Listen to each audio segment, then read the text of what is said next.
Hello, hello. I believe we're up live and running on YouTube and Twitch. Let me double check here real quick.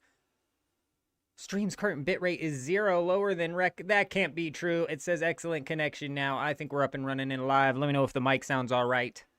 If the game audio ends up being too quiet or too loud, let me know. But tonight we're jumping back into Dune Awakening and doing exactly what the title says. We're going to be prepping to absolutely dominate the deep desert this upcoming week. Building a... So, let's jump on into this. We'll talk about what we're going to do while we're jumping into this.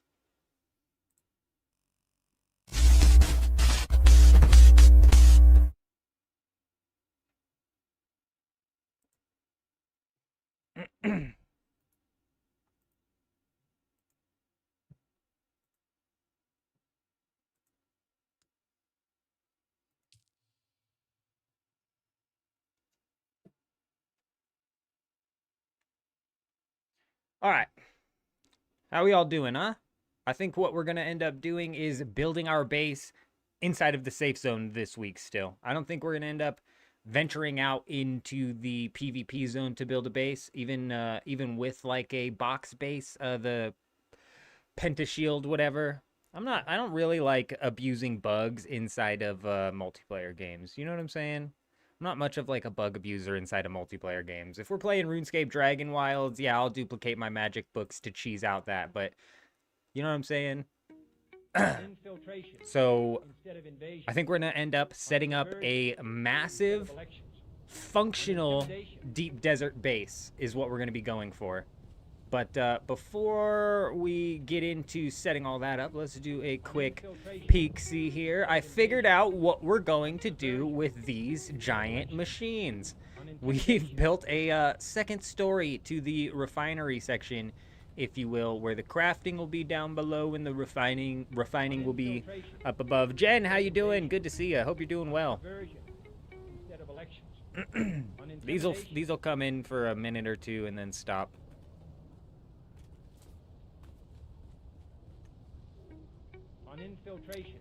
Okay, yep, we did that. Let me check the console real quick, make sure we're still up and running and good here.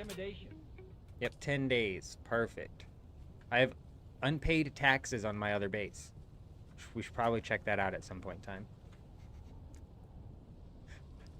What? So, hold on. We've also made, we've also finished up this up here. Bada boom, bada bing. So we're not gonna... Hey, whoa, whoa, whoa. Why is my ornithopter wing hanging out? Buddy, you need to block that wing off. Save it and protect it, pal. It can't be hanging out in the open like that, buddy. Look at what you're doing to yourself. I don't know if it's... Oh. It tucked it away. You was talking to someone about RuneScape 3 leagues, and you want your thoughts. What if instead of region locking, they do a combat style lock with masteries? Instead of 6 to 4 like old school RuneScape, you get 10 of the same style locked into that style. I don't know enough about RuneScape 3's combat as it currently sits, especially with like the way necromancy works and stuff. I think arbitrarily locking people's combat's probably not a good idea, because the whole point of this leagues, I believe, is to draw in old school RuneScape players.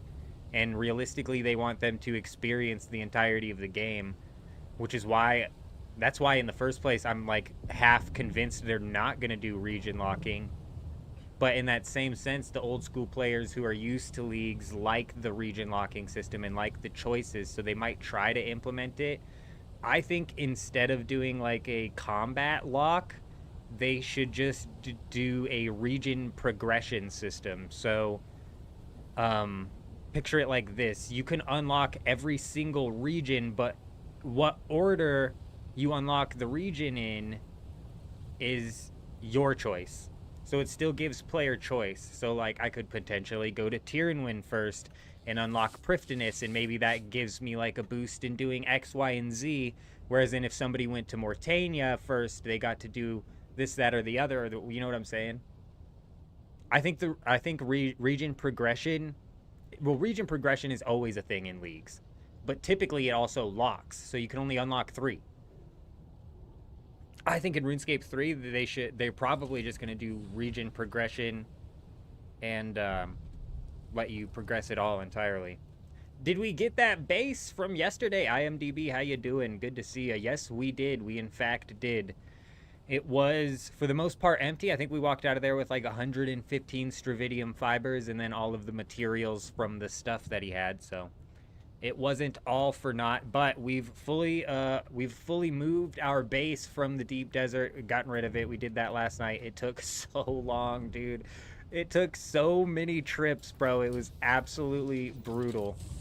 Oh, that's what I was gonna do. Let's go look at this. We've processed all of our melange, and we've got 500 at least. We may even have more of it. Damn, that inventory is full here. Hold up. I'm just for here and forever going to call it melange because of how much rage bait it's going to bring in, I swear.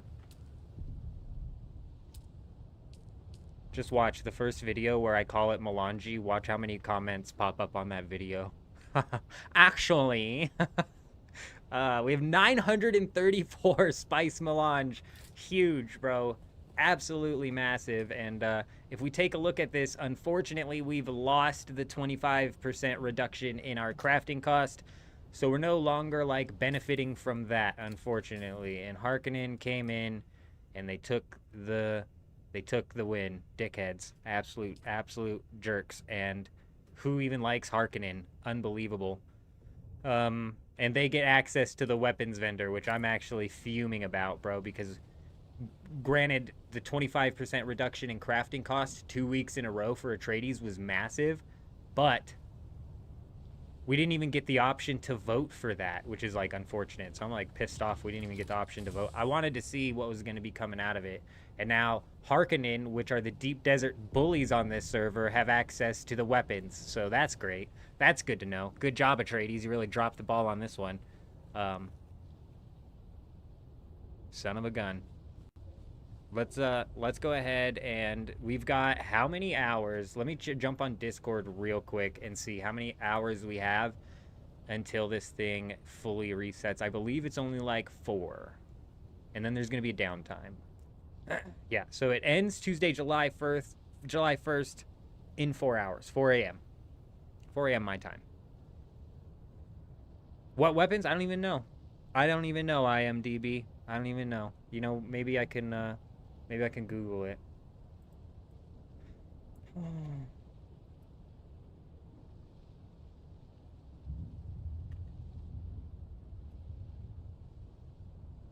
Sector weather alert. A large sandstorm is approaching. What the? An adept drill shot FK7? I don't even know what the FK7 means there. It's not like an MK7, so it does 104 damage per shot. Which isn't anything that super crazy. The Ancient Way schematic. No. Oh my gosh. Let me try and pull this up on the stream, because this is bad. This just went from bad to worse to really, really worse to this week's gonna be crazy.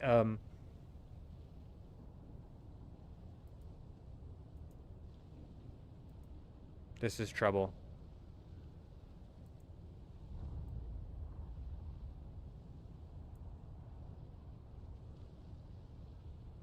Can you guys read that?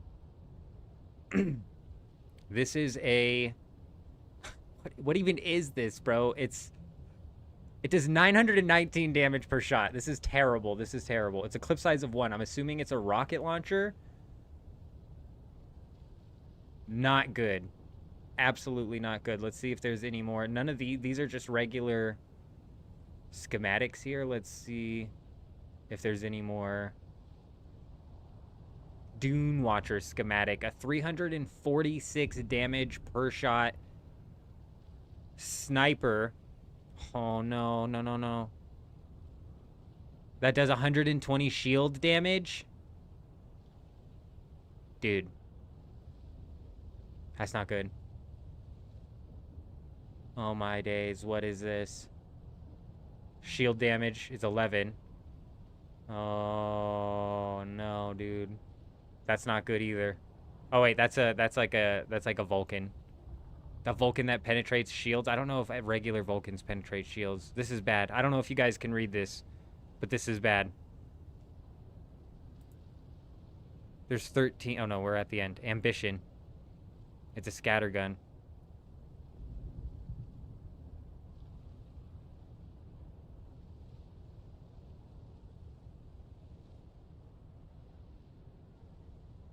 I don't know, man. That one doesn't seem as crazy as the other ones.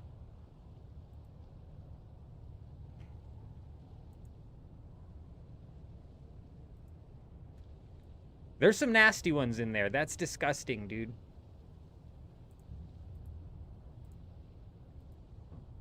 Who's the vendor? The vendor's inside of, I can't see that emoji, but it better be like a giant gravestone because that's a big rip for Atreides. We're in trouble next week, that's for sure.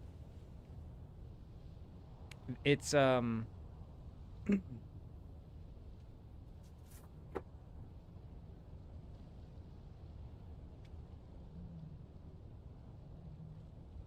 it's inside of the freaking trading post, like Arakeen or Harko Village.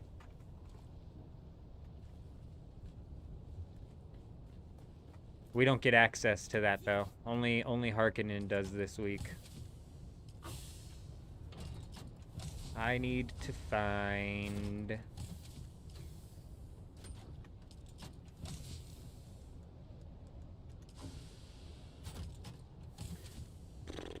Where be it? Where be it? Where be it? I need to find all of the plastone that I have because we are going to go build a base. And then we're going to put this base on one of those thingies so we can take it out to the deep desert after the Coriolis wipes it. The base is definitely coming together, IMDb, but we are only like, we've only like really scratched the surface here. And it's unfortunate because I'll talk about it when we're flying around with our ornithopter, but it's unfortunate because there's so much that I need to do, and the decorations I'm starting to get concerned about because you only get X amount of decorations and there are so many hallways. I won't fly out of the base. I'll walk out of the base. I'll walk up the base to the ornithopter if I can even manage to find my way, and you'll just kind of see what I'm talking about with the fact that there's going to have to be a lot of empty rooms is what I'm starting to worry about, decorations wise. I'll have to work around using like walls or like railings or something, and sort of maybe rooftops in some sort of creative way to decorate the walls. I've got literally 2,000 of this stuff somewhere, but I don't even know where.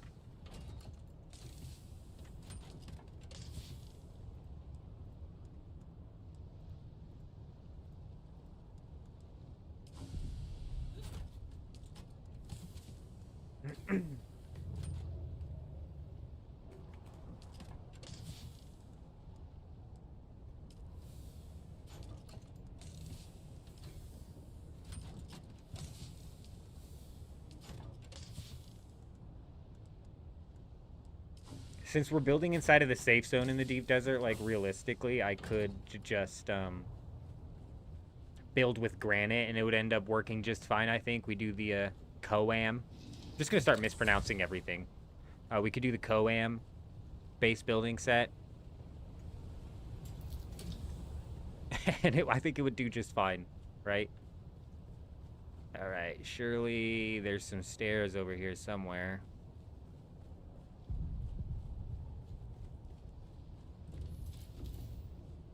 Okay, we got another set of stairs and just an empty room.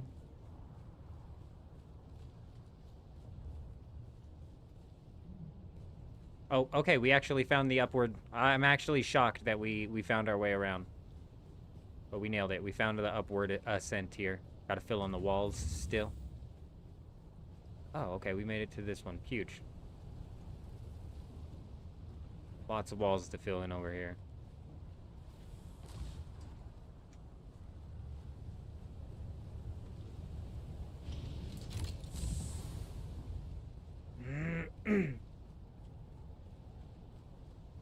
It's unreasonably big. And that's going to be a problem when it comes to decorating, because we just walked from this room up through here and then up, right? But there's still like a hallway here. When we walk back in, I'll walk from the buggy entrance and try to make my way up. That's probably where we'll for sure end up getting lost. Yeah, the decorations on the inside are going to be a problem, I think. We're going to have to get creative with the building pieces, which we are slowly running out of. I need to find, like, an actual flat piece of ground to work with here. A nice flat piece of ground. I think this will work. It is massive. It's unreasonably big. I think we've maxed out on the amount of tiles that... While we were building up the foundation and stuff, this still happens. Like, there's... every time... Sometimes I'll look at it and get, like, a actual representation of the scale of this thing, and I'm like, oh my gosh, we went way too overboard here. It's going to take me 10 minutes to walk from here to there, which is just a giant waste of time, but it's all right. It's all right. Realistically, we'll probably just end up gliding around when the entire thing's built and never properly walk through the hallways, but that's okay. We did the same thing in Once Human, was we always went as wild as we could with our builds. It's something I really enjoy inside of these multiplayer survival games, is forcing people to gaze upon my build. And that's the exact reaction I want them to have, too. I want them to go, it's massive. Why is it so big? I need to find some metal scrap. I didn't think that through. I didn't grab any metal scrap. We slacking.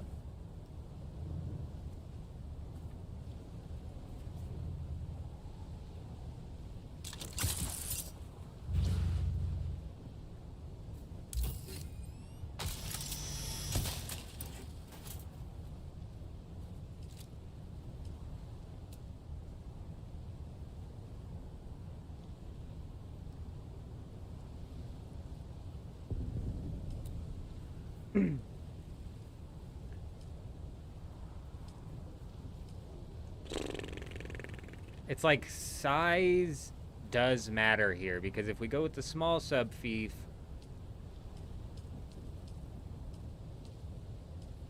wait, can I just, do I not have a small subfief limit? Because my advanced subfief limit is 2 of 3, but can I put small can I have 6 subfiefs down? Have I been dicking this around the whole time? Have we been messing around the whole time? Can I have 3 of each? Oh, I gotta get on Google. Where's the googly?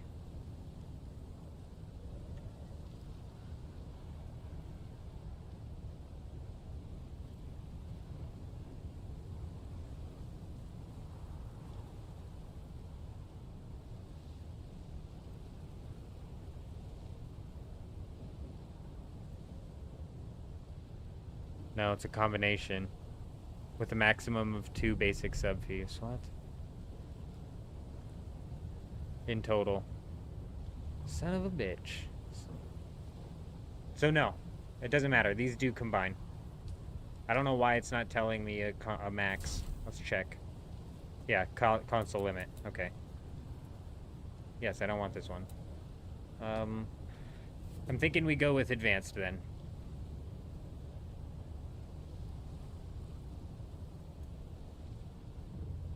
I just want it to be on mainly flat ground.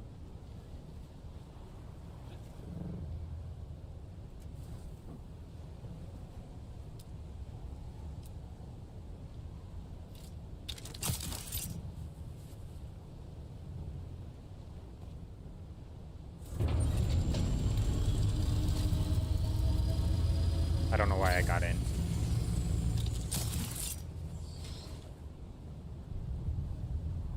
Okay, so here's what I'm thinking with this base here.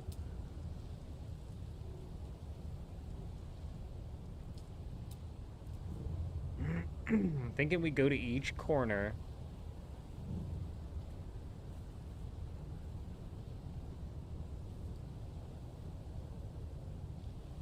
And since this thing's gonna be in the safe zone, this is all fine.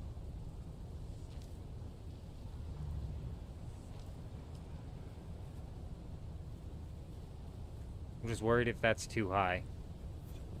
Also, that's not very straight, is it? Oh my goodness gracious. Thankfully, we won't have to redo this in the deep desert. We'll be able to take this build and then just copy and paste it, essentially, and then I'll just have to go and fill it in.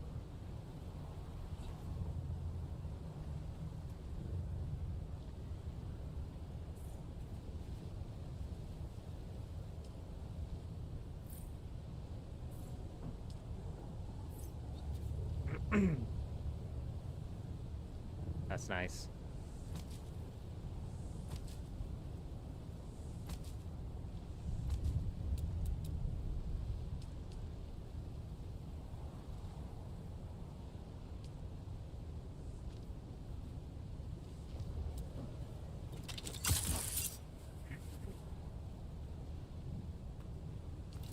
Boom. So I want to basically make a big square where the under bottom is fine. We just need room, bro. We just need room is the thing. I think we've keep building small in the deep desert, and I think that we've been doing it wrong because the building cost is halved out there. So like realistically, we should be going big and going hard on the refineries and stuff. So I think that's what we're gonna do, and we're gonna need just room for generators, refineries, etc. So we might have gone too high here, because I don't know how many walls up that's gonna be. So before I go too crazy here, let's drink some water, I suppose.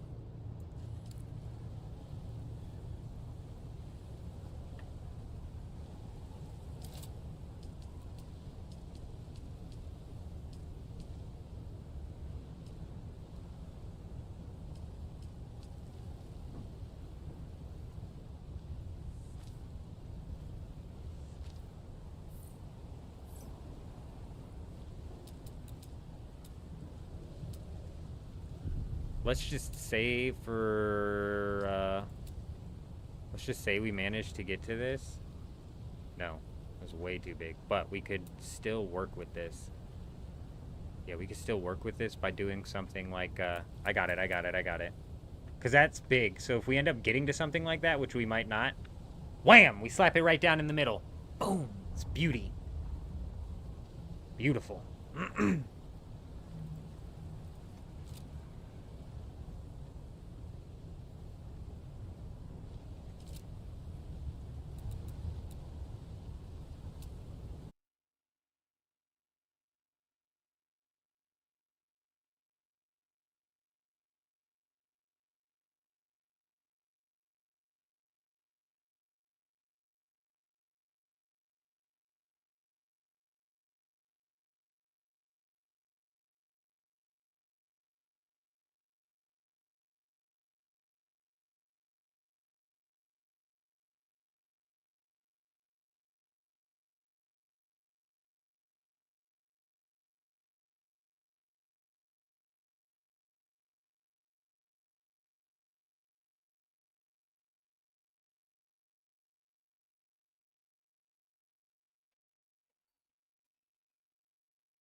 Are we back?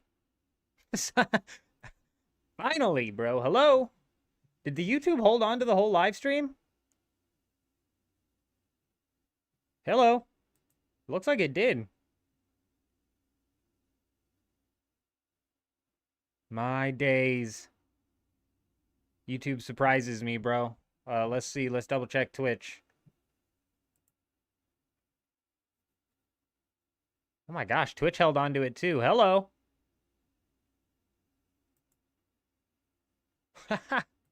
Is Botrix? Man, even the chat bot held on to it. Okay. That was a long disconnect. It's like one thing when YouTube holds on to it and it's just like a quick blip in the system, but that was a long disconnect. Twitch went down? No, my internet shut down. My internet shut down and my my YouTube stream shut as well. If all of Twitch just went down at the same time my internet happened to go down, I think that Coincidences, just crazy coincidences keep happening over here. Oh. New VOD, yeah, it's fine. Oh, so it just, hey, if it restarted, I don't even care. I didn't have to go in and hit go. You know what I mean? But you're right. YouTube does hold it on the same VOD, I think, whereas in Twitch resets it. 6 to 1, half a dozen to another, to be honest.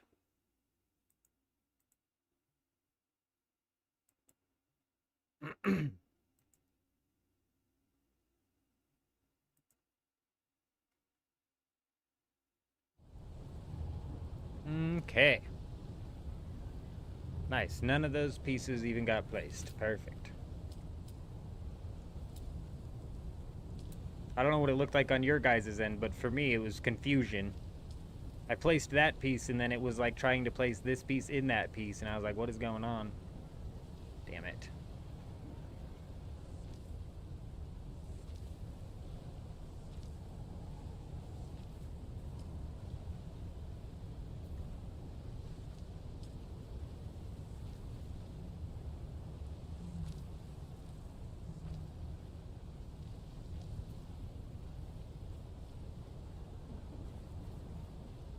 Oh my gosh, bro.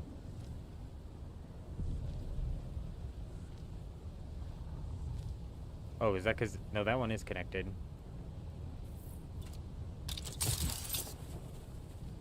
This might be a problem when we're actually making the thing in the deep desert, which we might have to rework if we ever take a version of this into, like, the PvP zone, you know what I mean?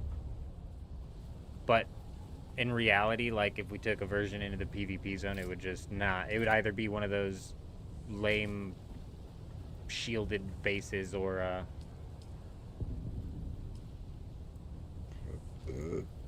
Okay, big. I should be able to demolish all of this now.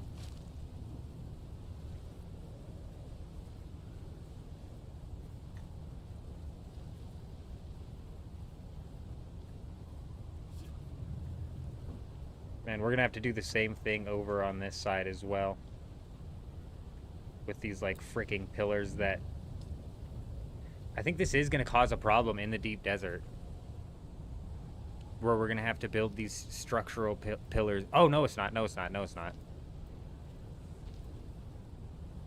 Because I'll be able to build these pillars from the bottom up and know it's gonna match with the line, whereas then I can't do that right now.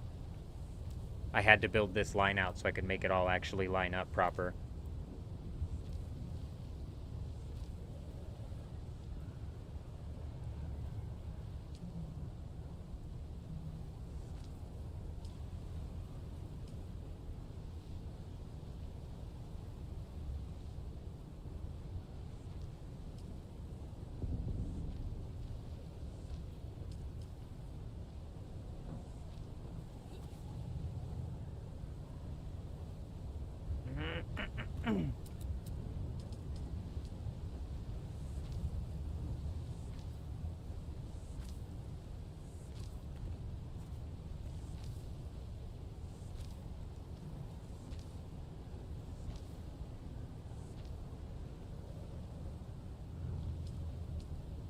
This should be the last bit of structure that I have to put up, and we should be good to go on the rest of it.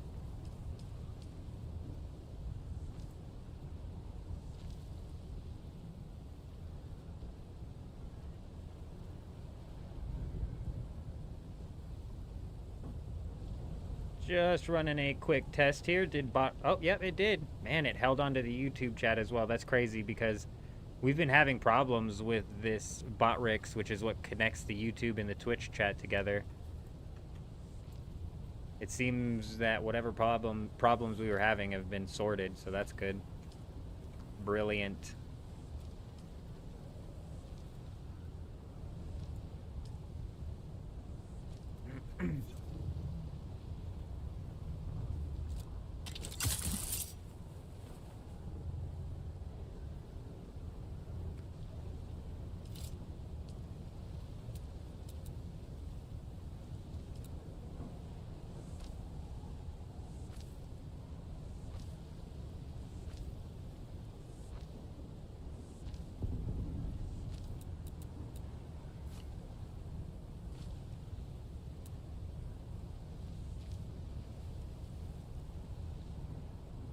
Okay, big. So I'm thinking we go one, maybe two or three in. Let's just start going in and see what happens. But first, damn it, I didn't mean to fall.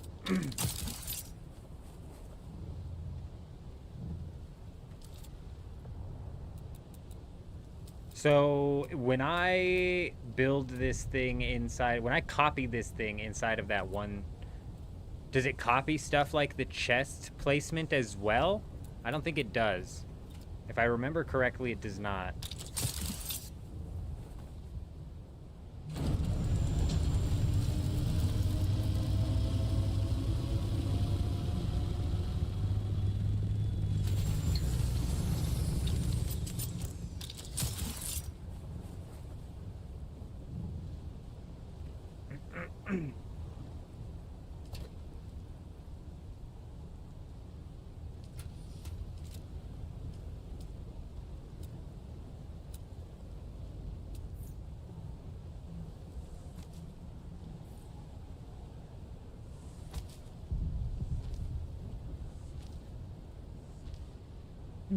I don't know how many I want to go in before we go down. Because I think we're going to need to go down, because I think the overall goal would be to get to the large refinery out there. Like, that would be the biggest thing if we could manage to work into that.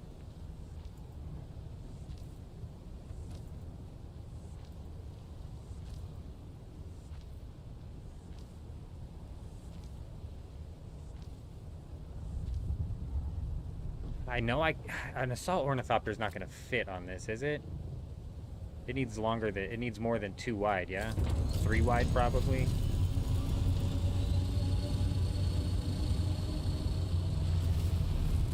I mean, I don't know, like, realistically if I'm even going to be using an assault ornithopter out there, but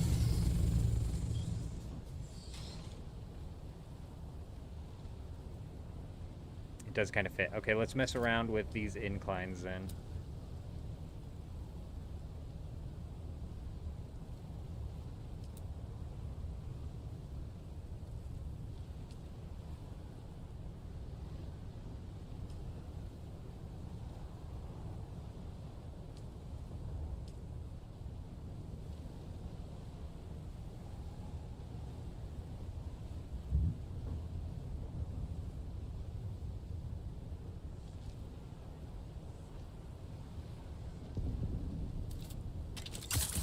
I guess this will determine if I can go one further in or not. Shit, bro. I, like, did not want those to connect. It doesn't even go far enough down.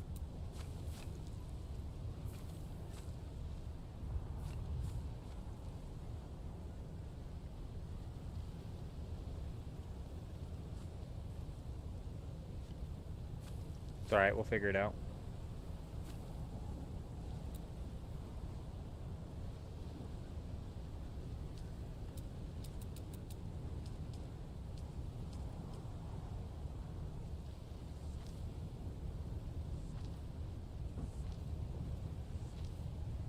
I'm not convinced I want to put corner stairs down. I want to use those long ramps in some way, shape, or form, but I don't think we're going to be able to fit those in here. Because I'm going to need to go down twice, I think.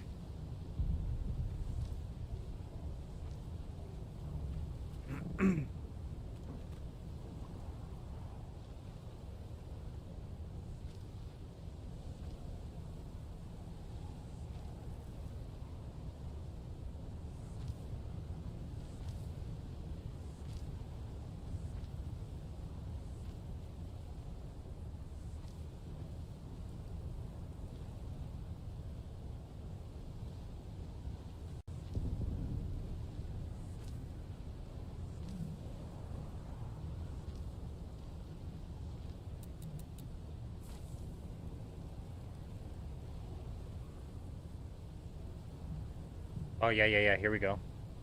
Are the deep desert and the PvE... Yes. Are the bases in the deep desert PvE zone wiped? The entire deep desert PvE zone is wiped. Every week. Every week. And I've never personally taken advantage of the fact that in the deep desert you only have 50% building costs, and I have never translated that into using that to build up like the big refineries. So I think that's the goal here, is to use this to build up the big refineries. That's why we're trying to run the deep desert this week, and it's kind of a big base. This thing's going in the PvE zone for sure.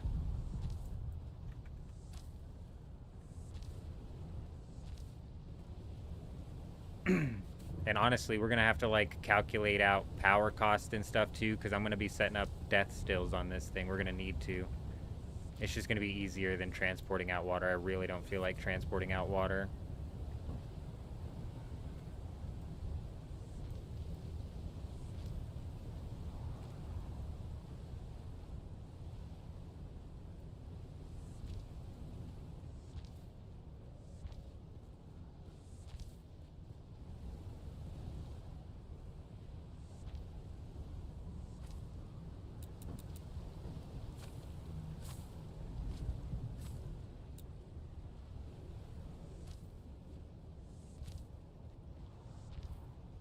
No.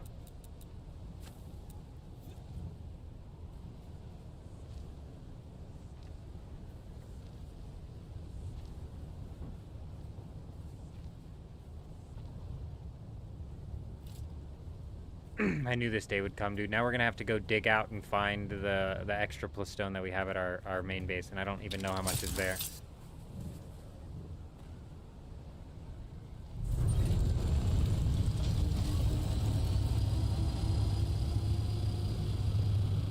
Yep. Looking good, looking good. Let's see if we can find this freaking plastone.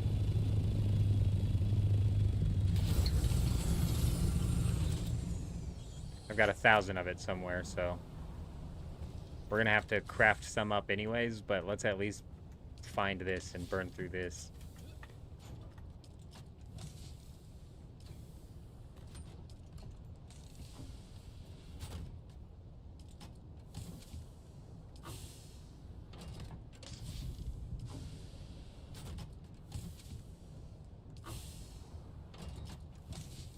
Oh, here we go. We found it. Nice.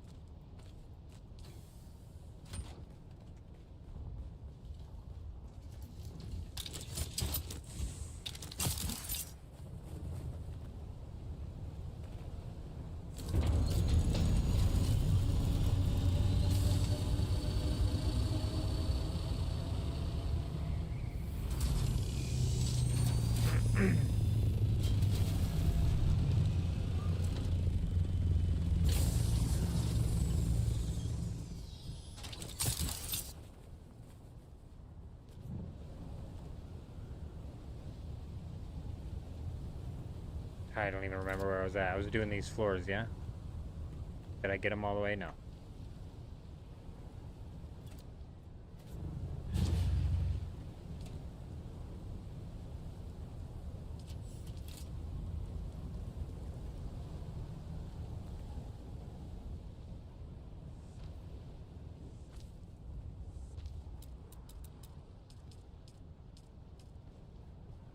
No. Oh, beautiful. Man, sometimes I think we mess it up so badly and then it ends up working, so good. Michael, how you doing? Good to see you. I hope you're doing well.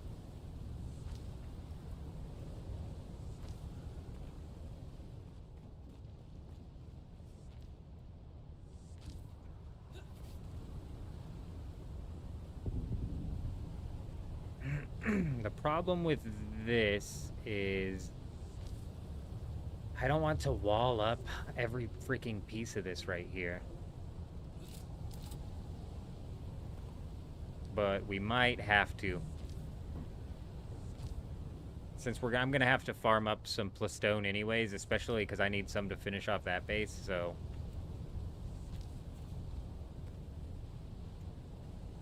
Are we in the deep desert? No, we're not in the deep desert. We're currently in the Haga Basin prepping the base that we're going to take to the deep desert for the upcoming week, because currently as it sits, we're 3.5 hours away from the weekly wipe. So the deep desert's about to get we cleaned out our base last night after I got off the live stream. I cleared out my base in the deep desert. So we've got nothing in the deep desert right now.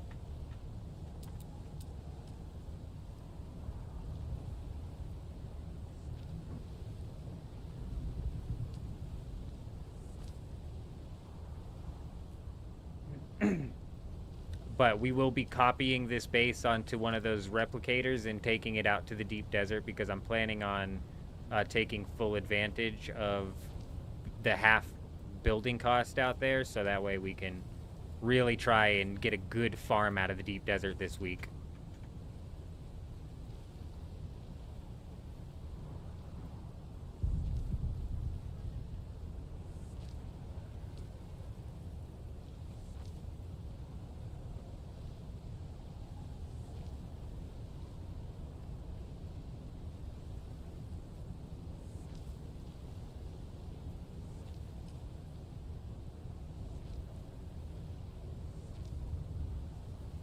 And I'm thinking what'll end up going down here, this is the overall goal for the week, is working our way all the way up to the large spice refinery. No, dude, it's still not even enough room to put there.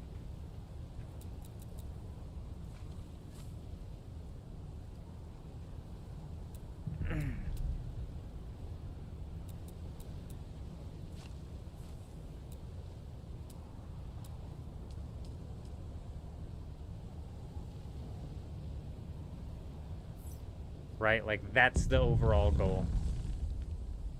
Is to be able to work to that. You just lost everything to a bug in the deep desert. Oh, that sucks. I'm assuming you ended up getting eaten by the sandworm or something then, if that's the case. Sandworm deaths are no joke, dude. They are brutal.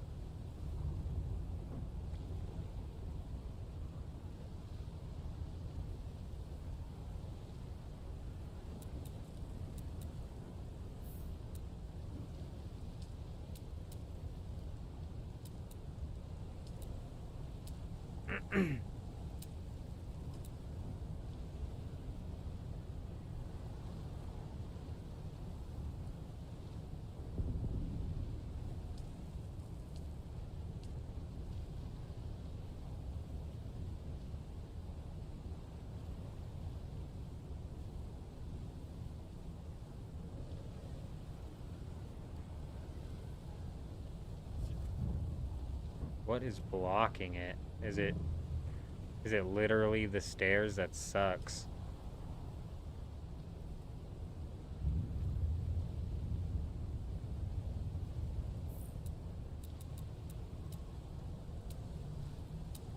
This is like the, you know, main goal for the week, so we might not even end up getting there.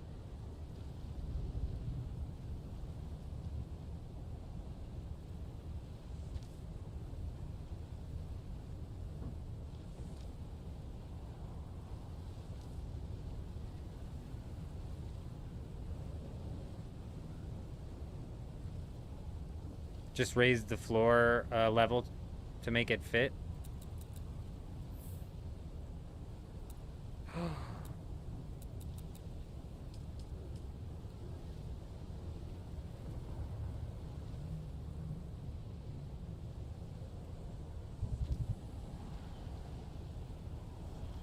My man with the plan.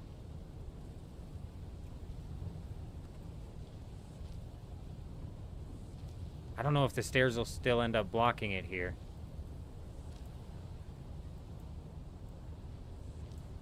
But we'll find out. Oh, it doesn't look like they will. No, they won't. Oh, dude, that's so good. Genius, bro. That's what I'm talking about.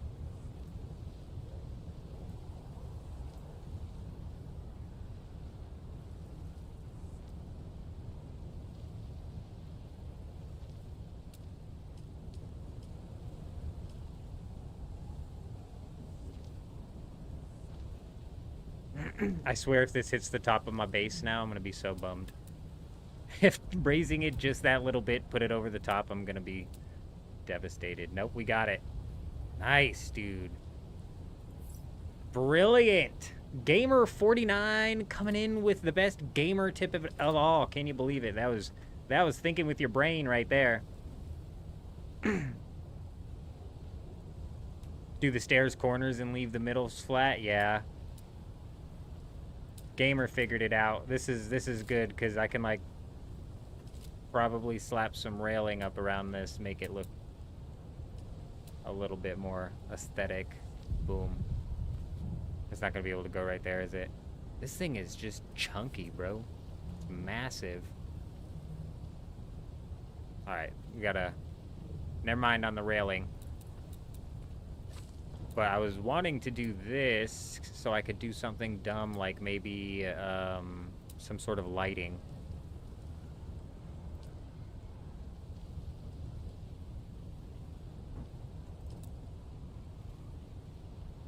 God, the lighting of Atreides sucks so bad, but I was thinking some sort of like lighting system.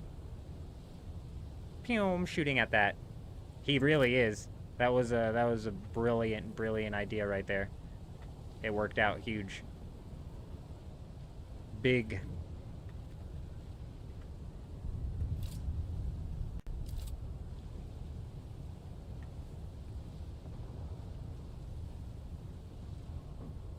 So when I copy and paste the base, stuff like this does not come with it, correct? I'm gonna have to replace this myself.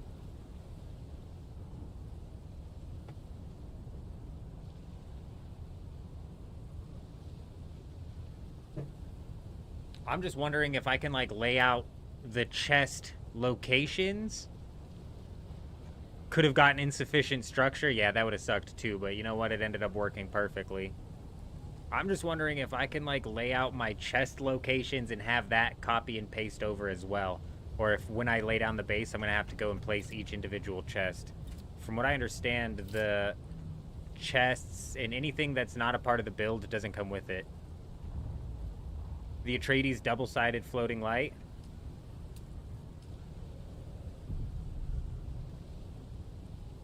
I heard Harkonnen has some good ones.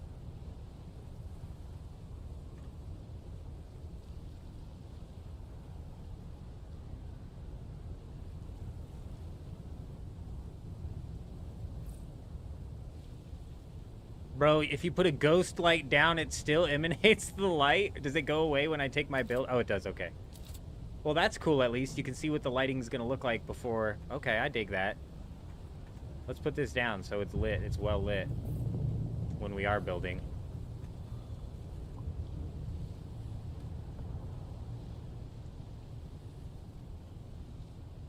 I actually like the way the Atreides lights work, and I might even rotate them so the glow is shooting out more, but...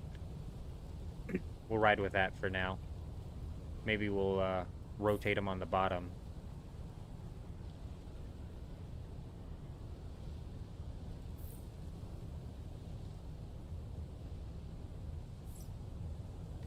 Yeah, we might rotate the top as well. What I hate about the lights is they don't snap, dude. So my OCD just absolutely triggers when it comes to like the height, the angle, the location compared to the center of the... Oh, you see it just angled at the last second there. Why would it do that?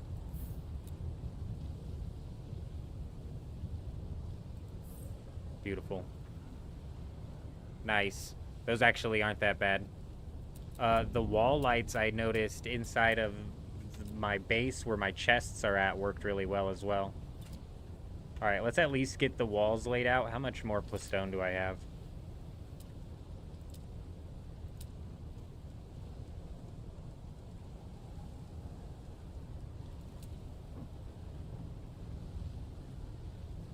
It is such a pain to get it all lined up. It's so bad. They don't come with it. Thank you, Omnidice. Omnicide, you're amazing. Brilliant. So I'm not even going to worry about laying out the chests. I am going to set up an area to lay out the chests. I saw somebody was able to squeeze the medium chests, the square ones, under a half wall. How the hell did they do that? I've never been able to squeeze it under a half wall, but maybe I've just done it in the wrong order.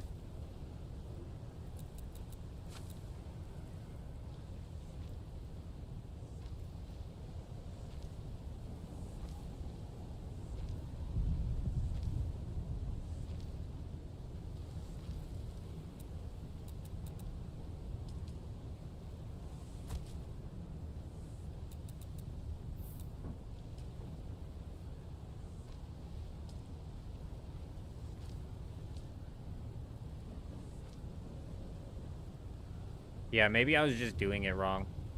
And doing it in the wrong order. We'll lay it out double-sided and try to get it to work when we're out there.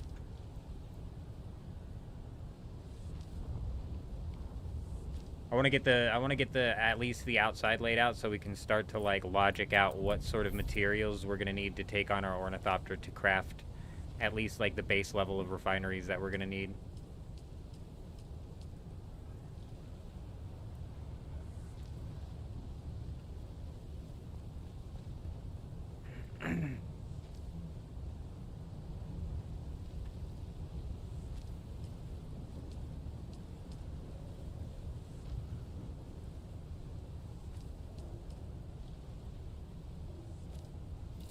Okay, I've at least laid out the pattern. We need to do some mining. It's tricky, but what you have to do is put a half wall and then you place a floor on top.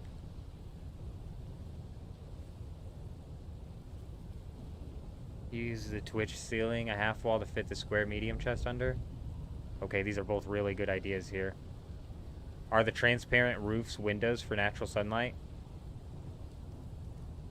Are there transparent roofs window? No, there's not. You can put up these things right here, and actually if you run out into the deep desert, you're probably going to see a lot of bases with this. Where is it?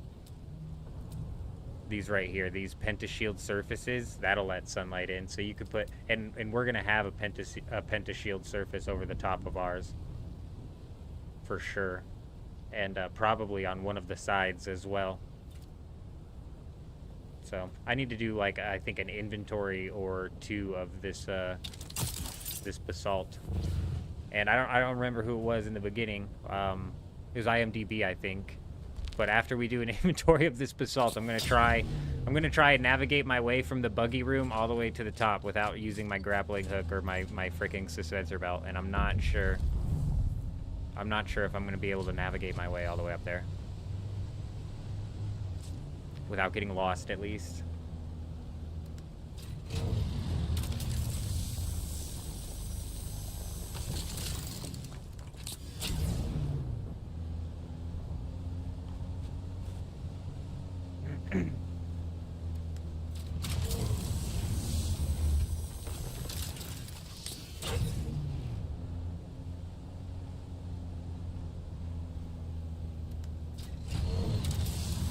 I hate mining in the night because I can't tell. Is that a basalt rock? I don't know. If it was, I could have moved a little bit closer and gotten 2 in 1.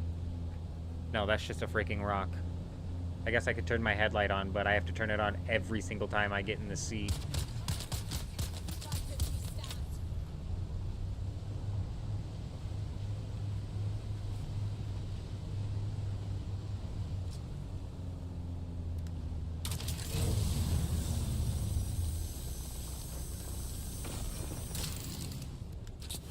If you do a half wall, place a floor on top, really floor piece, not roof, because the roof sticks down a bit. Lay all structures down and only put the chest, and only after put the chest. I think that's what I've been doing wrong, is I've been putting the chests down and then trying to put, that's copper in it, damn it. I've been putting the chest down and then trying to put the half wall down, and it does not accept that. Yes, exactly, Deathshot. I don't know if that's been patched or not, but that's what I'm saying. There's a bug going around. Not only that, you can ghost wall attach the pentashields, but it also seems bugged that so a 1x1 pentashield's health is at 3,500. And then for every 1x1 square you add to that pentashield, the health literally adds 3,500. So if you have a 10x10 square of pentashields, that's technically 100 pentashields. If you take 100 multiplied by 3,500, you're looking at 350,000 350,000 health for one pentashield wall. So what they're doing is they're making the entire thing on ghost structures and then essentially making the base unrateable. It's a lot of hit points for an incredibly cheap shield, yeah. And that's bugged in itself, but also people are able to use ghost walls and ghost foundations in order to put it down as well, which also seems in itself like a bit of a bug. I don't know if it's patched either. I'd imagine it will get patched eventually. And man, hopefully I am able to get active when that thing does get patched, because if they roll it out in like a midweek patch, we're gonna be able to go break so many bases in the deep desert, because people really been taking advantage of that thing. Do the foundations have more health than the walls and doors? I don't think so, but I haven't double checked. I think the only difference in health comes from the difference in building tier. So you start off with the lowest tier, and then you go to the Coam, whatever the hell it's called, doesn't matter. I called it Coam at first, it's Chom, I think. But regardless, that's the next tier, and I don't know what health that has. But Atreides and Harkonnen bases have 8,000 health per wall structure, so if you're going to build in the deep desert, you probably want to use those. But even with the Atreides or Harkonnen walls, I can break into those with my pistol. So, honestly, like, you really can't prevent yourself from being raided inside of the deep desert with how easy it is to break these walls down currently.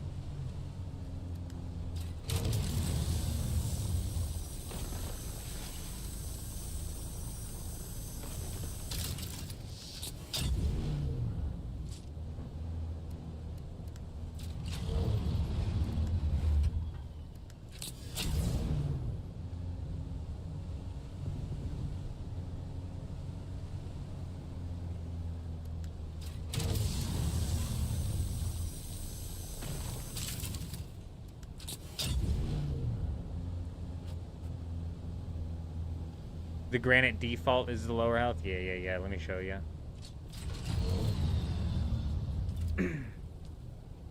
So you have right here the regular, like, this is the tier 1 set here. Oh, look, it tells you it has a health of 5,000. All of it has a health of... Oh, no, look, shit. The structure does... Foundation does have more health than the walls. Look, we can see right here. Finally, they tell you, bro. I don't know if this has always been here or what. Most foundations, this corner column only has 4,000. Most foundations have 1,000 more. Shit, that's only... The doors are actually the weakest. Did they rebalance this? I don't feel like this has ever been the case. The doors are the weakest. I didn't realize that. And then if you go into the next tier, it's 5,600, so you bump up like 1.6 thousand. What about the... And then it's 7,000 for the foundation. So foundations do have more. 10,000 on the Atreides. What's it for the walls? It's 8,000 for the walls. What's a door? The door's only got 5,000.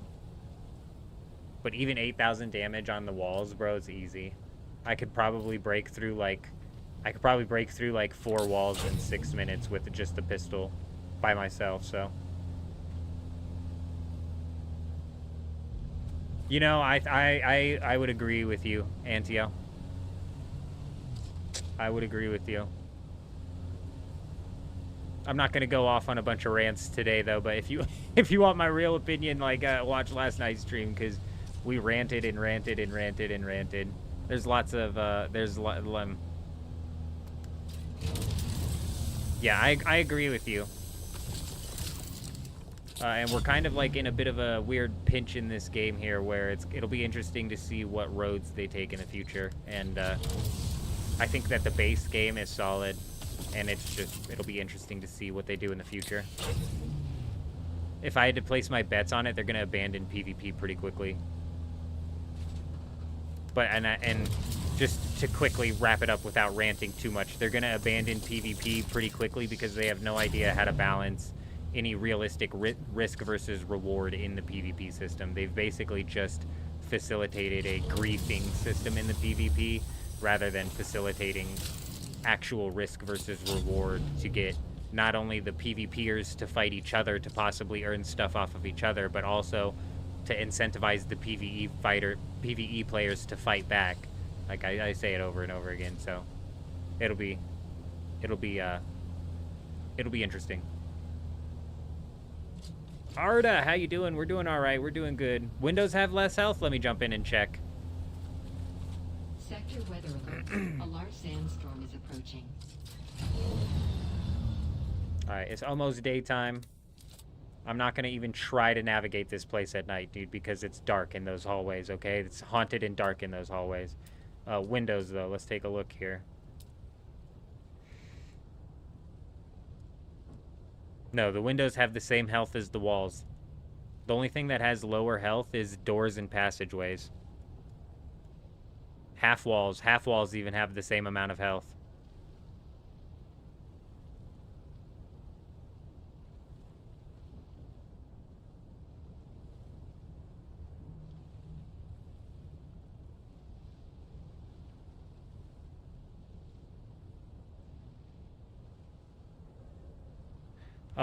You're right, Deathshot, but you're also wrong. And that's mainly because I look at the way PvP systems should work in games I just want games to literally mimic RuneScape's PvP system. I do. I like the flagging system, the sculling system that causes them to lose all of their items, the fact that you, as a PvE player, keep at least 3 of your items. And I think systems like that could easily be worked into Dune Awakening, for example. As a PvE player, if I'm going out there to farm spice, I don't lose any of my gear. I'm not at risk of losing any of my gear if I'm a PvE player and I go out there to farm spice.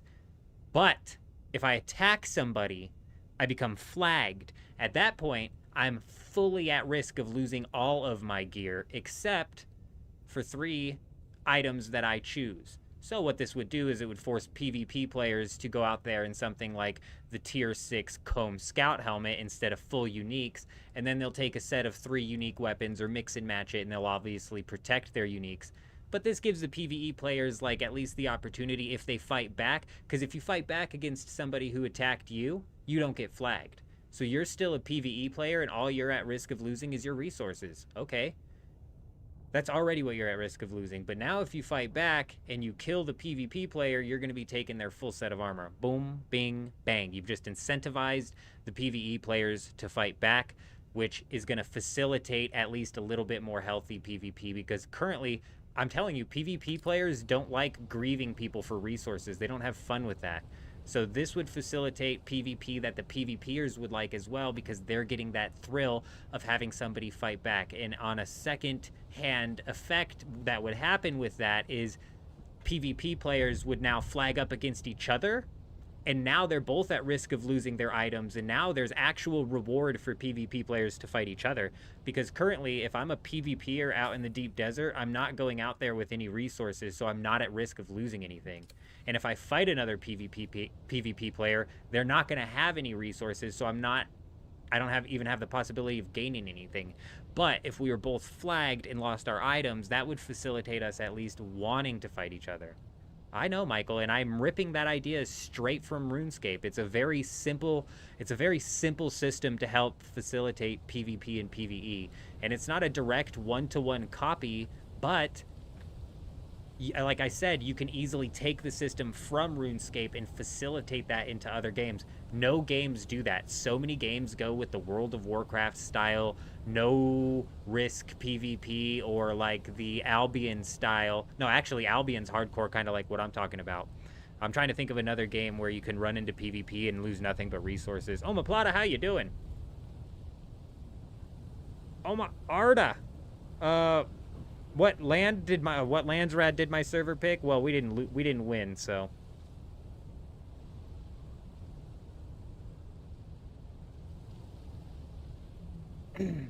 But they can have new cross-server content. I'm not sure what you're saying there. I.e. above Deep Desert, where clusters get shared into a next level expansion.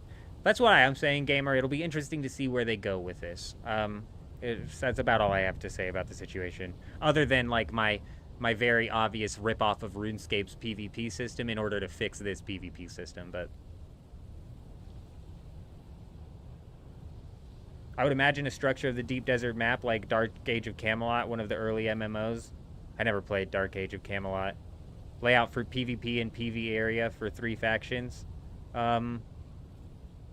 I just don't have experience with that. The main experience I have with PvP is in RuneScape. And that's kind of why I'm biased when it comes to how I like the PvP system to be run, because I feel like RuneScape's PvP system is run very well.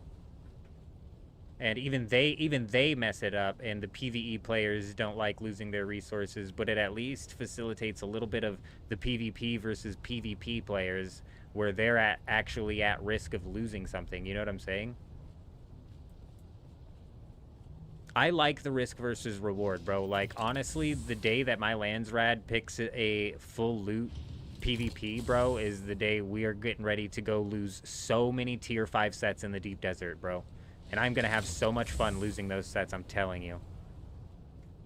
I managed to perfectly navigate my way to the crafting station, and I'm shocked. We got here without a problem. Like, I knew exactly where I was the whole time. I could have easily ended up, like, down a weird hallway like that. It's just... It could have gone so wrong in so many ways. But it didn't. Yeah, no, I'm excited for the future of Dune Awakening. I've put hundreds of hours into this game, so as much as I can, like, you know, put any complaining into it, bro, it's like, in that same breath, it's like, there's a lot of potential here. Speaking of Once Human, somebody brought that up, though. That's coming out with a new mode tomorrow as of now. I guess it's 1:05 a.m., so on Wednesday. So tomorrow's stream, we're going to be diving into Once Human. I'm just not sure when it launches. We'll have to figure out when the server actually launches. So the stream might end up being something like we start off in Dune Awakening until Once Human launches, and then we swap over. What am I going to run out of here? Basalt or water? It's basalt.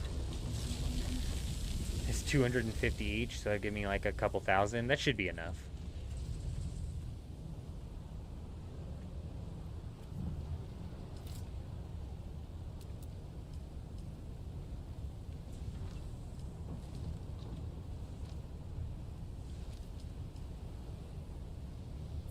Oh, you son of a bitch.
I think I originally wanted this to be like an open balcony staircase here, and maybe it can be, but it's gonna have to be too high.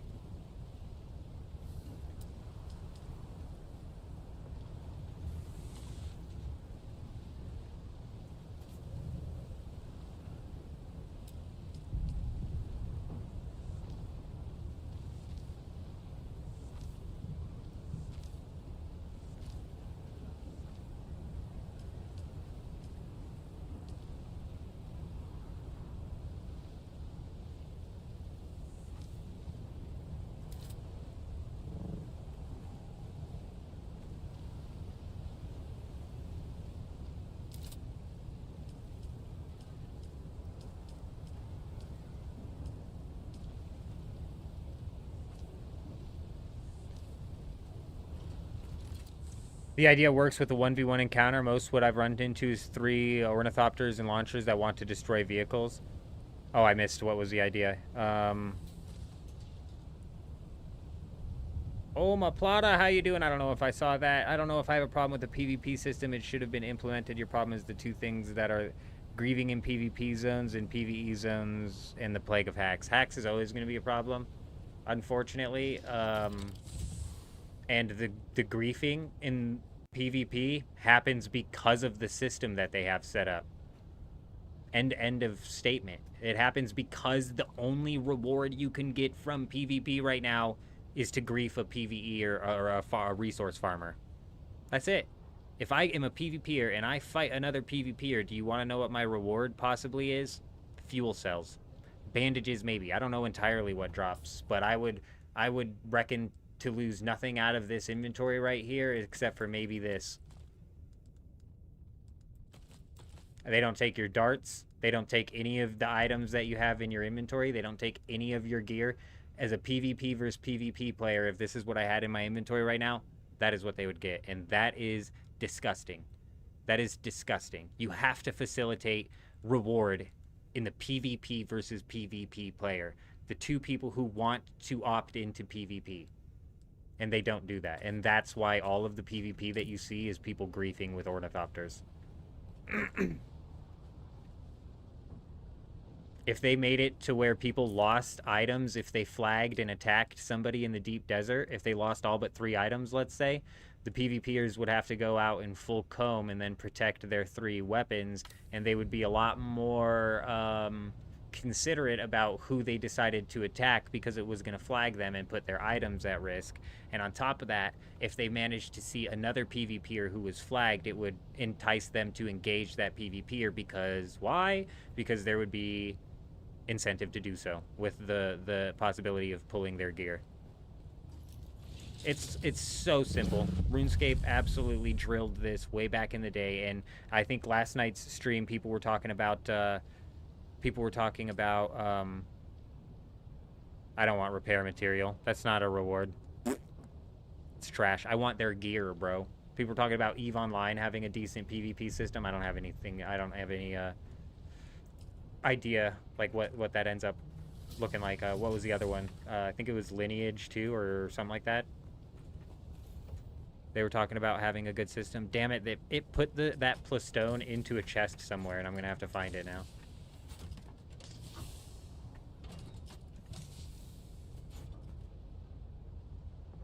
The Landsrad rule to drop all is a bad move from them because you need your server to actually vote on it, and there's no chat actually discuss what people vote on. You're right, and my server had the opportunity to vote on that one time, and I was so pissed off when they didn't vote on it. I was fuming, bro. But they instead voted for the 25% reduction in crafting cost, which I'm like, okay. My buggy's... Okay, we're just going to put it in the buggy, actually, and drive it over. Because my assault ornithopter's in the other place. 25% reduction in crafting cost is hard to vote against, right? I just want the full loot PvP. I've seen some clips in some servers with full loot PvP, and it looks so much fun, dude. It looks like the PvP is actually incentivized and engaging on those servers, and it's freaking fun and crazy. Whereas on these servers, it's griefing. And that's it. And that's because they facilitated that way. That's how they designed the system, so... That's why I think they'll end up abandoning PvP, because they don't know how to balance PvP. They don't know what they're doing. A lot of games don't know what they're doing, unfortunately. I think even Ashes of Creation is going down the route of no gear dropping and resources dropping, which just literally facilitates griefing and shit.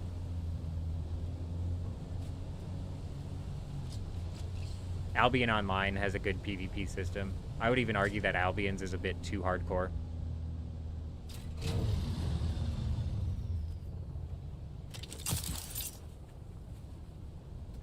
Even I'm scared to jump into PvP in Albion, bro, because A, I'm not like very comfortable with the game, and it's like B, I'm trying to get some resources, and these guys are just dicking on me, bro. Getting ganked in Albion Online when I'm trying to fucking mine. But at least if I turned to the table in Albion Online, I'd get their shit, huh? Boom, boom, boom, boom. I never was able to turn the table, though.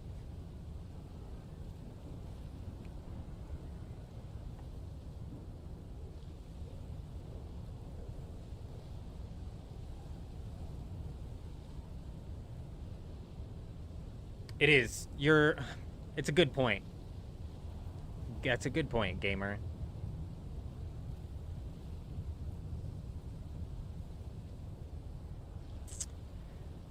But even at that point, PvE's always been the most popular and the most populated. That's not what I'm trying to say. PvE players have always been the majority. Like, even back in the glory days of PvP, PvE players were the majority. So this is just kind of a symptom of that.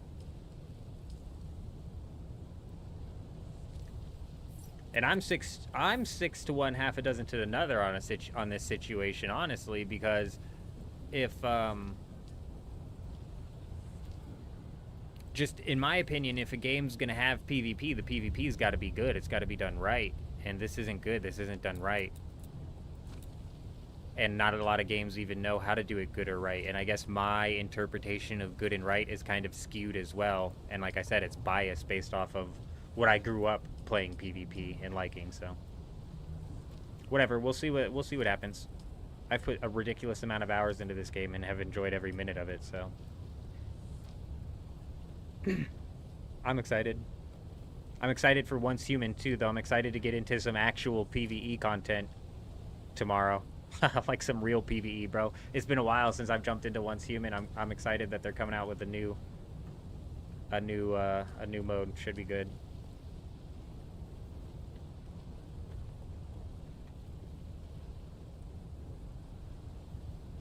So what are you doing with that base? Is make your blueprint for future deep desert bases? Yeah, that's what we're doing. I don't know if I can use a blueprint multiple times, but that's exactly what we're doing. Is we're setting this thing up. So the deep desert wipes in just a few hours, and we're going to be taking this thing directly out into the deep desert. And basically this week I'm going to be juggling Once Human and cleaning my house because I got people coming over for my kid's birthday, and deep desert farming inside of Dune Awakening. It's going to be a hectic week.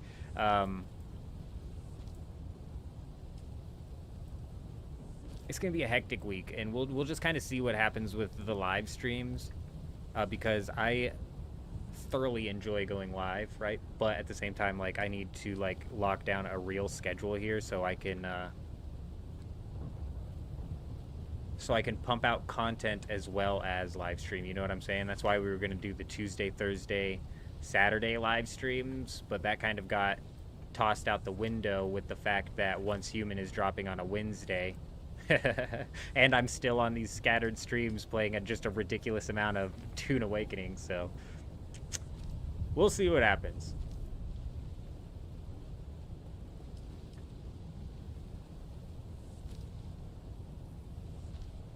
I believe I have enough plastone here to finish out the at least layout here.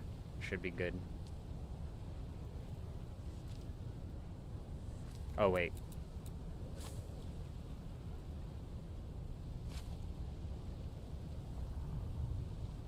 We'll put it on that side. I know I want a front-facing shield wall, and I also want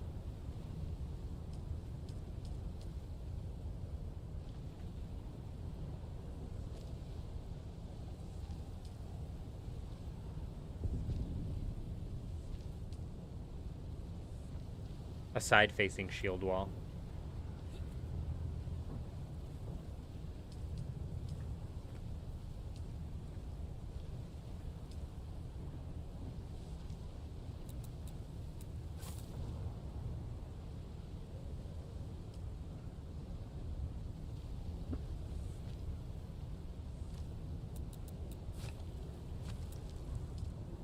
Just not sure what I want to put here. You can copy it multiple times? Nice. Oh, copy it onto multiple things. Oh, gotcha. This is going to be the chest wall, so we're going to put up a string of these technology sides here.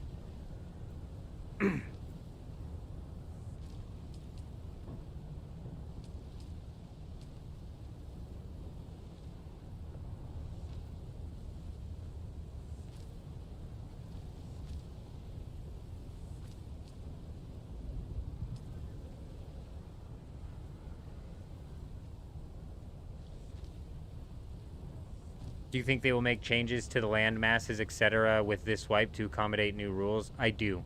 I think this upcoming week is going to be the best representation of what the deep desert is going to look like, at least for the immediate future going forward. Yes, I do. Especially when it comes to raiding. Like, this week was a bit weird because it was midway through the week that they made the changes, and we still were able to get into some raiding, but this week will really let us know if people are going to continue to bother building anything inside of the deep desert.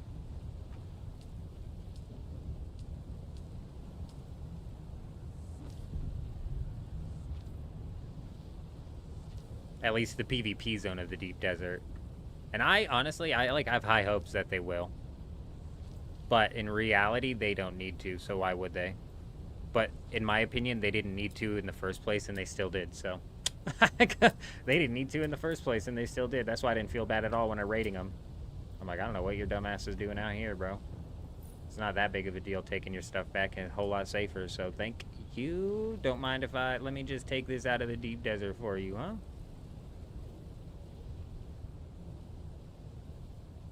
Is this gonna be too big?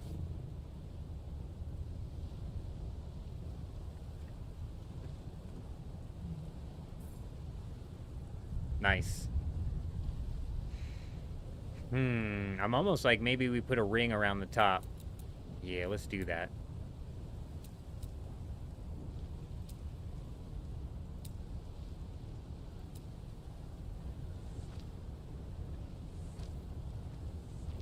Nope.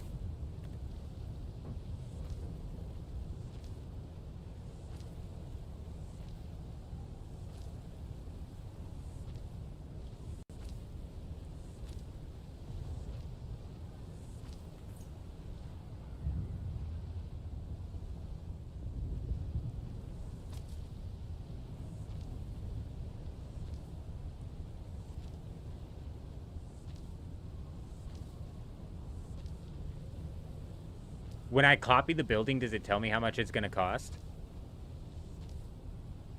So I know at least how much of this basalt or this plastone I'm going to need to take out. Because we're going to need to calculate out like several things, like generators, storage, water storage, death stills, maybe even like some windmills, even though I've kind of put myself in a weird situation where I've got nowhere to build a fucking windmill, but...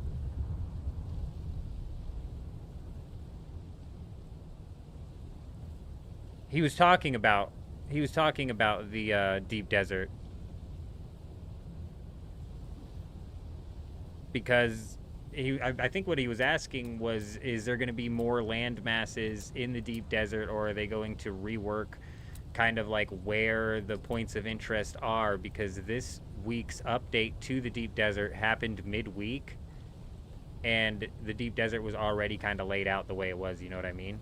And I think they've already talked about possibly adding in more land masses to the deep desert. So I would say, yeah, chances are they are going to end up, it is going to end up looking different. If not this week. No, not the Haga Basin. He's not talking about the Haga Basin. Oh, right. That's you. It was you. You're correcting. My bad. Will they allow bases this big on the Eero? Why wouldn't they? Do they force you to use the small sub-fief out there? Don't fucking tell me that. Don't tell me that.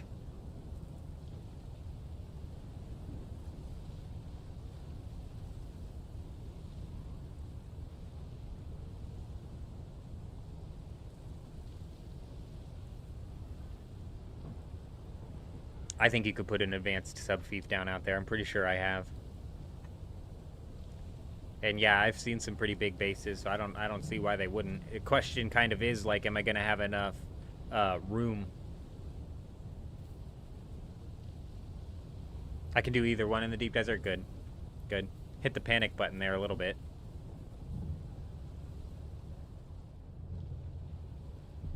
I'm thinking we either wall these off. Okay. Where's the side I put the windows? There's this side, huh? On both sides.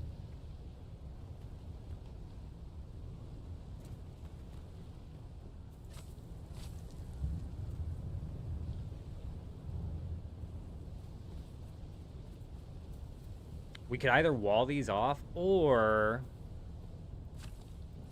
what I think we're gonna do is put some sort of lighting system down there, huh? You're on the EU server and the storm has passed, so you know.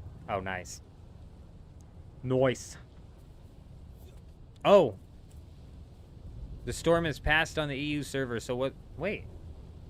The Coriolis is done on the EU server, so you guys already have access to the deep desert. I'm wondering if they're gonna have this week's deep desert fully mapped out before it even drops. That'd be big, because then we could actually plan out where we're going to go and put this thing down at.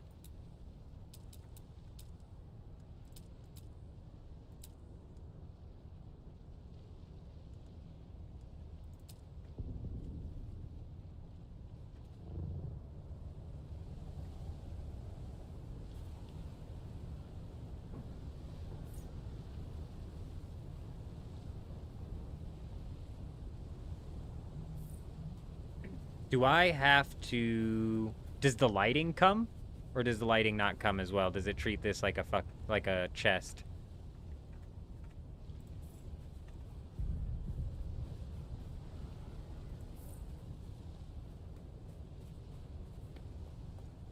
Some of it's mapped, not all of it.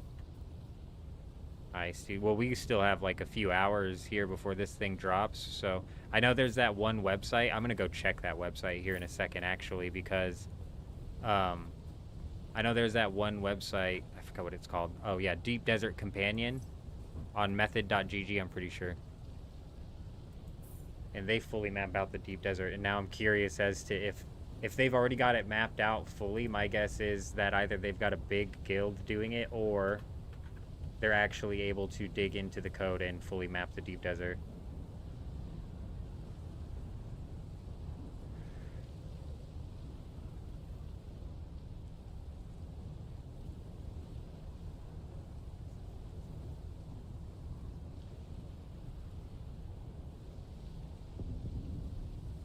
And this is last week's deep desert, I'm pretty sure.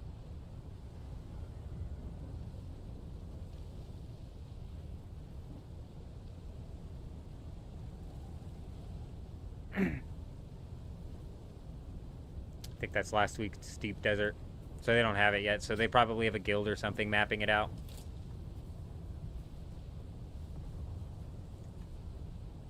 Have I done any of the base extensions? We're not going to be base extending this one because this is the deep desert. So no, this is just one advanced sub-fee filled out here. On our main base over here... yeah, we've done... I think we've maxed out the extensions on our main base over there. That thing's filled up. Alright, I kind of need it to turn daytime so I can really take one last look here, because I think this is just about it. We've just about got this thing slapped down. I need the 2 walls up, and this doesn't come with me, so like I don't need that. Oh, damn it, it should have known.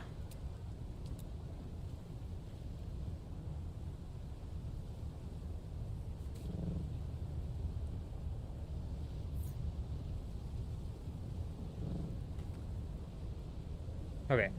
Yeah, I just need to put those down because nothing else comes. And then we kind of need to map out exactly what all we're going to need here. What's the max extension? That's such a good question. Let me fly over to this base over here and see. It was like so I don't even know if I'm at the max. I could potentially take this one vertical one more time, but I know I can't take it any more horizontal. So let me at least get you the horizontal max. It's 1, 2, 3, 4, 5, 6. So you get the 1, 2, so you get 5 extra. You can extend it horizontally 5 times, and I've extended it vertically 3 times, I think. I think I've extended it vertically 3 times. Yeah. That sounds about right.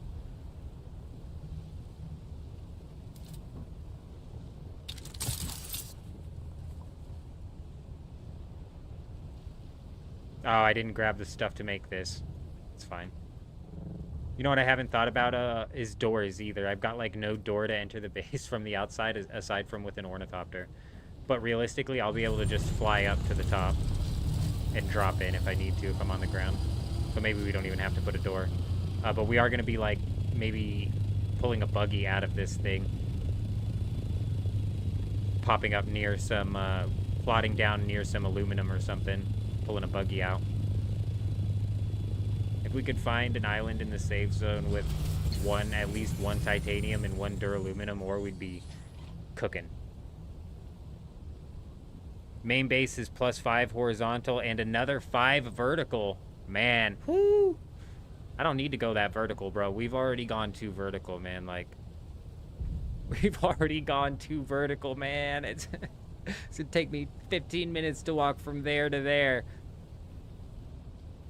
But that's crazy, dude. That's so cool. Because I was talking about the other day, in Once Human, when we were playing that, we built up a base that was a big parkour challenge for the public. Anybody who drove past this base could try and maneuver their bike all the way up to the top and into like the special room that I made up at the top. And it was just some good fun. And I was talking about doing something like that in Dune Awakening with like a sand bike. So if we could do just like a 1 square but 5 high sand bike parkour challenge, bro. Oh, baby, the opportunities are endless. So 5 vertical ones, man. You made the base of the top of the mountain and the floor had access to a buggy. Wow, that is insane. Titanium and Stravidium were hard to find last week. Hope it's better this week. Oh, that's another thing, Echo, that might end up changing too, is typically in the deep desert up to the E-row, there's not a whole lot of titanium and Stravidium. You gotta go into the PvP zone. And since they're like working with the PvP players, it's entirely possible that they end up putting more titanium and more Stravidium inside of the safe zone. So that's another interesting question that we'll have to find out, and that'll really, I think, tell us how much they're catering to the PvE audience, is how much Stravidium and titanium they put inside of the safe zone.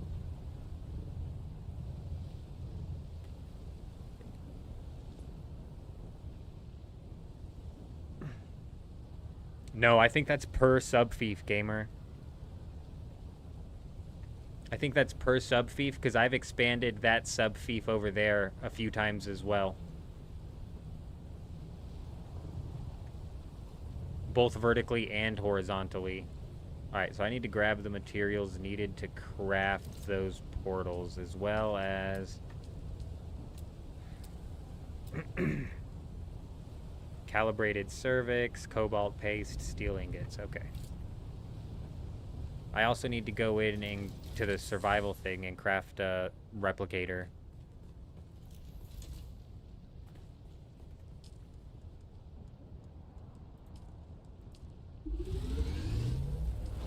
Let's craft 3, I don't know.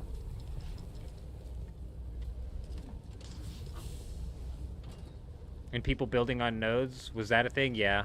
Oh, well, it wasn't on. I didn't see that happening on my server. I didn't do like a whole lot of checking. I didn't see that. But last night during the live stream, somebody was talking about somebody based up around a node, basically enclosing the node. So yes. How much of a thing it'll be, I have no idea.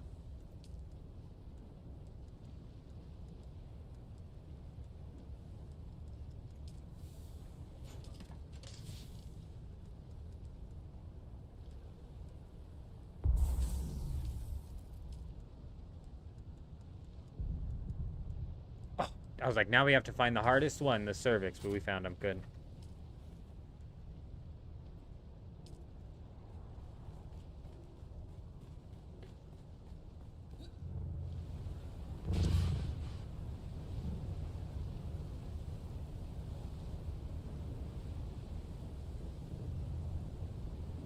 I doubt they care about that issue.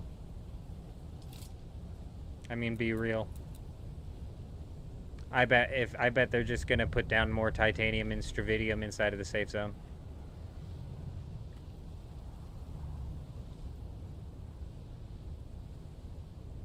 Oh, I don't have enough cobalt paste? For real?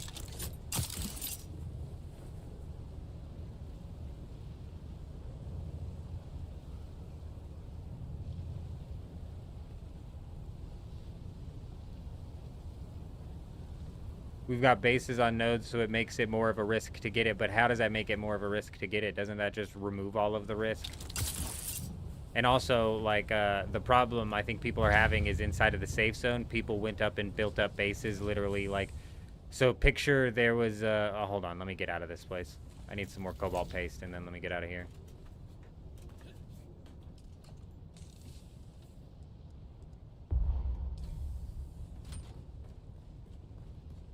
Picture there was like a titanium node and a Stravidium node right there in the center of my base, and I just walled off this entire thing, so nobody could technically ever farm that node, and I could just sit there and farm that node's respawn over and over and over again.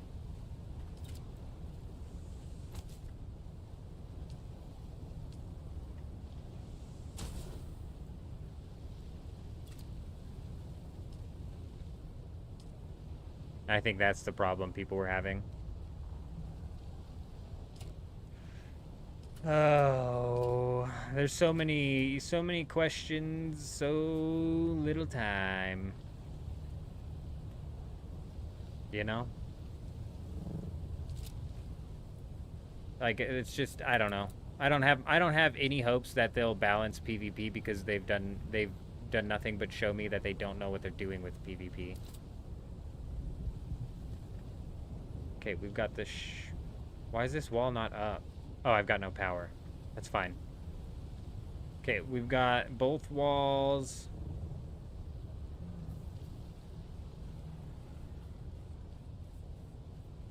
Let's see if I can find a power pack. Oh, actually, you know what? I'll do this.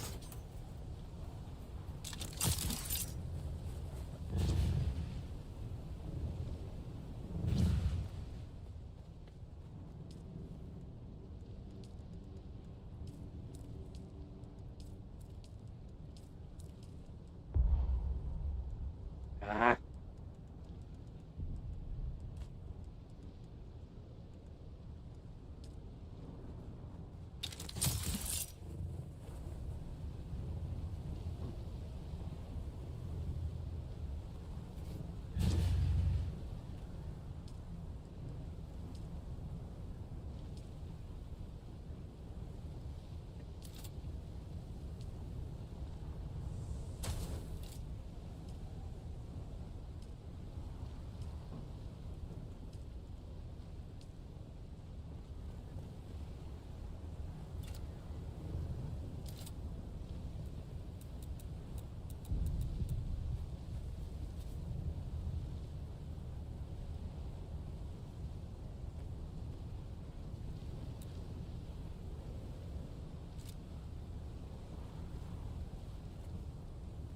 So, Echo, I think you're talking about building in the PvP zone, and the problem is people were building...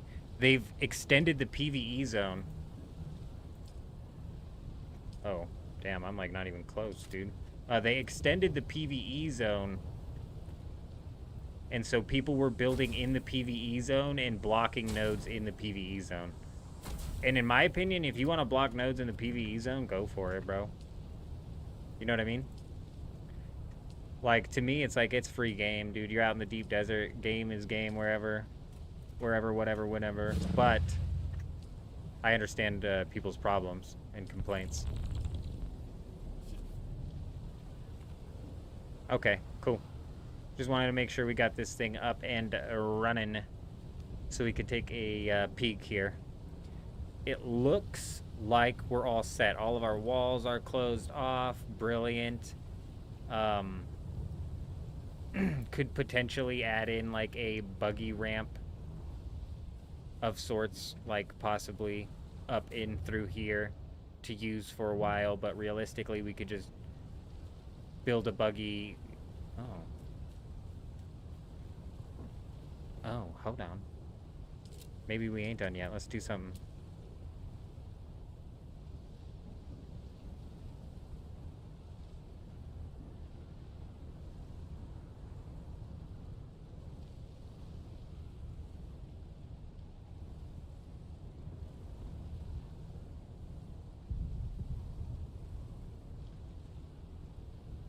I'm right there with you, Echo. The only Ornithopter I've lost to PvP was the one that I lost intentionally to PvP because I was testing if they would break my walls or break my Ornithopter before I was able to get back to it.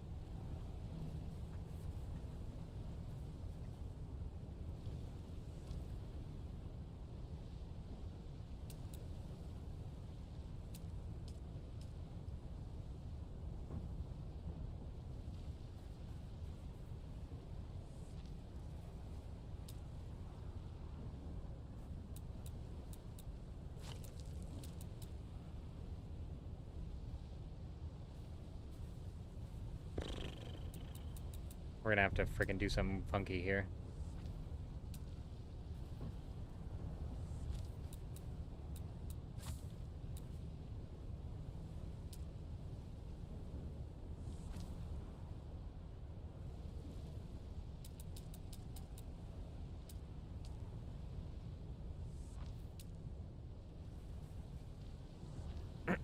That's all I wanted, was some structure to line up.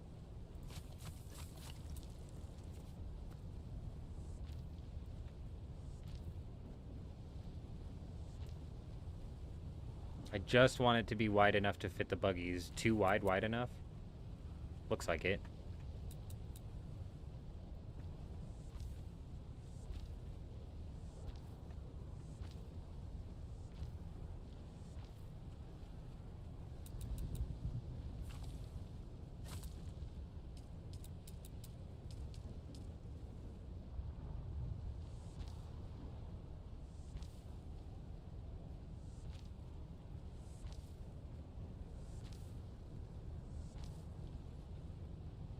If they put any thought into it, they could do something like have Atreides, Harkonnen Supply Depot, and Aero that PvEs could fight NPCs in for titanium and stravidium, so it's not free.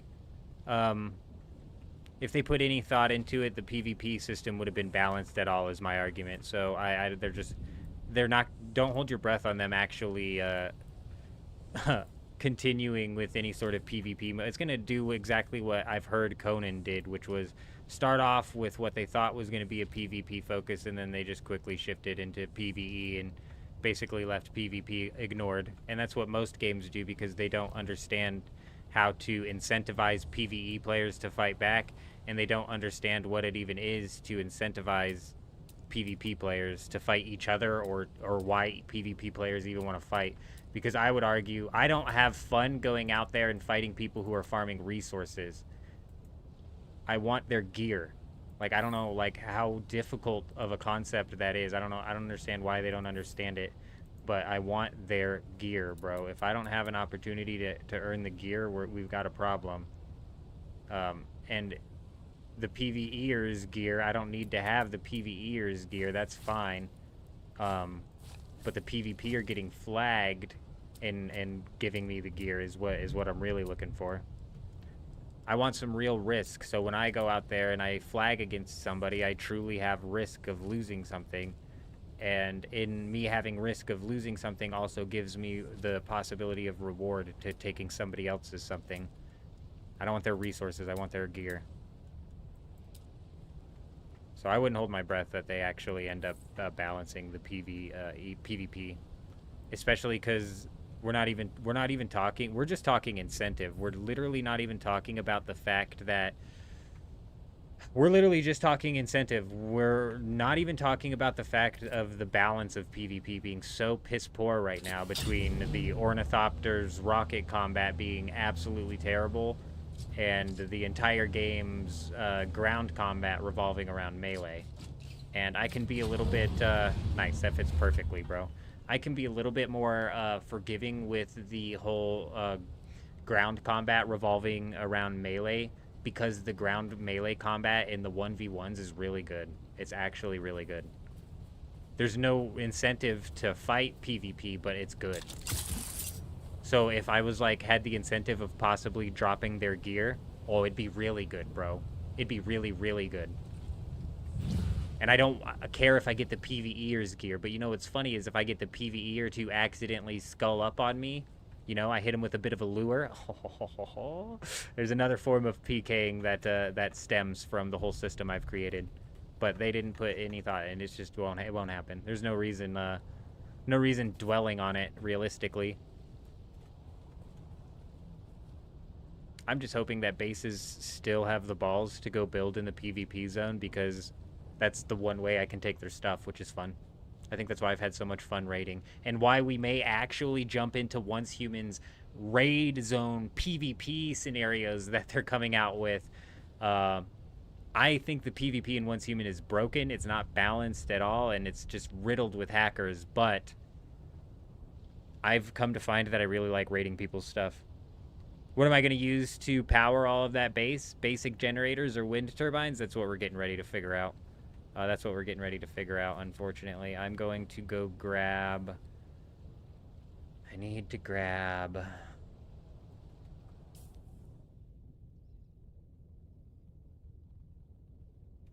cobalt paste. But I'm going to need like 100 of it. Okay, we have 100 of it.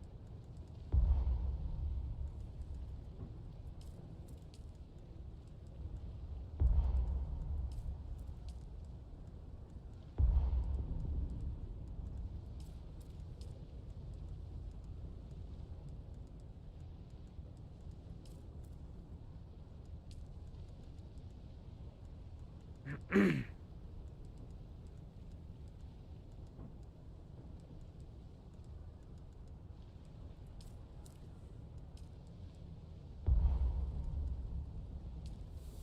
we might be short on steel, but that's fine. That's what we're getting ready to figure out, though. I'm getting ready to math out exactly what we're going to need for everything when it comes to our... Because we need chests, water... It's a lot.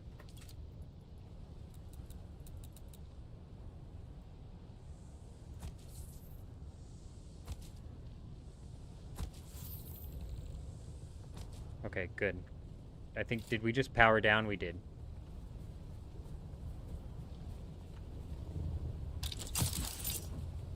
So just to run the base in itself, we need 423 power, or...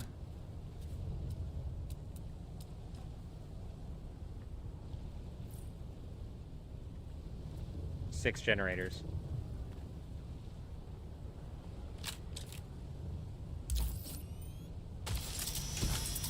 Death stills, yes. We are going to be setting up death stills. Yep, that's what we're getting ready to calculate all of that. I'm just trying to get the base up and running functionally, and then we're going to see how many more power generators I can put up. Because I think just to get the base to run functionally, we are going to just rely on generators. But when it comes to, like, putting up, like, the actual refineries and stuff, that's when we're going to start dipping into, like, the wind generators and stuff. But if I can do it with just generators, I think we will. But I don't think you can. So that's where we're at.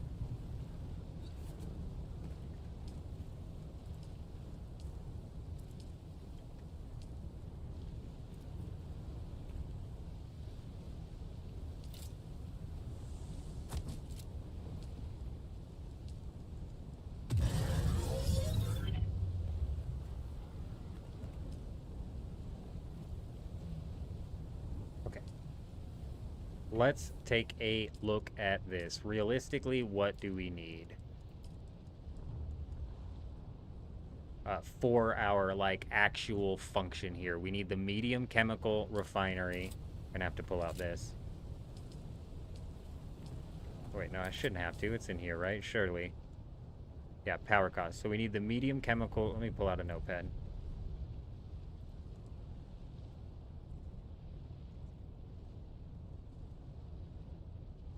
Are you afraid to be late?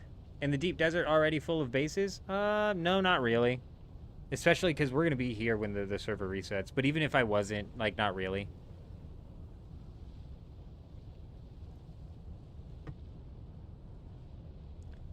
Okay, this costs... We're just going to slot in power right now. So we need the medium chemical refinery for the stravidium fiber. It's $350 a piece.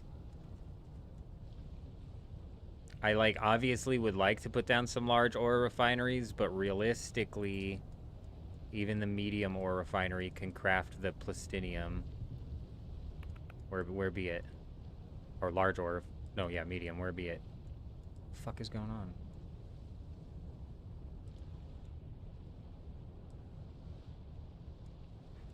on?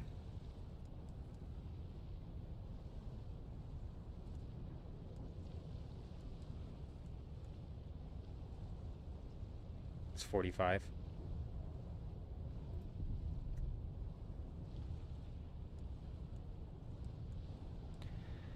And then we're gonna need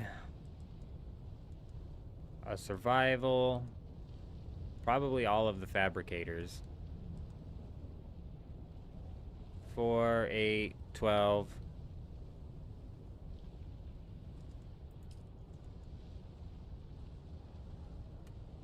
16.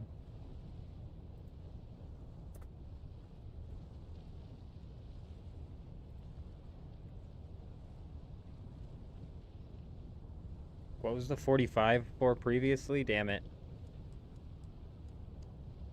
Oh, it was for the medium ore refinery.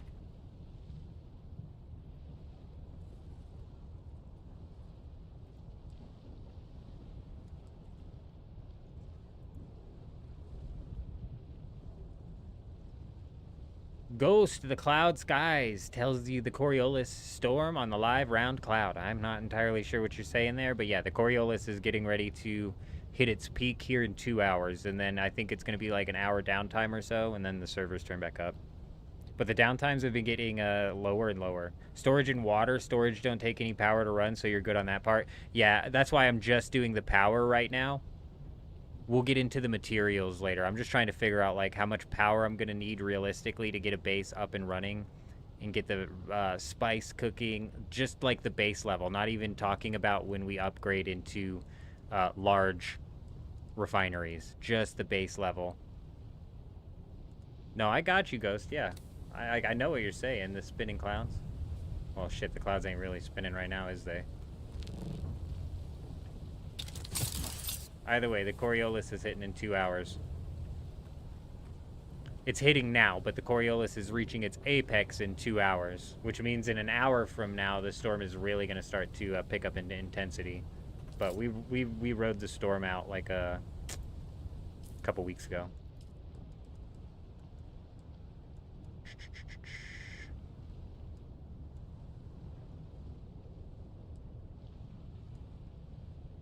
Death stills. Where's my death stills? This is duraluminum. Okay. Yeah, so we probably will set up advanced death stills. And I need to get at least 7 of them running. No. 4. 4 of these running. 4 of these running gives you more water than 7 death stills. So if you can put up 4 advanced Fremen death stills, you're outputting more than 7 Fremen death stills, if that makes sense. That's kind of like where their paths cross. Any raids today, Del Perro? We haven't jumped into the deep desert to see if there's anybody to raid today, unfortunately. We've only got 2 hours until the Coriolis wipes the entirety of the deep desert, and it's been about 8 hours, I believe. So once the Coriolis hits and starts hitting the deep desert, all of the shields in the PvP zone,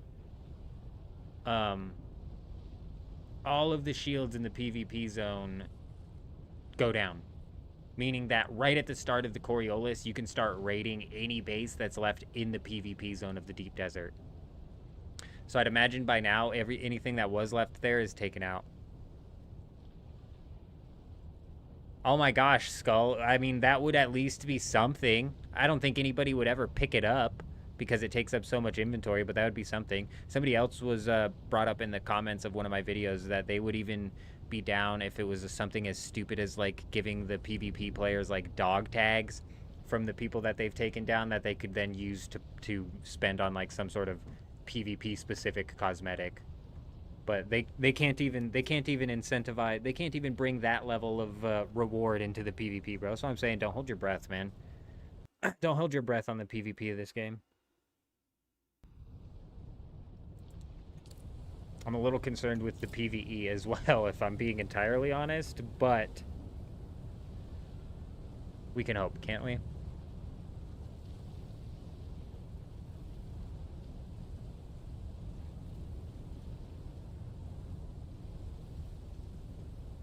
Alright, so 40 per fabricator, and I could potentially need 4 fabricators, so that's 160. But realistically, all I need is a medium chemical refinery, a medium ore refinery or 2, and the spice refinery. Medium spice is 350.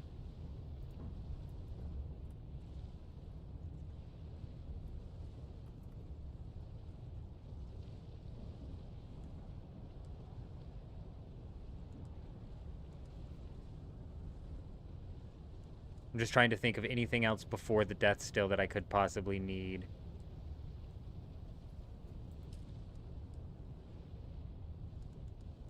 I may, you know, swap to the advanced. I'm going to put that into the list here. Because we may end up swapping to the advanced fabricators sooner rather than later, especially if we're pumping out a decent amount of plastinium.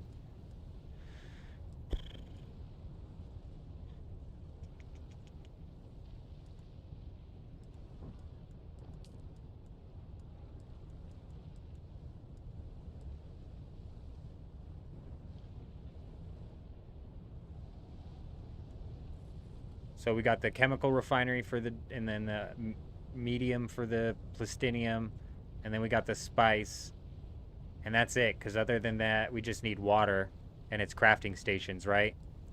So we're looking at 850. If we put down 2 medium ore refineries, that'd bring us up to 940. And then 160 if we put up all of the fabricators would bring us up to like 1100.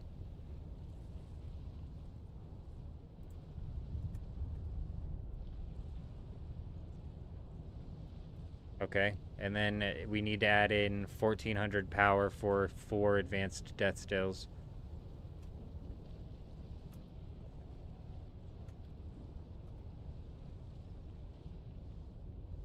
So we're looking at like 2500 power to run the base.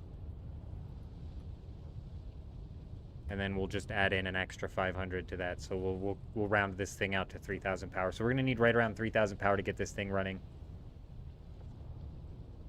The lack of any game ability to show you friend from foe is pretty shocking. I don't hold decisions like that. Besides the party icon, yeah, so you only can see like 4 other people. That was a intentional decision that they made, and I'm not holding like intentional decisions that the developers made against them. Especially something like that kind of like helps with the anti-Zerg. But I do get what you're saying.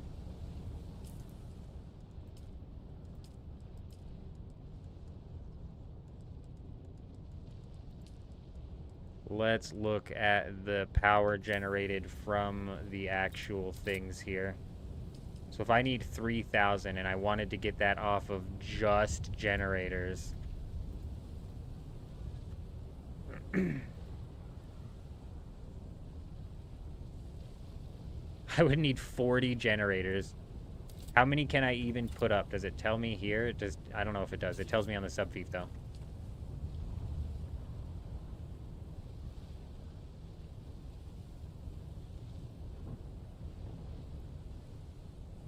I can only put up 40, and these count towards production.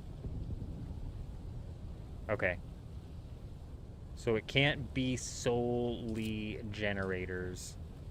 These only cost duraluminum, and then like the fuel to run them, and it's 350 a piece. So I would need 10 of these, or 20 of these.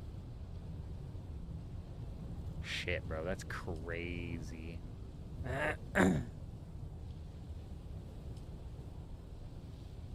It's crazy, but not impossible. I just don't know. These need to be outside, so they're actually picking up the wind. It is anti-Zerg, Echo. You're right.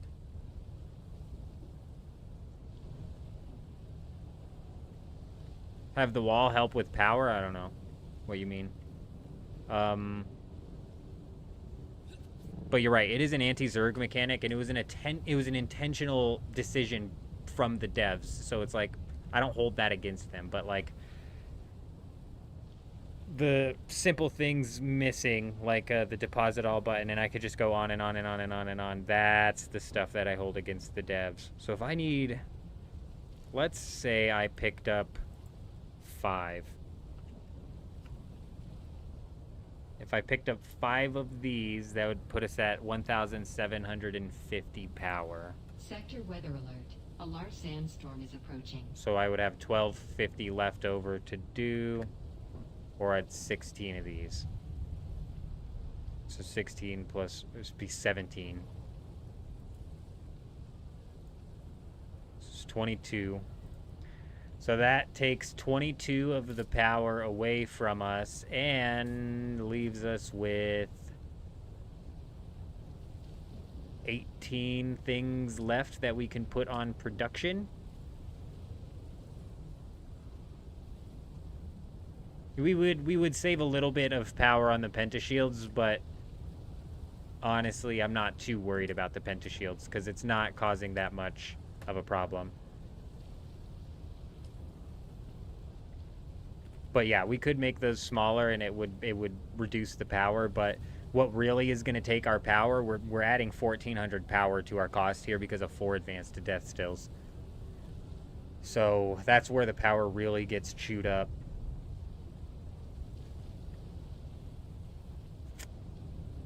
But we can easily hit that with, it was 5 of the wind turbines of the multi-directional, and then it was what was it? It was 17 of the regular generators.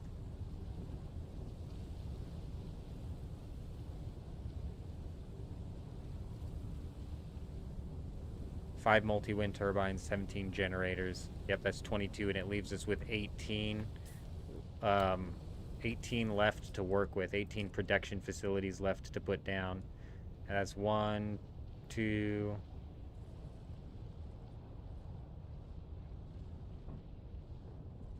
3. No, wait. 1, 2, 3, 4 that we need to put down for sure. Oh, so this actually, man, we actually could probably even go less of the big turbines and more of these, because realistically, production-wise, we need the medium chemical refinery, 2 medium ore refineries, the medium spice refinery, and then if we put all of the fabricators down, that would be another 4. So we're looking at 8, bro. We're only looking at needing 8 fabricators to get everything down. The rock islands are going to change with the storm. Yes, this is 100% going to be plopped down in the PvE zone. We have a base that we could put in the PvP zone, but with the changes that they made to the deep desert, there's really no reason to build out in the PvP zone anymore. If they're lazy, just leave the small islands in D through E. Will you build this base on the shield wall? It's potential. It's potential. Potentially. The problem with that is I'm trying to get this buggy out into the deep desert. So I'm looking for some sort of island. I'm looking for some sort of island. Let's go. Let's do this. Let's do this. There seems to be like a worry about the size here, and I'm not even concerned about the size not fitting into the deep desert. So let's do this real quick.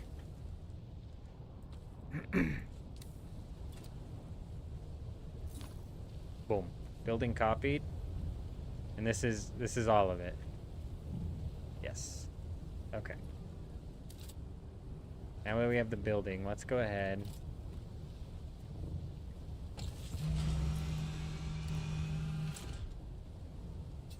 Let's fly out to the deep desert and go see the PV. No boosters? Oh, it's storage. Let's go see the PvP zone. Or the PvE zone, sorry, and see.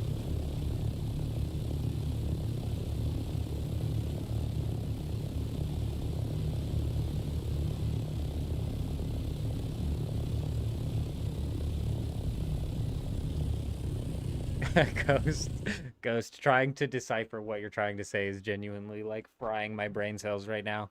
Can anybody translate what he's trying to say? I just don't, I have no freaking idea what you mean by that sentence, dude.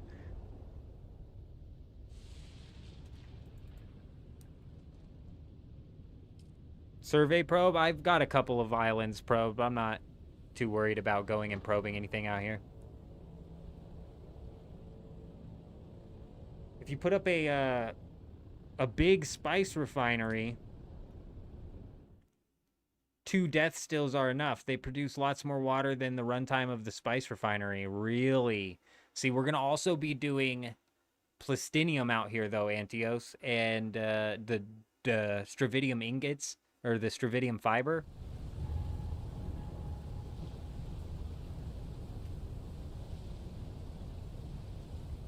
Any crashing issues? I was like, I'm not able to move right now. What the fuck? You just called a crash issue on me. No, we're good. I haven't had any. I crashed earlier because my internet went down, but that was it. Don't even, Jen. That timing was insane. It was like when that one guy came in and he was like, have you run into any hackers yet? And then literally like minutes later, bro, I swear we ran into a hacker. I was like, this guy just farmed me, bro.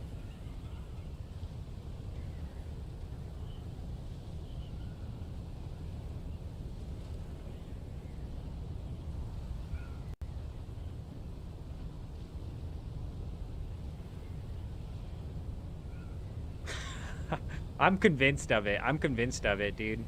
We were moving pretty fast, and this was after the rocket launcher nerf.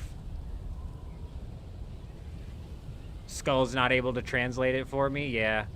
I don't know what jive is, if that's like a slang or something, but I clearly don't speak it either. I clearly do not speak it either.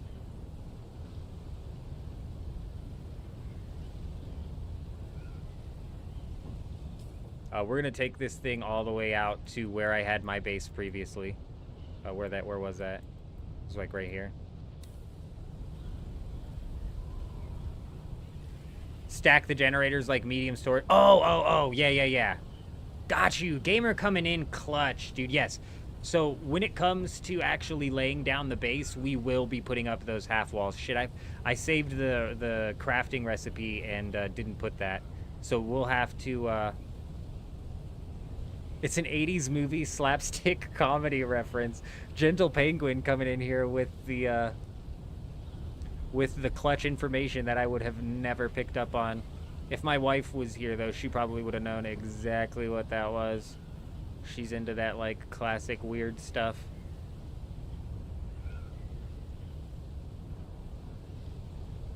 But yeah, damn, I forgot to save the shelves on this thing, so we're gonna have to forget this recipe and rework it. I built 2 half walls to have a whole thing, a whole shelf of both chests and generators, so I've already got that laid out.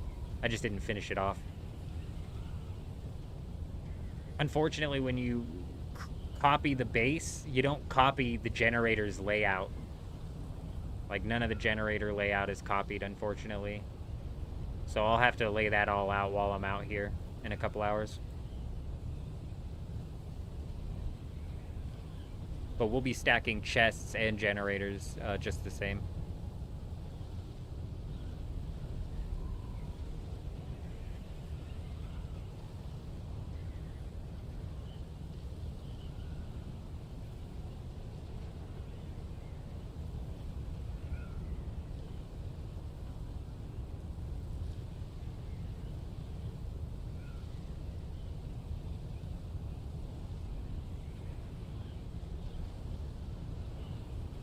Kurt, how you doing? Good to see you. I hope you're doing well. You have a tool? Did you copy it? Yeah, we did copy it, gamer. I would typically let a comment like that make me second guess myself, but I'm like 98% sure. You knocked 2% off, but I'm 98% sure we copied it. It's in my inventory too. Yeah, it's right here. Yeah, right here. We did. What does this guy still do? What are these people still doing out here? Can I break into their base? I never came to check.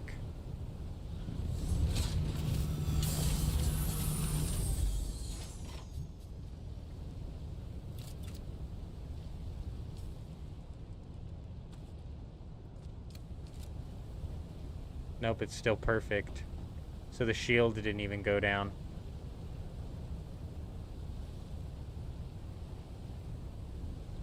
The shield didn't even go down, but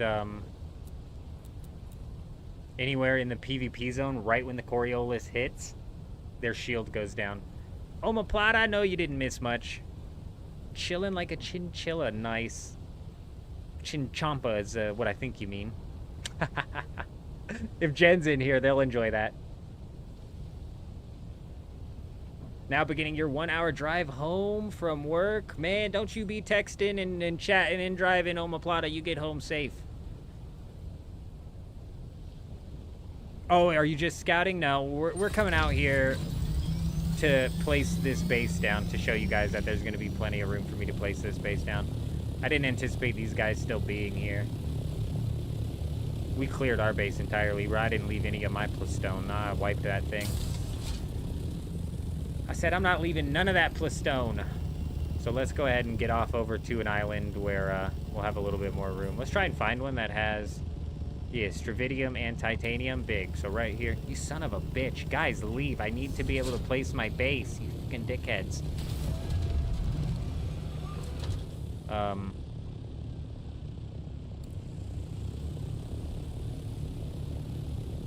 Is this asshole blocking Stravidium? No.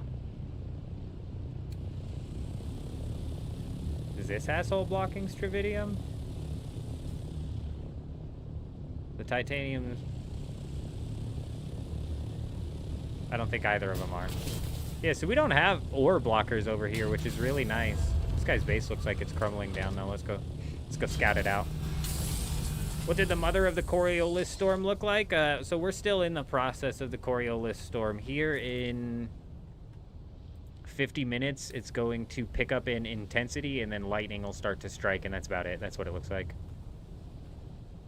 Damn it all. They've abandoned their base. Let me raid it in some way, shape, or form. They don't want to be here anymore.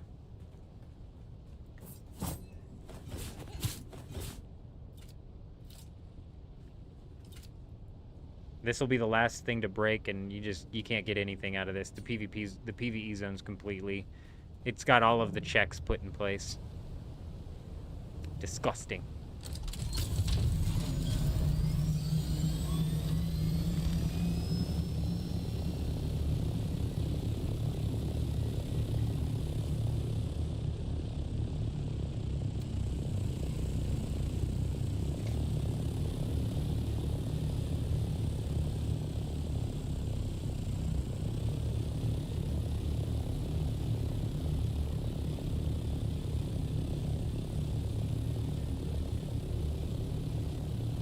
Looks like a good spot.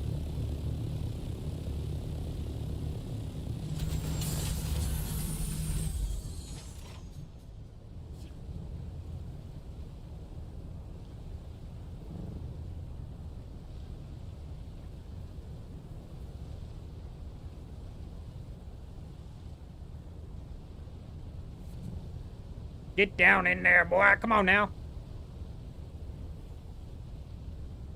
Oh.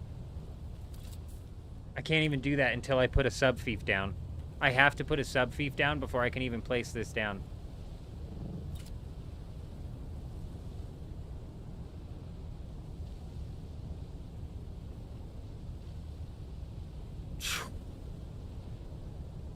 Having that sucker, having this thing, like, literally to the edge of the sub-fief is going to make placing the sub-fief, like, crucial. But I think we could easily fit it right here and have all pieces of the structure hitting the ground. It looks like that back piece is. Oh. Yeah. Yeah, man, beautiful.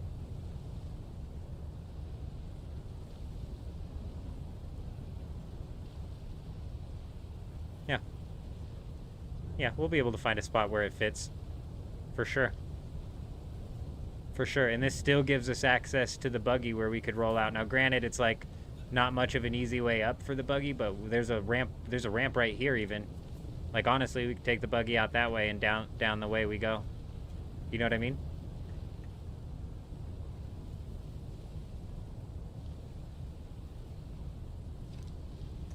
So, sweet. We raiding someone today? Since we're out here, let's go ahead and do a PvP zone check. I would say there's 0 chance that there's any base left that hasn't been raided already. Because like I was saying, as soon as the Coriolis starts to hit,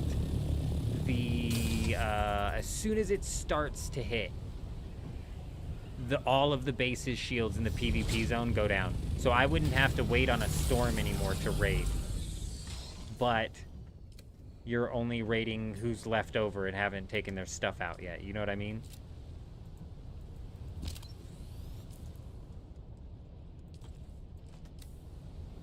Preview placing the sub-fief? I have 3 of 3 sub-fiefs, so I can't place a sub-fief. But it let me place the build down, so I was able to place the build down. So realistically, I should have been able to go just slap the sub-fief right in the middle of that. You know what I'm saying? Like, actually, let's do that again just to, because I canceled the placement of it, but just for shits and giggles.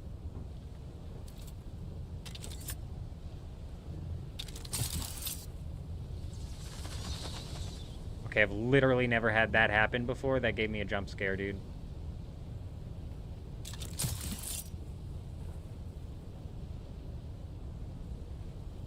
Your buddy and I are busy farming mats for your first ornithopters. Can't wait to actually have a ornithopter. Would make traveling so much better. It definitely opens up the entire game. It's a game changer.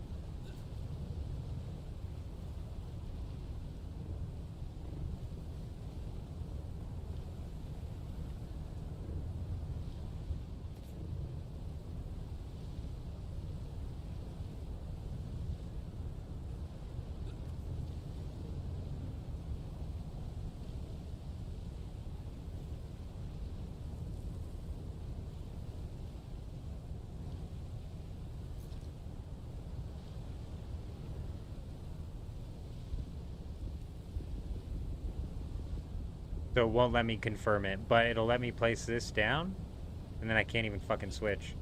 Oh, okay. So I'm glad you brought this up, and I came back here and tried it again, gamer, because I will have to place the sub fief first, and then line this up in the sub fief, which is probably going to be a bit of some trial and error when we first start. But we should be able to get it down, because if I placed a sub fief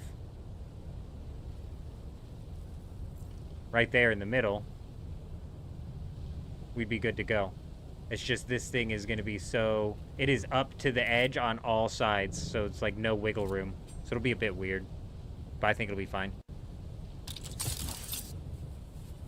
We will have to figure out where we're going to place it and then get a sub-fief down, and then... So it will be a bit of a race, I guess, depending on how many people are literally, like, staying up to do this.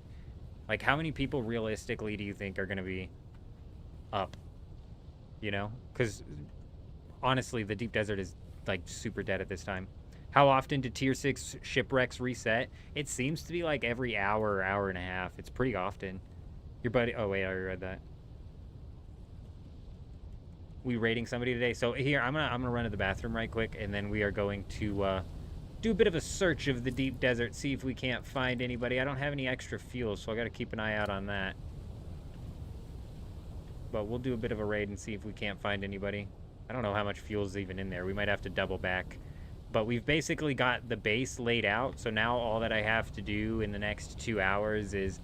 We've even figured out the power, so realistically all that I have left is to figure out the materials that I need and get that all sorted and ready to transfer out. So we'll do some checking to see if there's anybody out here. And thankfully we're not gonna have to wait for a storm, because like I said, their shield's already knocked down. I'll be right back.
What advanced vehicle fabricator? I don't have an advanced vehicle fabricator in my base. Not in the one we're bringing out here, not yet. There's someone nearby? Oh, I'm in the PvE zone. Doesn't matter if there's someone nearby. It don't even matter. We do have a full tank of gas, okay.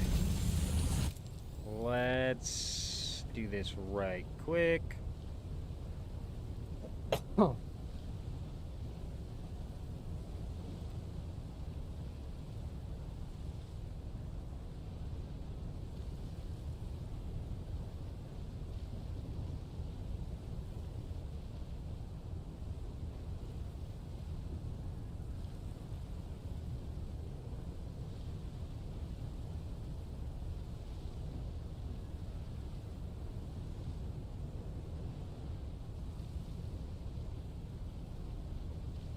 Okay, now let me pop over to Twitch real quick and change the title over there.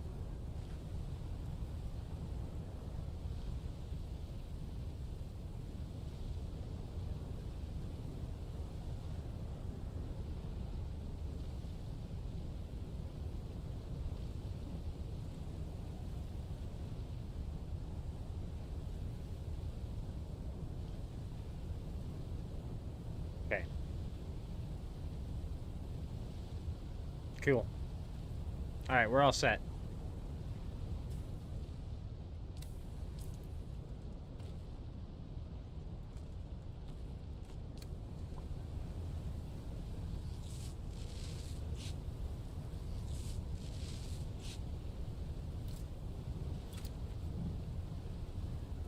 Dude, I don't know what they did, but it's so hard to place your ornithopter now.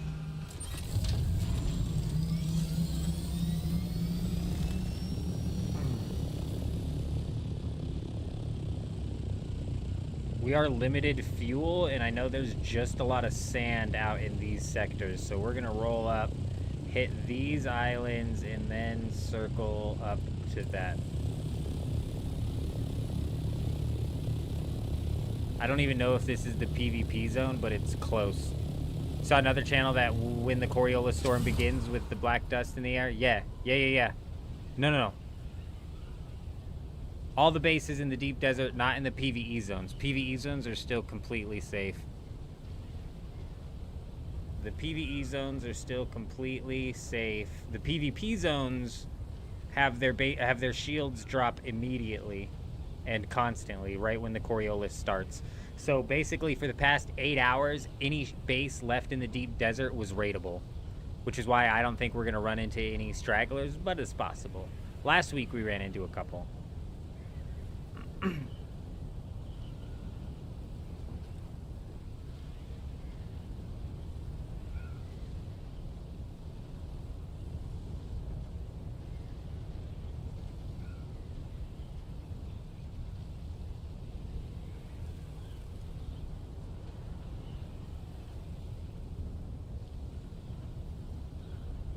PvE zone and was raided? Okay, well there was a couple bases back there in the PvE zone. We can go check it.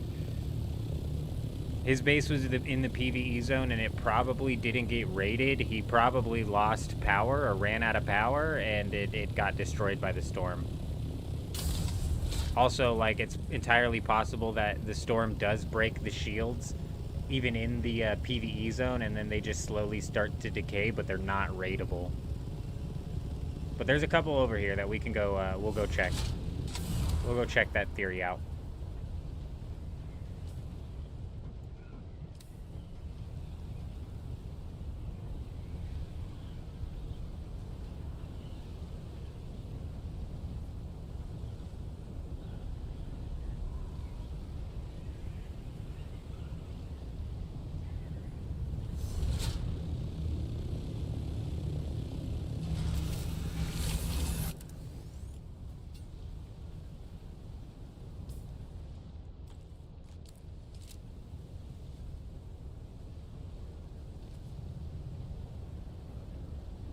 Okay, from what I can tell, this base's shield is still up. There ain't nothing in it. So he might have actually taken the sub-fief. It's too close to another sub-thief. So no, there's still a sub-thief here. So it should still... Oh, shit. Okay. This one is weird because it's got no sort of powering system. Let's go look for one that clearly has its power up. If we can raid PvE zones, bro, we're gonna be clearing as many bases as anybody. We're gonna be breaking into all of them. Anybody left their shit, bro, is coming with me.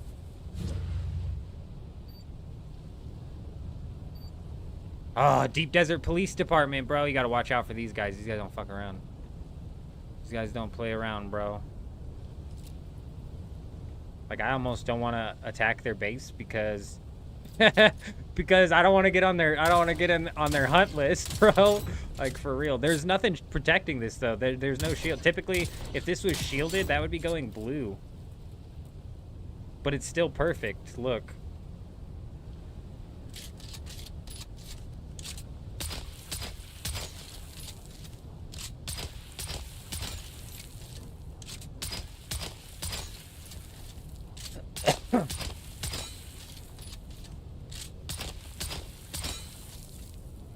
It's still perfect, bro. That would have for sure done that for sure would have knocked it.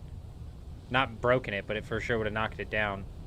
So if the power's up on the base, it's safe. Let's try and find one that has a sub-thief, but maybe no power. Because that one, I don't even know if that has a sub-thief. Maybe I didn't even damage the wall over there. This one's breaking down. This one's in critical. And it says that there's a sub-thief here.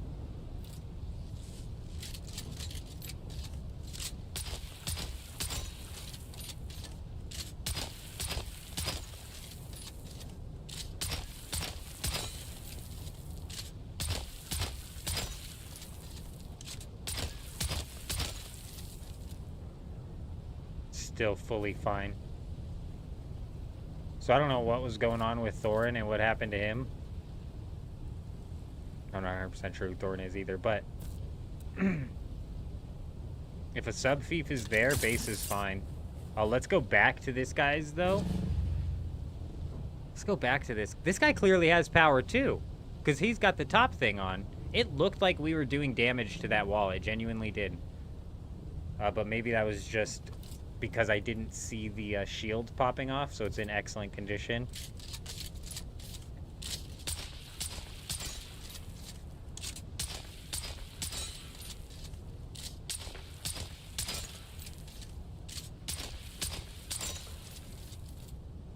Still in excellent condition. Yeah, they're not raidable. I don't know what happened to Thorin, if he ran out of power, or it maybe when you run out of power it becomes raidable. And there's actually a couple of bases. So like what happens when the Coriolis start is the shields go off. Even in a PvE zone, the shields go off. There's clearly no shield protecting that base. If there was, it would be going blue as I shot at it. But that doesn't mean that I can damage the base. It still has a check in place to stop me from damaging the base. And maybe that has to do with the fact that there's still power in it. Oh, look. We can actually test this out right here.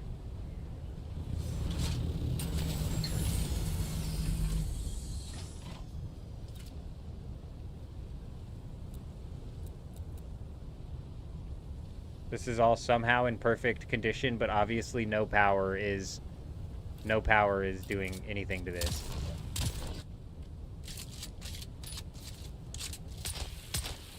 Yeah, I'm assuming his base looked like this.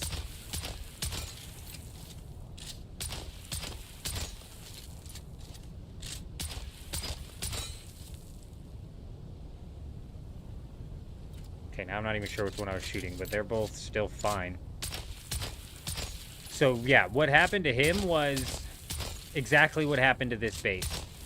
And I'll explain here after. Yeah, it's still fine. So what happened to him is exactly what happened to this base. When your base takes storm damage, the very last thing to break is the sub-thief. So all of this foundation is going to break before this even starts to take storm damage. And what happens is his walls broke, and then his chests broke. And then he probably came back to his base like this, and he's like, I got raided. But in reality, his power went down or his shield went down from the start of the Coriolis, and he was using some weak walls, and a storm or two hits it and breaks it. Does that make sense? Also, throughout the entire week, if he wasn't aware, a lot of people I've seen aren't aware, throughout the entire week, if you're built in the PvP zone or the PvE zone, when a storm sweeps through the deep desert, it shuts your base's shield off, allowing that storm to damage your base. So if you're building out here, you got to jump in and repair your base like on a daily basis. Otherwise, you're going to be left in.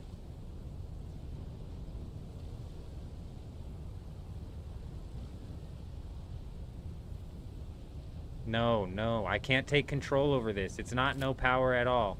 I cannot take control of this. I'm too close to another sub-fief. This sub-fief has no power. I cannot take control of this base at all.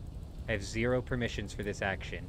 The way you take over a base in the PvE zone is if that person decided to abandon that base. That's how. So if you're able to take over a base in the PvE zone, it's because they abandoned it. Like in the map, they decided to abandon it.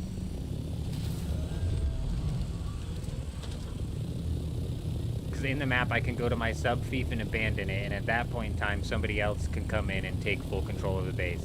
It has nothing to do with the power. If you're in the PvE zone or the Haga Basin, there's like 24 checks in place that prevent any sort of like PvE raiding or griefing. Even to the point where this guy, if I was standing right here when this guy's chests broke, I don't think the items spawn on the ground. So I can't even camp this guy's base as it's breaking. That's pointless. Because when the chests break, it just straight deletes them from existence. So if I was a exploiter or a hacker, let's say, and I came up with giving myself permissions to somehow destroy other people's stuff, it just deletes it. So I wouldn't end up getting it. Does that make sense? There's like so many checks in place in the PvE zone that prevent PvE raiding.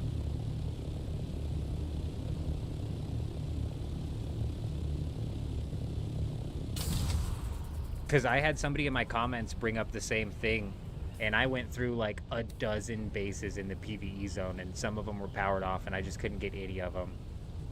And when you raid a base and you destroy the sub-fief, you can then go through with your construction tool and just delete everything. So it has everything to do with the sub-fief being deleted.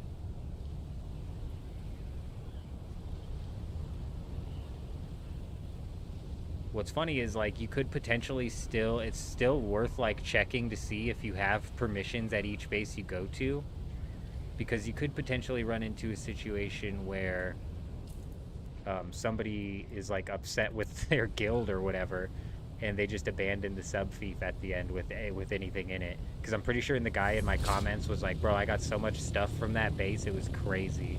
And it must have been a situation where somebody was, like, salty quitting the game and just bailed on their stuff and didn't care about it, or it was like a guild and they had a member like straight up betray them.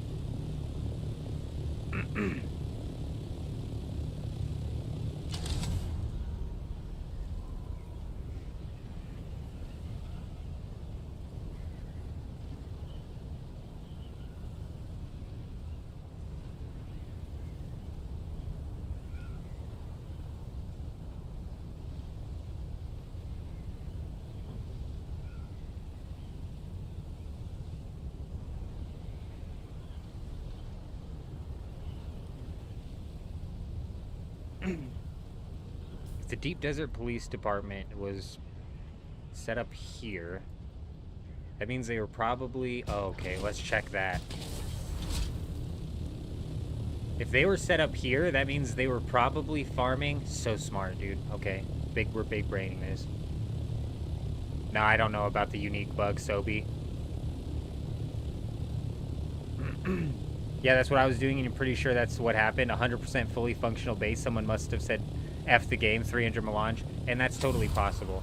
They just get to the... And that's hilarious. It was probably a PvE player who actually realized what the Deep Desert PvE is. If you log out with unique gear on, you'll get negative stats. You will get negative stats for that. Oh!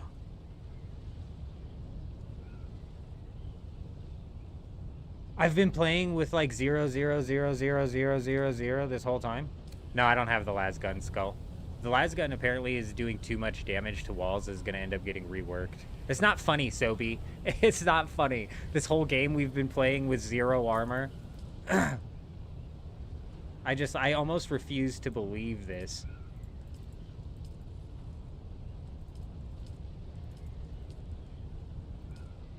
I still have 0 armor. It still doesn't say anything.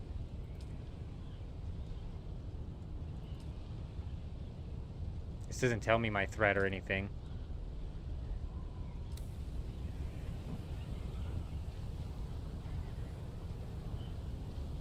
Oh, when you're in your vehicle, it always says 0 0? No way, Sobi, because we've been logging... Is this a new bug? Because we've been logging in and out with our unique boots on the whole time, and I'm still able to farm spice like crazy.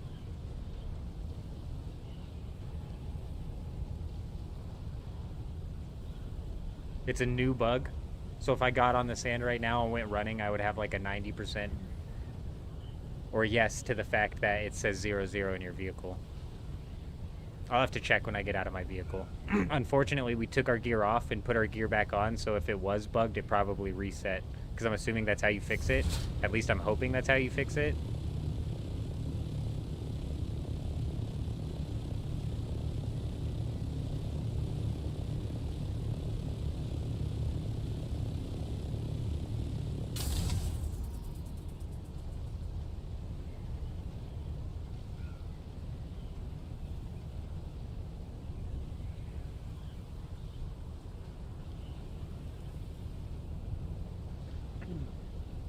I wouldn't be surprised. That sounds like kind of a niche. Just makes me curious if it was happening the whole time. I feel like there's no way it was happening the whole time, so it's got to be like a new bug. Spice melange on your server is only 1,000 a piece? No way. I ought to go check what my auction house is doing, because we had a bunch of the thermonuclear coolers sold. I need to pay my taxes. We're late on taxes. I doubt it's super cheap, bro. I feel like this server is, like, died out, bro. My auction house on this server has always been busted. It's, like, so not normal. It's not a healthy auction house.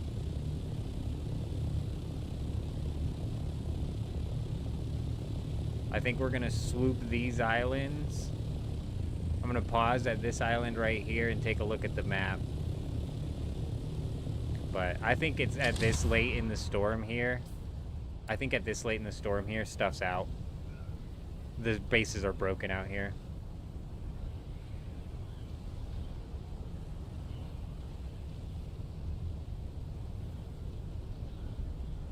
Oh, you do take a bunch of damage. You're right.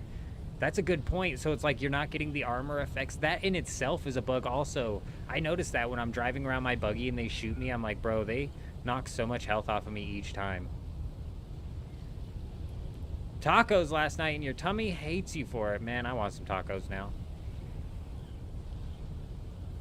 I had some chow mein.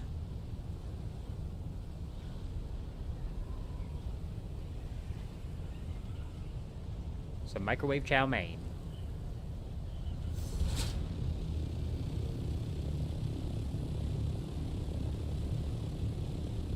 Alright, let me pop out my vehicle real quick. Let's take a quick scan of the map. We still have plenty of fuel.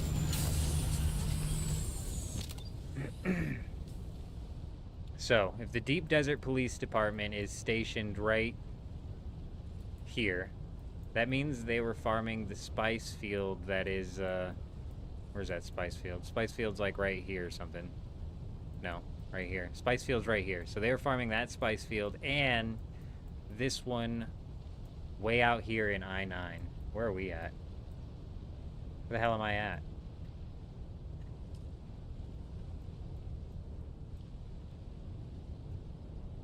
Okay, yeah. Let's continue flying out that direction then. Because if they were hitting up that direction, it's entirely possible they had some bases slapped up out there. So, I mean, YouTube chat, I guess it depends on the day, because yesterday it was delayed. Poor Doc, I think, had a super delayed chat.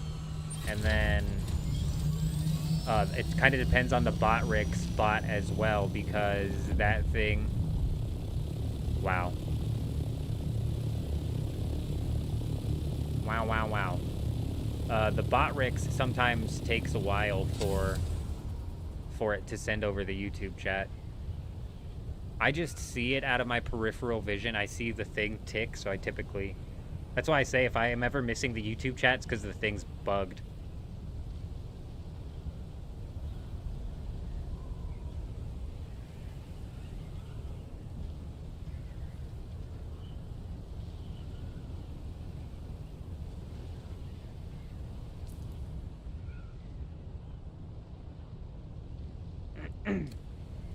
Yeah, it's entirely possible they had some forward operating bases out here.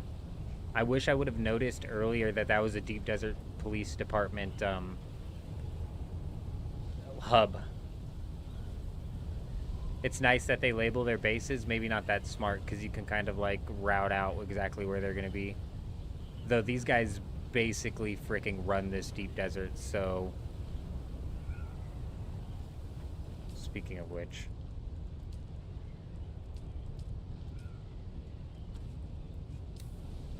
These guys basically run this place.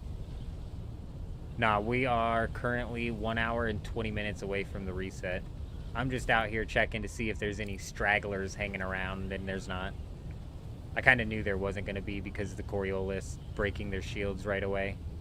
Anybody who wants to raid out in the Deep Desert PvP can start doing that all day, 8 hours ago, so...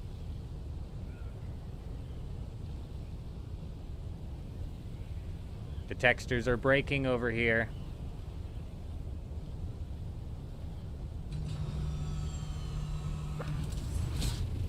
Oh my god. You don't want to land in that, bro. You'll literally start to, like, merge through the map. Let's just ignore that that even just happened, bro. Oh my god.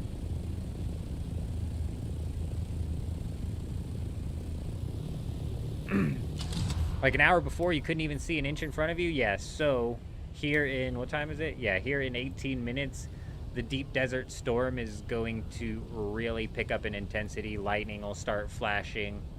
It'll, and that's about it. So yeah, we're about working our way back out of here.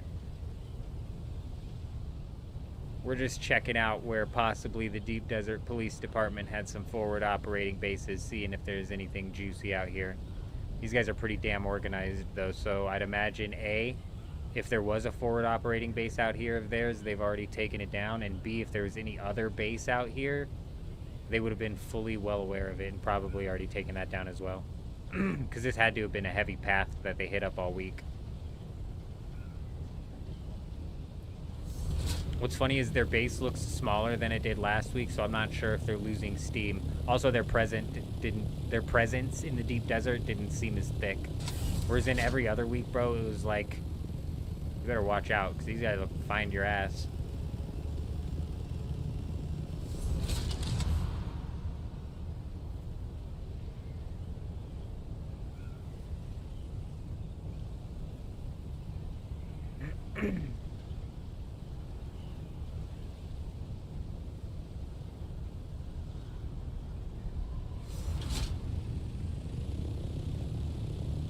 Well, that was the spice field that they were farming constantly. I would not be surprised if they had a forward operating base right around here somewhere, but he's long gone.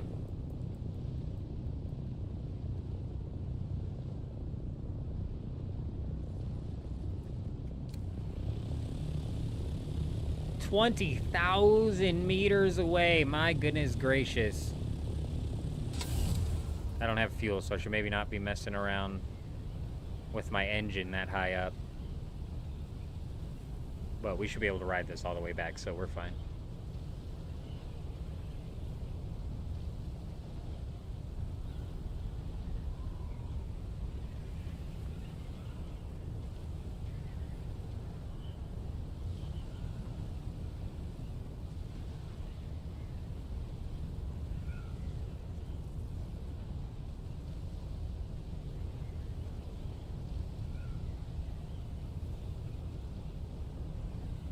mean, we could have written it like that all the way back if I didn't just completely mess all that up.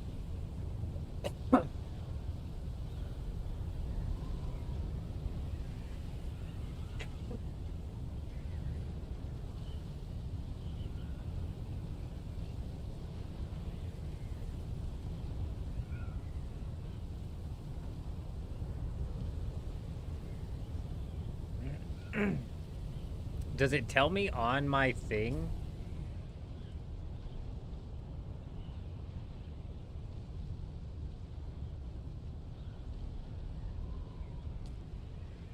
That's cool. I like that. It reminds me of the once human bases that you can save and how you can look at them in that form. Speaking of which, we got we got 24 hours or less before Once Human comes out with their new scenario, and we're gonna be jumping on, playing that live. Should be some good fun. It's a survival MMO similar to Dune, in the sense of like that's what the gameplay is, but the PvE in that game is crazy. I'm excited. It's been about, I want to say, 6 months since I've jumped in. The Way of Winter scenario that they came out with really killed the game for me, on top of all of the loot crates and whatnot. But I'm going to put all that behind me and kind of jump into this new scenario here as not cynical as possible.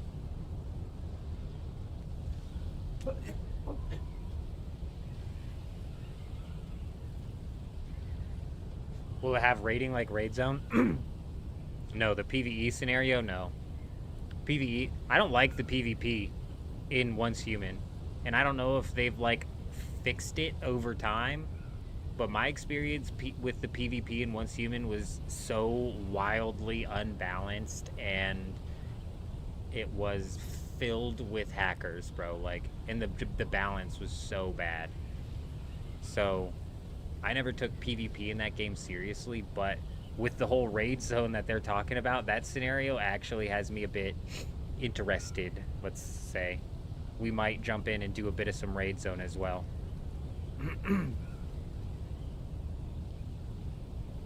I didn't realize how much I like raiding, dude. Like, we might even eventually try jumping back into Rust and playing some Rust. I never really had fun in that game, though. Rust a bit too hardcore for me. The clans, yeah. You were raided by like an eight man groups, yeah, see? And that's kind of like, is there even room for solos? And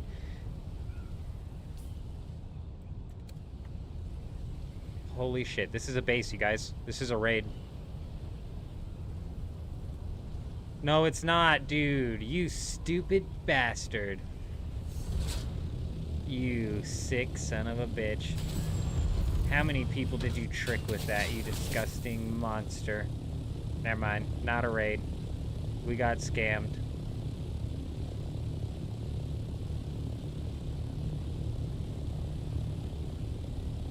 Okay, there's a base over here, too. We might as well. Rust is a bit too hardcore for me. And the gameplay loop isn't that fun.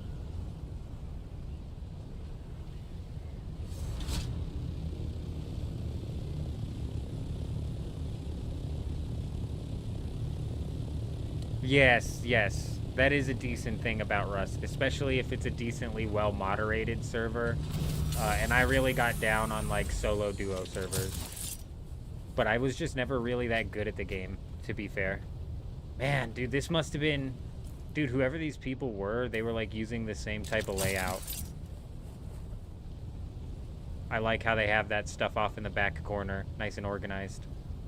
We're gonna head back to our base, actually, and... fix up the organization of it.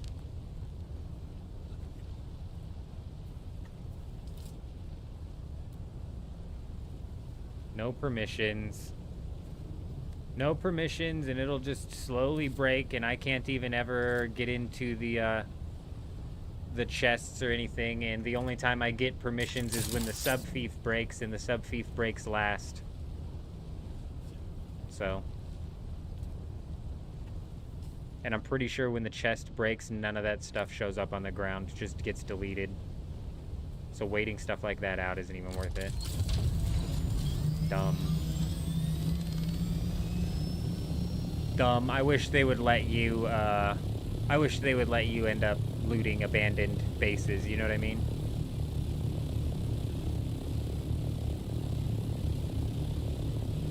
But they have so many checks in place.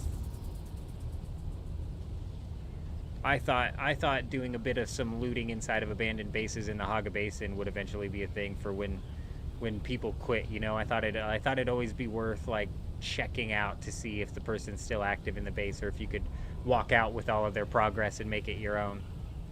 Nope, there's so many checks in place. Good thing about, oh yeah, we already read that. I was never good at Rust. I was always too scared. Also, when I was playing Rust, I was trying to play it casually. I didn't want to take it too seriously, so I never played with my headset on. So imagine playing Rust without being able to hear where people are coming from and not being good at Rust. Like, it just never worked. But I didn't, like I said, I wasn't taking it too seriously.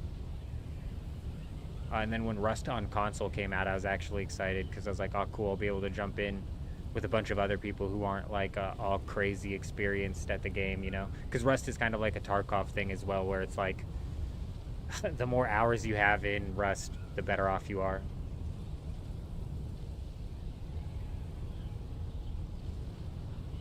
Play gun game with no headphones? Yeah, it's one thing when you're on like a training server. I never did a training server either, so it's like if I ever did, or when I ever did finally work my way up to like a double barrel or even the nail gun, it's like I was so incompetent with it.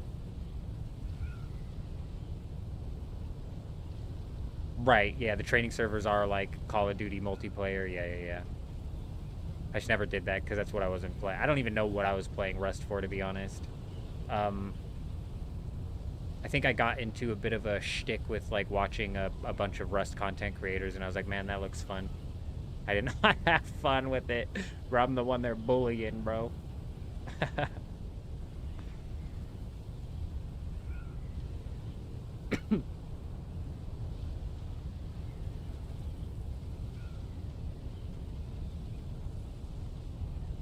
But yeah, I'm not surprised Raid Zone, especially on official servers, is just like Rust on official servers, which is impossible for a solo to play.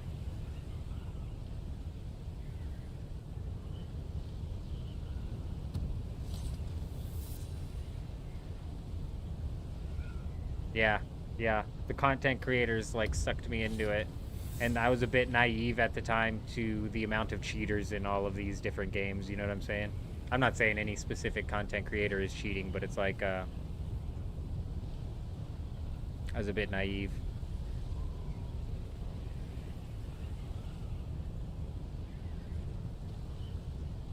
I don't want to put thousands of hours into a game, basically. So that's why I don't jump into Tarkov either. I play to compete, you know, and I guess like having the time in a game, giving you the skill advantage is like nice, but it's like there's a certain point where it's like too many hours to catch up to the competition. So I don't play Fortnite anymore either because I basically had to play Fortnite for like 8 hours a day, and like 3 of those hours I was spending in training maps, doing fucking build runs and stuff like that, and editing runs, and just it was too much, bro. Just suck the fun right out of the game. Damn, bro. See, and that's Once Human's a weird game run by a really weird company. So that seems super restrictive on the community servers, and that sucks. I brought that up in the video I was talking about with the 2 upcoming servers. Oh, fuck, I can't get out of the deep desert from that side. I was talking about that in the video I made, talking about these. I was like, maybe this will lead into, like, similar to the Rust community servers with, like, duos or trios or whatever. But if they don't even allow people to properly facilitate or run community servers, then that's a problem. That's alright, though, because, like I said, I've never liked Once Human's PvP. Their PvE is, like, head and shoulders above their PvP. And I like how creative their enemies are. And their set design. I'm excited to jump back into the game, honestly, because it's been so long. And I haven't followed it at all. So, like, I honestly have no idea what I'm even getting in for. I'm a little bummed out. This is the content creator side of me being a little bummed out, just FYI. I'm a little bummed out that the scenario has had a bunch of early access testing for the past few months, because that basically means that the entire scenario is figured out content creation wise. Like, it's going to be really hard for me to go into the new scenario and be like, here's a video talking about how the best way to go and farm this is, right? Because all of that's already been figured out. But even in situations like that, we always manage to find something.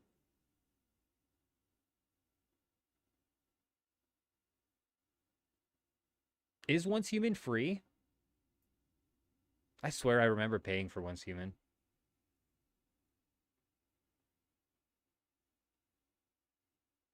I did not realize it was free to play.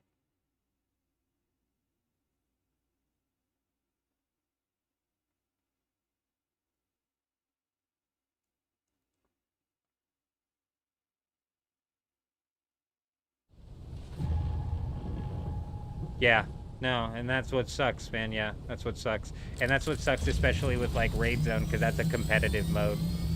So if I were to, like, join in and plan on jumping into Raid Zone on day one, I would have to watch a bunch of videos. I would have to watch a bunch of videos basically detailing and game planning and routing out how to play the game. Which is fine, but it's like, damn, I wanted to make those videos. I wasn't paying it. I could have jumped into the early access testing. There was nothing preventing me from doing it. I just wasn't.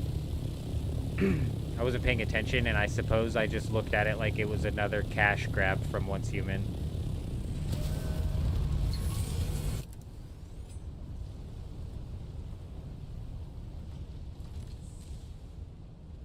I still haven't had the storm? Nah, we are currently 3 minutes away from this entire storm picking up its pace just a little bit. It's going to start to get lightning-y out here. And then we're 60 minutes away from the servers shutting down for like an hour or so. I've got half walls to put up in here, and then I've got to recopy it onto my thing, so I have the half walls built. And then I need to math out the rest of the materials that I'm going to need. Unfortunately, dude, does it not tell me what I need from this? That's irritating. Why doesn't it tell me? It's like, damn, bro, it doesn't tell me. I like this preview, though. What happens? What's this look like in a preview?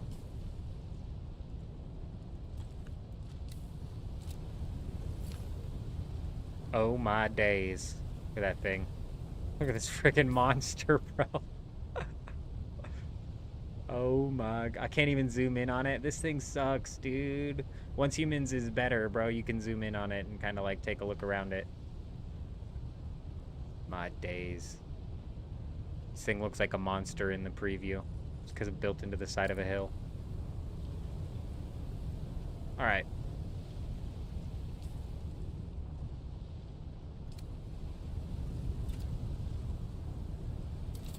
Sector weather alert. A large sandstorm is approaching. Here we go. Here comes the lightning.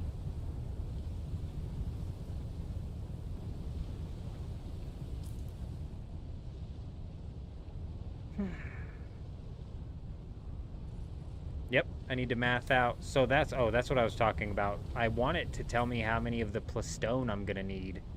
Like, that's irritating. Doesn't even tell me how many building pieces I use. I'll just have to pack up.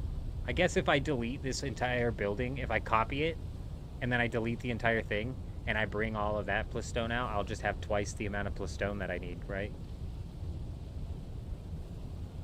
Yeah, crazy, right? Definitely free. Kind of makes most of the bad stuff like, it's free. So you're totally right.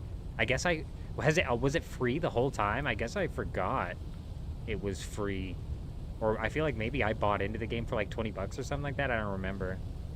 But that's Miscreant Gaming. Are we on Ramal? Nah, we're on Dew Gap. We're on the Dew Gap. Whoa, what's with that? What's taking damage up here? What was that? units better not be taking damage, bro. Hey, windmills. Windmills are running. Yep, they're running. This isn't, because I'm out of filters. That's running up there, right? Oh, shit, I don't have my suspensor belt.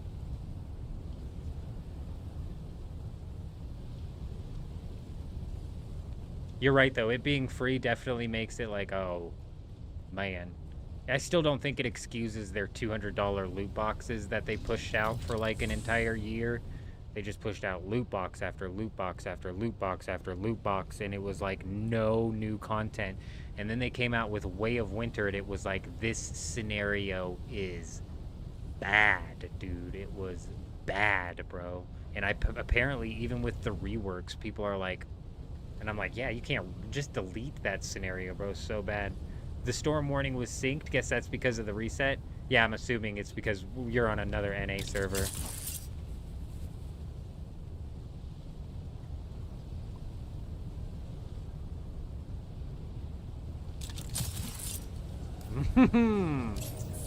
Almost had it.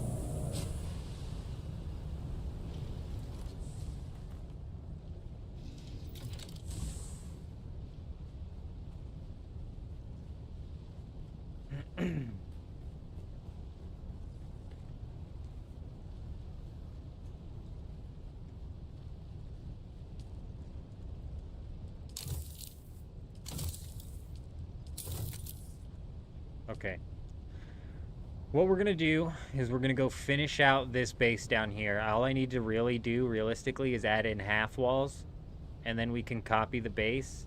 Then I'm going to delete it and fill my buggy's storage with the plastone.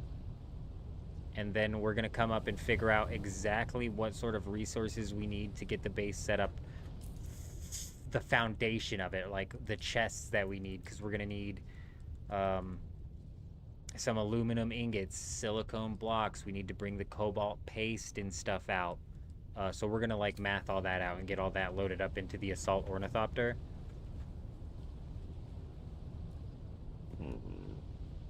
In a minute, though. I will be right back.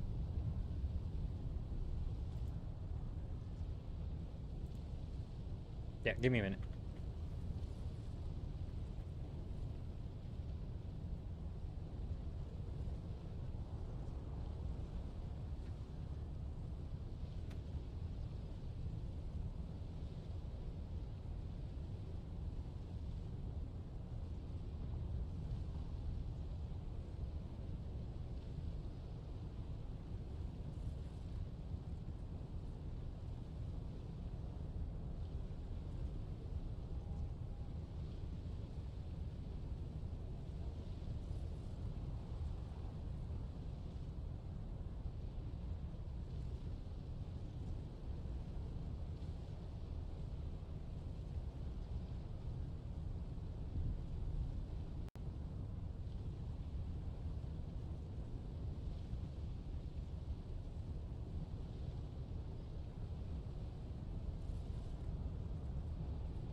Alright.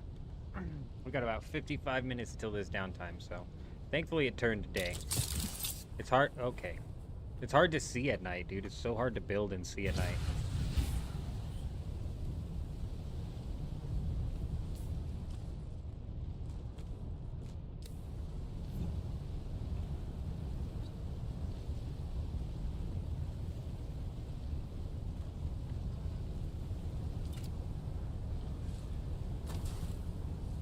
These will all get deleted because these don't come along with the save, unfortunately, but I'm going to set up the half walls.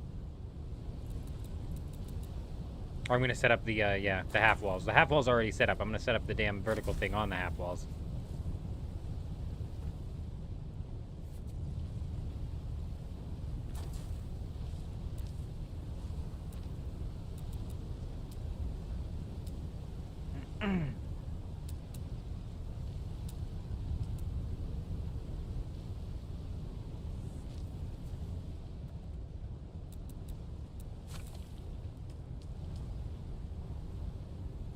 I mean, let's have a little bit of class. Shall put a little curve on there, huh?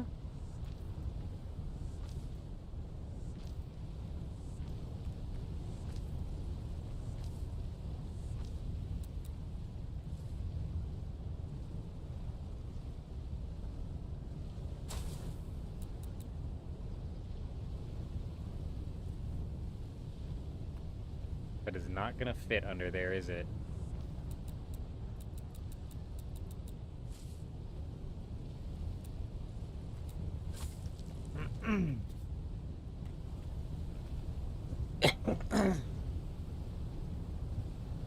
I'm doing 17 of these.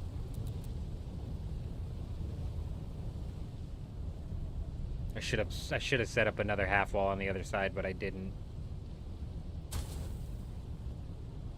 It's about one per block, so 1, 2, 3,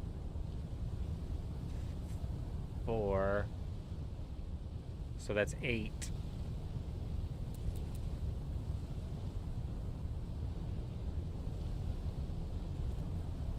Five would be 10.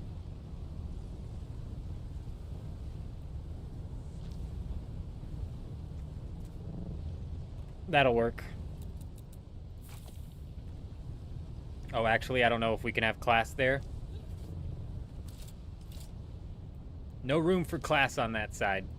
Oh, oh, oh. There we go.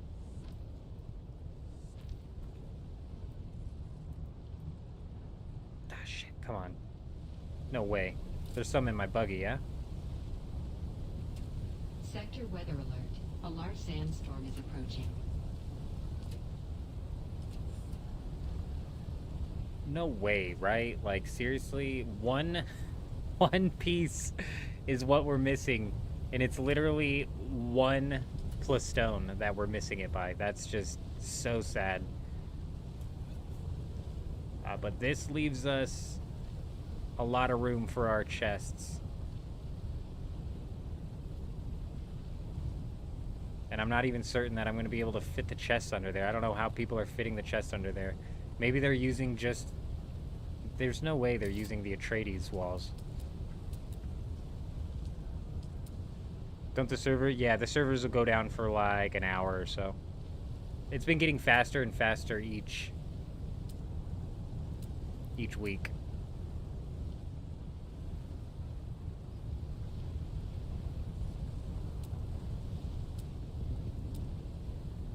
Ah, we might have to use this. Yeah, because look, this has this under gap right here, which is going to block it.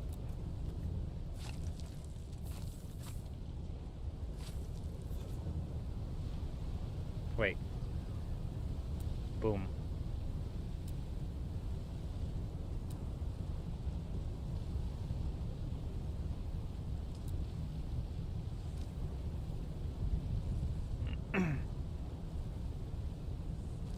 Nice.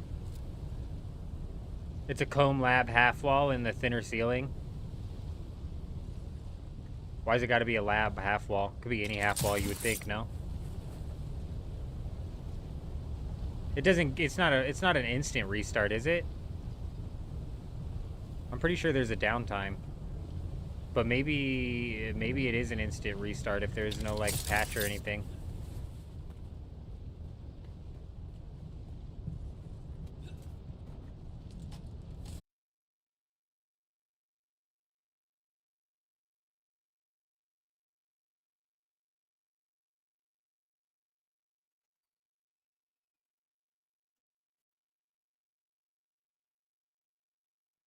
We back?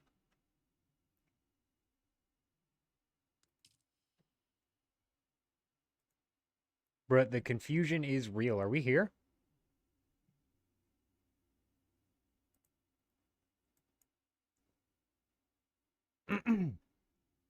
Hello. Oh yeah, I'm moving.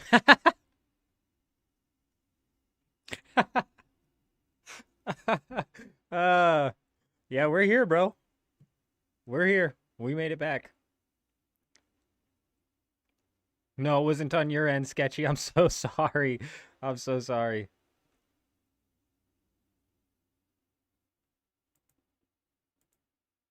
Um, they might patch the exploit of the chests fully repairing your gear and stuff.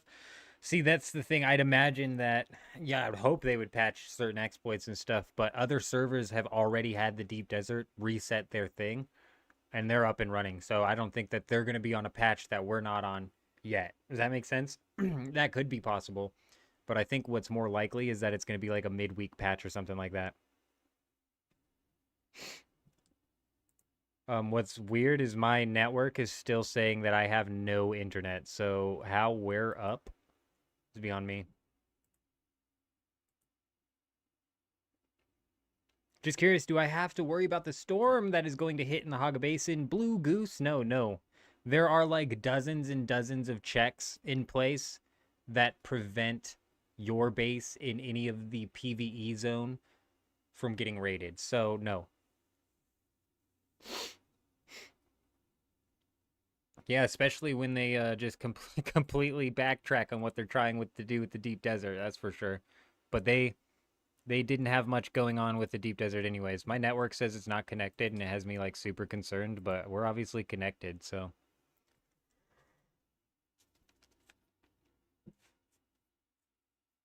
Private servers take 3 to 6 hours extra. That sucks.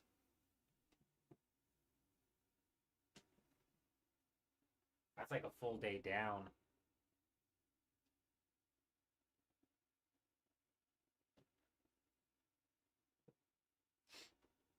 You can't use the Atreides walls for shelves. They're too big. Yeah. Yeah, way too big. The roof. Wait, the Atreides walls? No, the Atreides walls will be fine. The roof is too big. Watch, I'll grab some aluminum. We'll grab some aluminum and some granite and I'll show you. I'm not trying to double up my chests though, so. It makes sense on the private server side of things though, because they have to do checks and stuff as well. Where did I put that granite?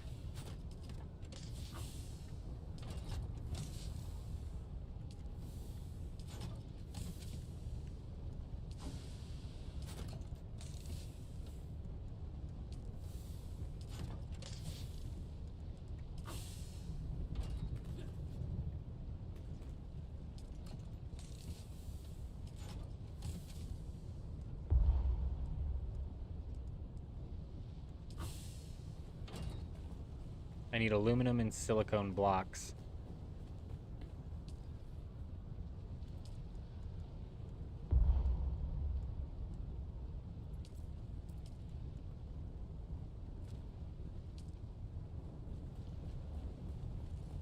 Roof, yeah, the roof. I should still be able to use the Atreides wall, but the roof is definitely way too thick, and it's because it has this thing on the bottom of it.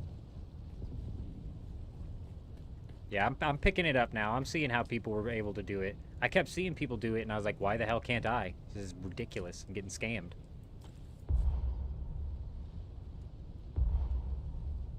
Oh my gosh, I can't even... That's not even enough for one.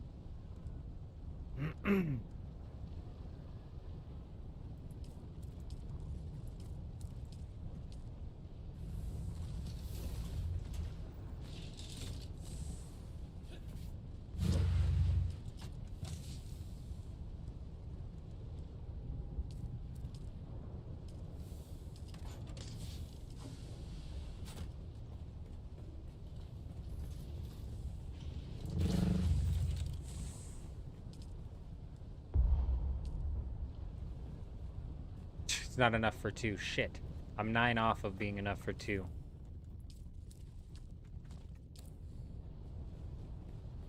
Sector weather alert. A large sandstorm is approaching. Okay, perfect.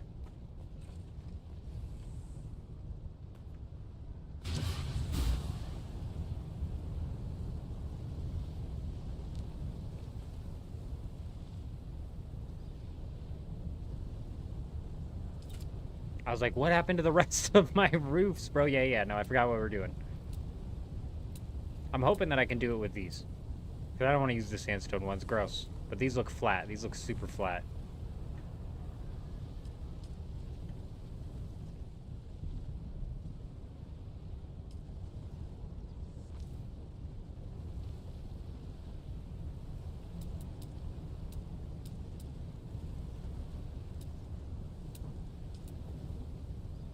Yes. Beautiful. So now, what if I did...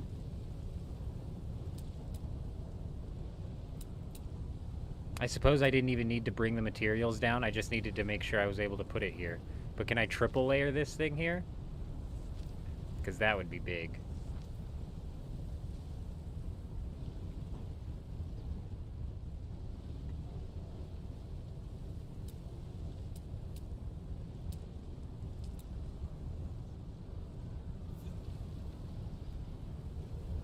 No. Oh, wait. Yes, you can. Yes, you can. Okay. Now I need to figure out in my head how to do this. We are gonna go... Do I have any plastone? I've only got 35. So I think we're just gonna go with this. Why can't I do this? Because I'm out of granite. Of course I am. Of course I am. Okay, we're gonna grab the plastone then, because we're gonna keep everything Atreides except for this tiny little bit here. And since I'm an idiot, I don't actually need 2 chests to put down. I can just make sure that it goes green and I can lay it down. I don't know.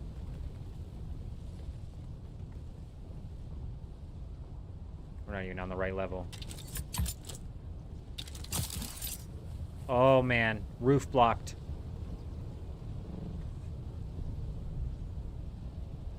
Out here in the deep desert, it's mad chill at the moment. Hoping you would be like a Cat 5 hurricane. Yeah, we were disappointed our first time as well. We were disappointed our first time as well. Yeah, it definitely sucks for real. It could go way harder.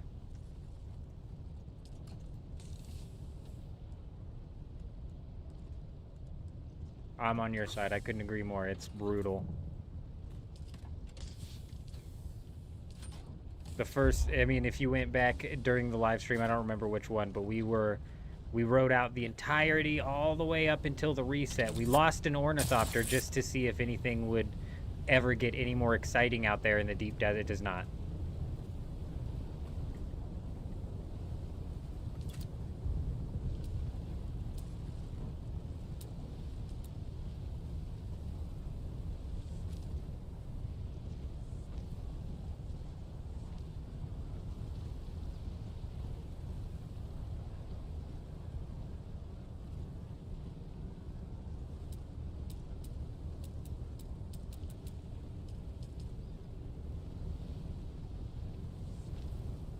No, because that's going to block off that section.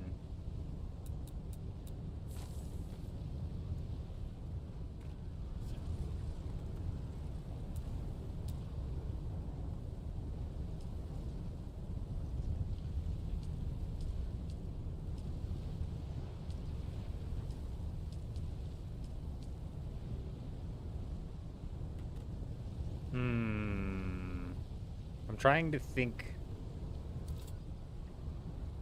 Like, do you think I'll be able to interact with something up there? Damn it all. I got rid of what I needed to even check that.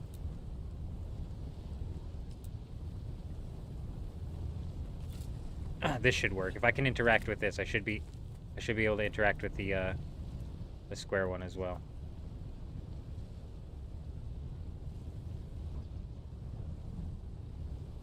I can maybe even, like, slide some generators behind them as well. If this isn't enough room, but it should be. don't want to have to jump and do it. You're flying back to your base and you can't see nothing, keep smashing into rocks. That's what, I don't know, was it you who was saying that? Somebody was saying that earlier, is that it gets really wild, at least thick-wise. What's weird is maybe it was like something to do with my settings when I was out in the deep desert. When I got in my ornithopter, it looked like there was no storm at all. So I'm trying to figure out how I can make a second layer here without blocking off this bottom layer here. So let's place this down.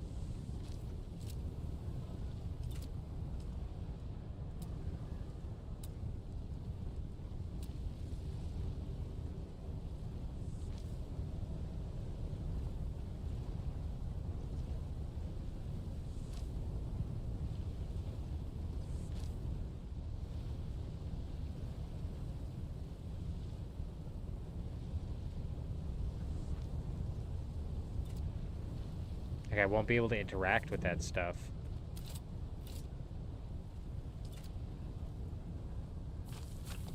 It's like we might just have to cut out the third layer. But you know, like, what if we just did 3 triangles rather than the whole set? Because then I could interact with, I could probably do 1, 2, 3, 4, but it's like, dude, we're cutting out, like, the whole purpose is to make it easy and fast to dump your stuff off. So this third level here is like maybe not gonna end up working. They need a staircase that goes up and to the side for real.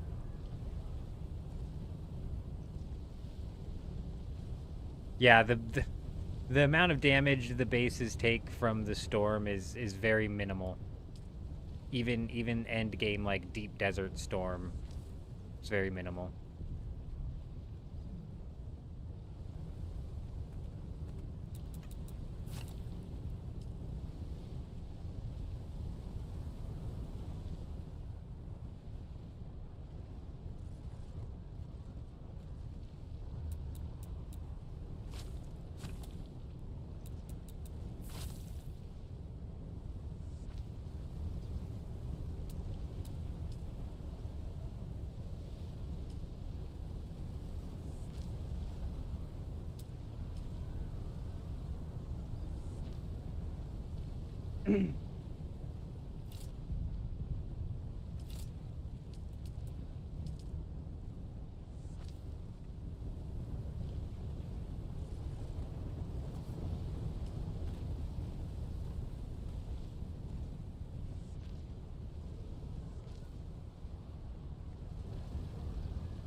I'm about to go figure out exactly what materials we're gonna need.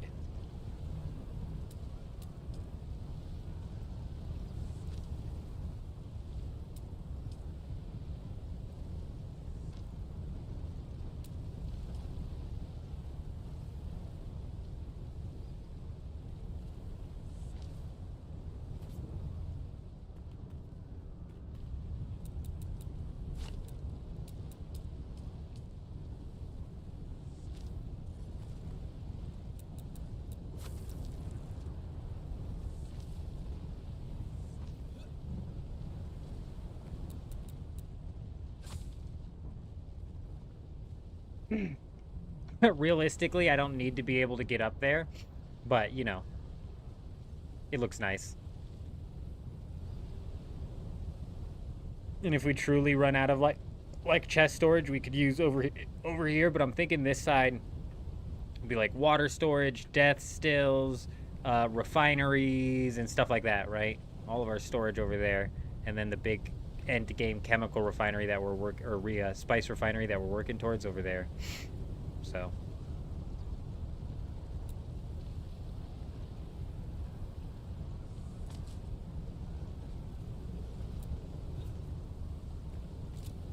Sector weather alert. A large sandstorm is approaching. You haven't been to the deep yet? You're solo, so you don't know what really to do? Truth be told, I was hoping for... Oh. You haven't been into the deep, like, into the deep desert yet? Well...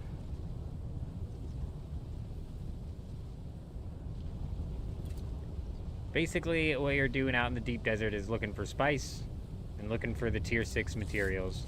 But the only reason you want the tier 6 materials is to, I guess, build tier 6 ornithopters, but also like tier 6 gear. But the only reason you want the tier 6 gear is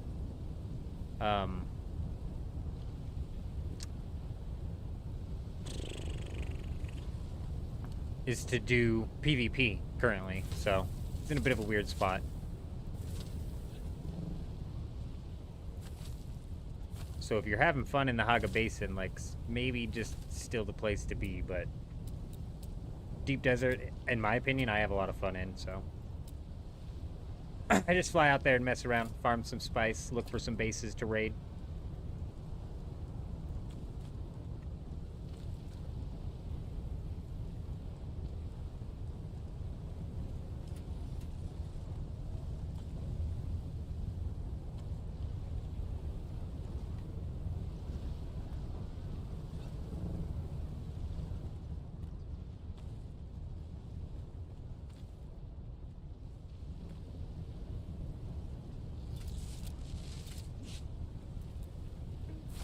Alright, y'all ready to see the best part about this base?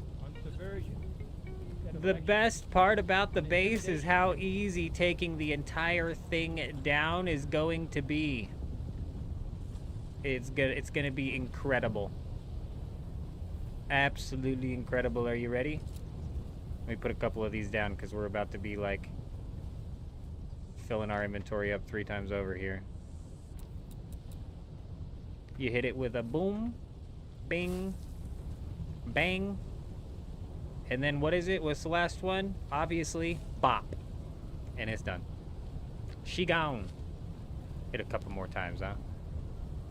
We could have broke these from the bottom, I guess, and it would have cleared it. Nice. Ah, shit! I can't store from here into the buggy anymore because my sub thief got deleted.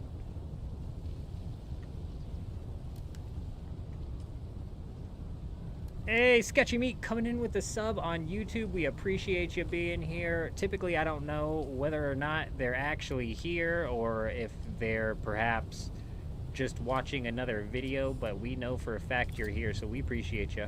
Welcome.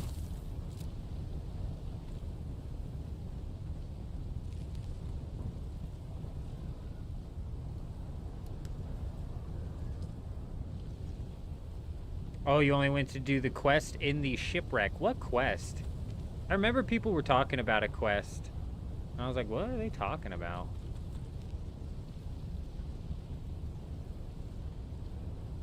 Where did the cobalt paste come from?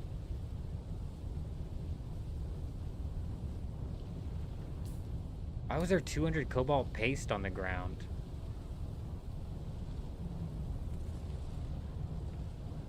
Oh my gosh, look at all this plastone I almost just left.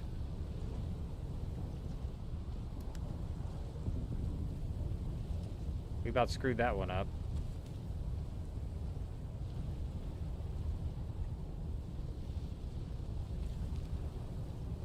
There's more cobalt paste. Where is this cobalt paste coming from?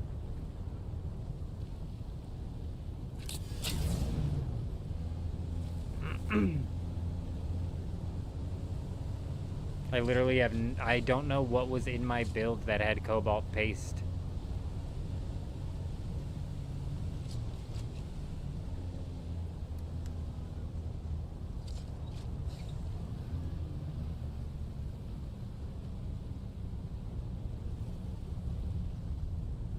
Oh, right. It was the pentashields. Anyway, to destroy a base made only of pentashields. Yeah, so it does take damage. It's just a bit broken.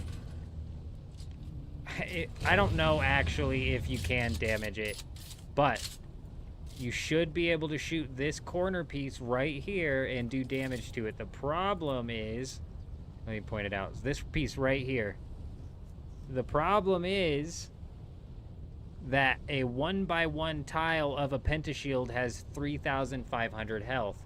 For every additional tile, an additional 3,500 health is given to it. So, if you have a 10x10 pentashield or 100 1x1 tiles, you're literally talking about 350,000 health on that one pentashield wall. So you're going to have to damage this corner a lot. And what's weird is the hitbox on it is strange. It's like not the easiest to actually get damage onto. So is there a way? Yes. Does something weird happen when you have like the 4x4, the full pentashield base? I don't know. So maybe when it's a full pentashield base, these for some reason become invulnerable. But I don't think so. Those pentashield bases just have a ridiculous amount of health, and you have to shoot at these corners here to damage the base. Am I raiding in the PvE zone? You cannot raid in the PvE zone. I'm not in the deep desert right now. I'm in the Haga Basin. Oh, yeah, shit. My title's all fucked up. We were in the deep desert earlier looking for stragglers. My bad.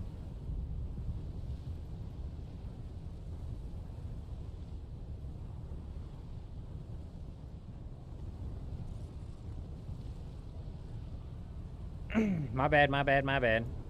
I can see the confusion coming in now. No, we're not raiding currently.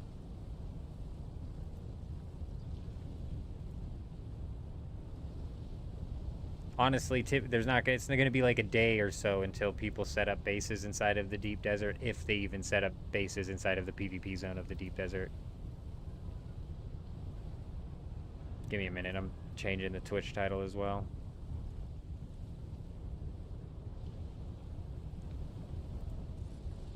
Oh yeah, let me change the thumbnail.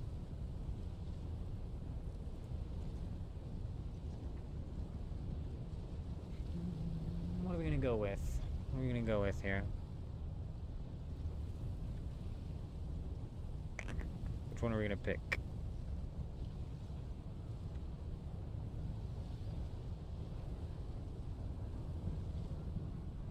I will go with this one.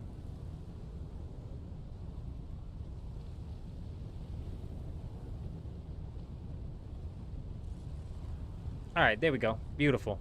You won't move as much this week in the deep desert. You got a large refinery set up in the Haga Basin and a large one. Nice. Yeah, I think it'll eventually get to a point where it's like if you got everything set up out here, there's no real reason to just go through the hassle of setting all this up. But I've yet to take advantage of the fact that inside of the deep desert, it's the half building cost. So we should be able to get to these large refineries and like really like max out our materials to bring back here to set those refineries up here is like basically the goal.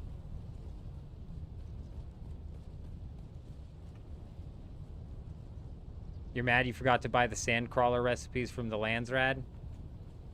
I have not been able to access a Landsrad trading post yet. We've never been given the opportunity.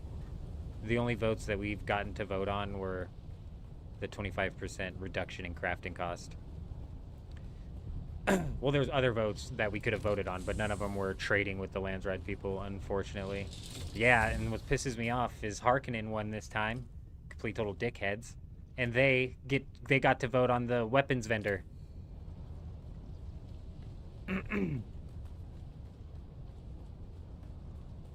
Damn, really? See, Atreides, like, stomped Harkonnen on this server 2 weeks in a row. Like, basically shut them out. And then last week, they just absolutely killed it. Sketchy Meat coming in with the follow over on Twitch. We appreciate ya.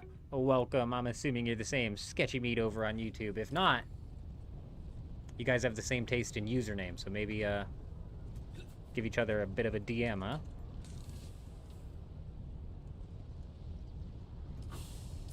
Okay, we've got the base, so we can dump these.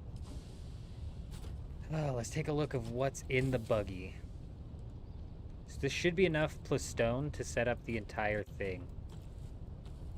Like, more than enough. Sector weather alert. A large sandstorm is approaching. I need to pull out some aluminum. I need to get some fuel cells. Tier 6 cutter ray on a buggy. Nice. Tier 6 storage from the vendor. Damn, dude. That's crazy. The Tier 6 buggy ray I heard is really good.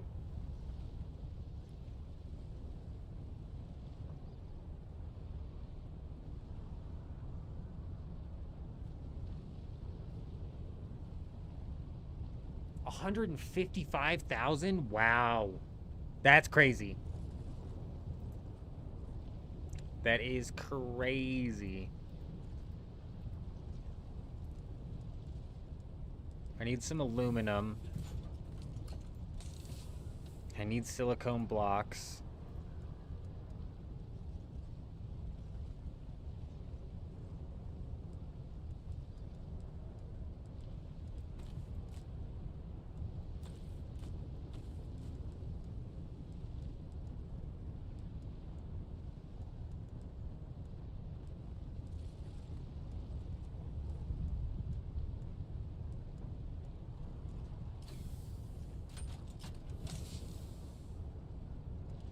You always need cobalt paste for, like, freaking everything, so we're just gonna bring a bunch of that out there. Now aluminum and duraluminum.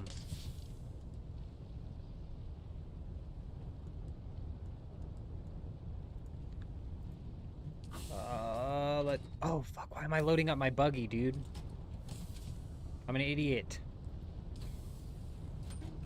On infiltration. Hamder Loler coming in with the follow on Twitch as well. Welcome. On intimidation. Welcome. I gotta dump everything out of my I need to find an empty chest here. There we go. The buggy, I can't take it. I can't take things in the buggy. I'm an idiot.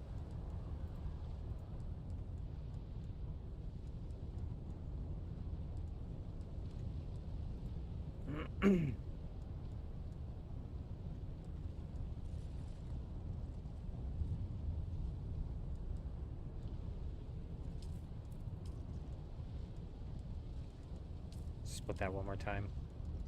Actually, you know what? No, we gotta split it one more time. Cancel. Take this steel.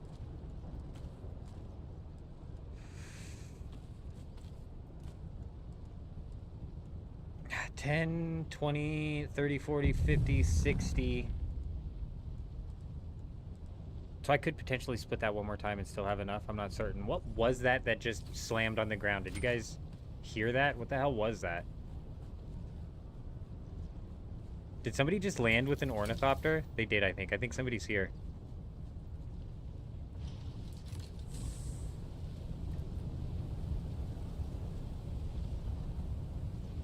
Might be tripping, though.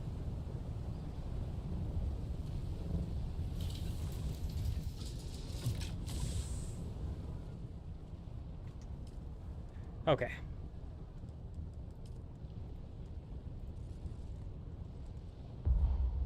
$106, and it's gonna be what? 23 apiece?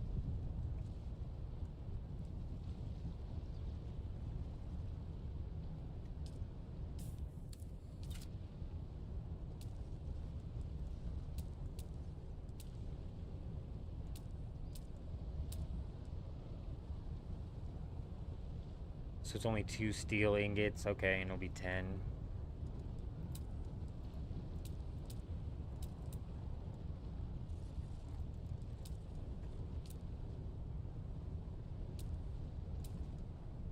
What sort of fabricators do I need down? A repair station, a recycler. I need some fuel cells.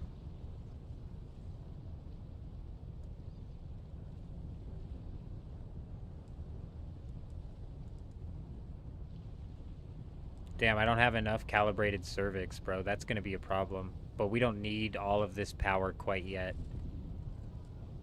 Not to set up, like, the base of what we got going on. And then steel ingots. It's steel ingots. Okay, it's steel.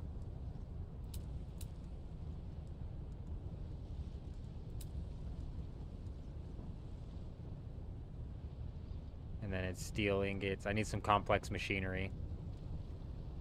This is duraluminum, so duraluminum for that, and duraluminum for that. We can come back for the duraluminum on those.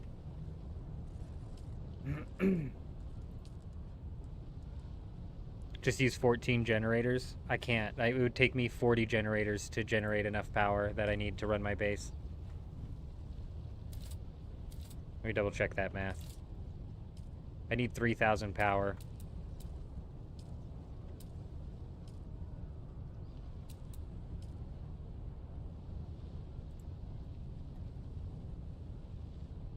Yeah, it would take me 40 in order to do that, and I can only have... So those count as a production thing in the sub-fief. Check it out. Right now, I'm at 33 of 80, but since I only have one sub-fief on the other base, I only have a total of 40 production that I can put down, and each generator counts as a production, and so does this. So I need 10, I think I need 10 production slotted out and saved up, which means I can only have 30 generators, which wouldn't be enough to power my base. So I've got to throw in like 3 to 5 wind turbines. 200 ray diffusers, you heard they're expensive. Is that true, or is it just a rumor? Whether the price of any item is really super server dependent. It just depends on what's going on with your server. Somebody was saying, I think it was Sobi was saying, somebody was saying that it's Spice Wreck or Spice or Sandflower. Space Wreck. Okay, hold on, I'll get to that. Somebody was saying that there was only 1,000 per Spice Melange on their server, which is crazy. Space Wreck or Spice or Sandflower. Oh, wait. There's 100. Oh, the crashed ship. Oh. Got you. Bro, your name is changing colors on my Botrix. My Botrix is absolutely tweaking out right now. No, you're good. I just remember I was, I don't remember where I was in the game, but I think it was in the deep desert, and somebody with an ornithopter, boom, landed next to me, and it shook my screen and made such a loud noise. I was like shocked at how much of noise it made when that thing landed on the ground. Oh, so you changed it?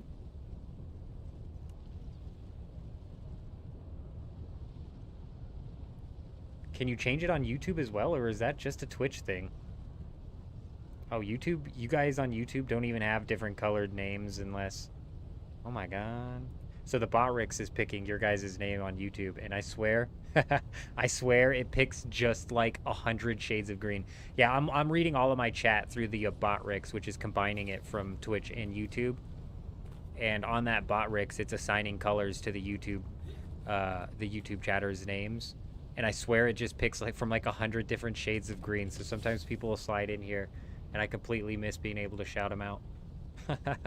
Because it's like I thought they were somebody else.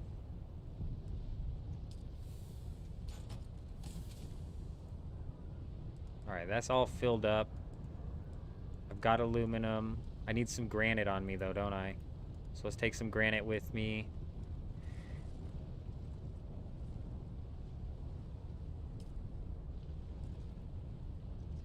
We've got the plastone. That's like the major thing. This is gonna help with the shield, the pentashields.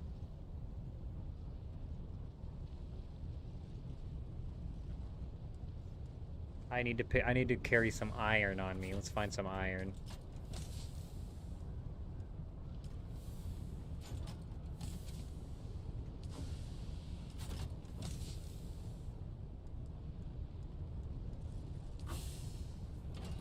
One of these has a fuel cell in it, or is it this? I also did not pick up any extra fuel cells. That sucks. I'm gonna have to go grab some from my base. I've got some. It's fine. What am I looking for? Iron. Dude, I need to organize these chests. It's gotten so out of hand. They were somewhat organized, but then I moved them all here, and I was not paying attention to what was in what chest, and now they're just freaking complete. Oh, look, we have 500 fuel cells right here. Sector weather alert. A large sandstorm is approaching. Did I already search this way? Shit.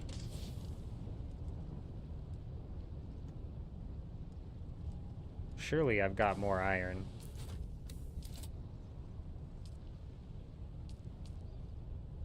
Okay, not much more, but it's here somewhere.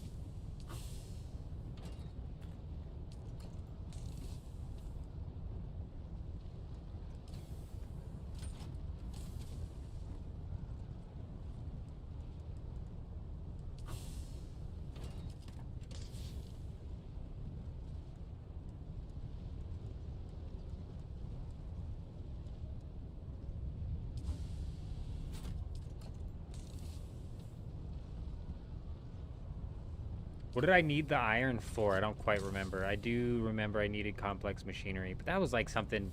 That's like to craft... That's nothing to get the base down. Even the iron ore I don't need to get the base down.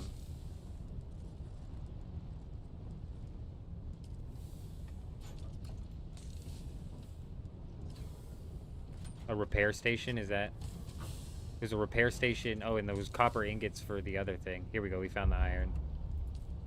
I'm not gonna need that much. Okay, big.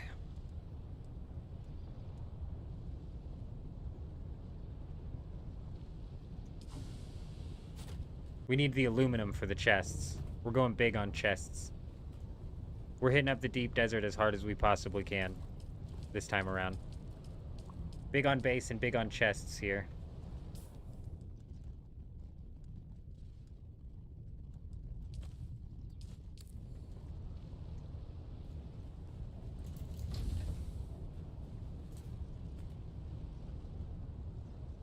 I think that's it. I think we're about set. Our inventory's full. Our assault ornithopter is full.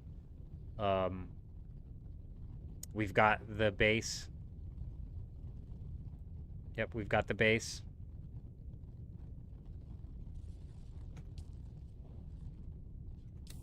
We're good to go. We are good to go.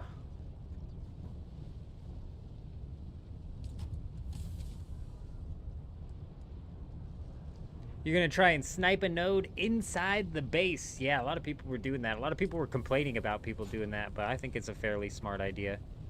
I think the nodes respawn fast enough and there's not that much of competition. We'll kind of see. So other people already have the deep desert released, so I'm curious. Who was it? Somebody was in here talking earlier and they had their deep desert done already. And I'm wondering what sort of layout change, if any, has happened because of the, like, changes that they made to it, right? Like, are they gonna change the layout at all? Oh, it looks like we have the new deep desert. We have the new deep desert. Okay, we've got the new deep desert map. Just double checking on 5. Wait, no, is this? This has to be the new one. Because the testing station is all the way in C7. And the spice field's right in the middle. And the other one's all the way on I-9 again. Titanium hotspot right here. It's halfway through E. It's in Europe. Michael, it was Michael. Yeah, it was Michael. Michael has it. Michael is, so in the section B, C, D zones, is there more land out there? And is there more like titanium and stravidium out there? Because in this last week of the deep desert, it was bare minimum out there, but that's because they implemented the change halfway through the week, and previously it was always bare minimum out there.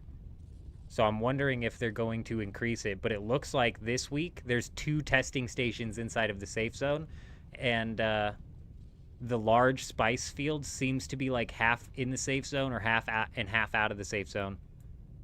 So they have a large spice field. Give me a minute. I'm gonna go. I'm going to run to the bathroom real quick and go microwave up them potatoes and top off this coffee. And I'll pull up this deep desert map that I'm looking at and show you guys what I'm talking about. Bear with me just 1 minute here. Not by what you have found. You didn't farm there last week, but there's not a lot. You didn't notice any changes? Dang. It's still going to be tier 6 maps. Yeah, but there was still tier 6 mats in the PvE zone. They were just few and far between. And because they were few and far between, that's why people like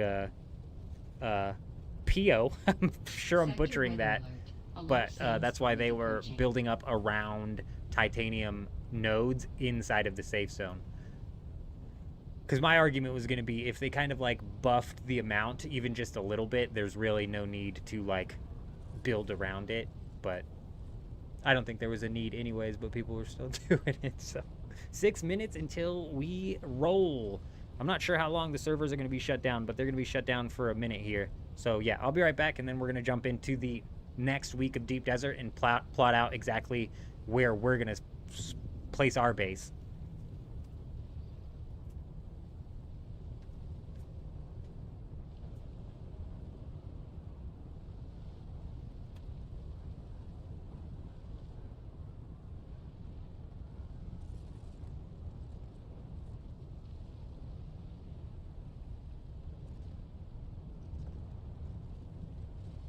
Sector weather alert. A large sandstorm is approaching.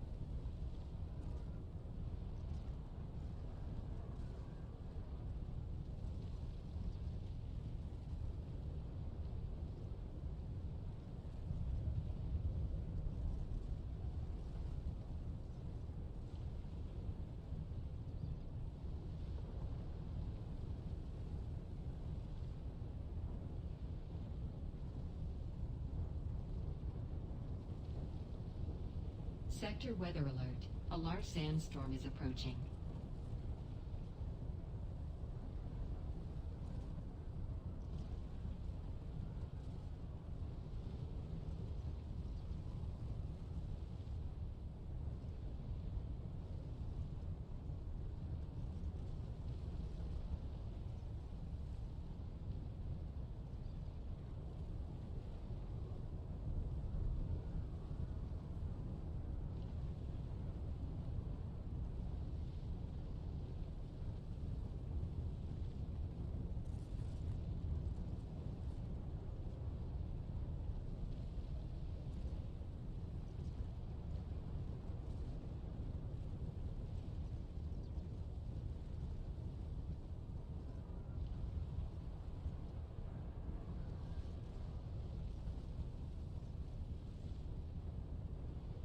Sector weather alert. A large sandstorm is approaching.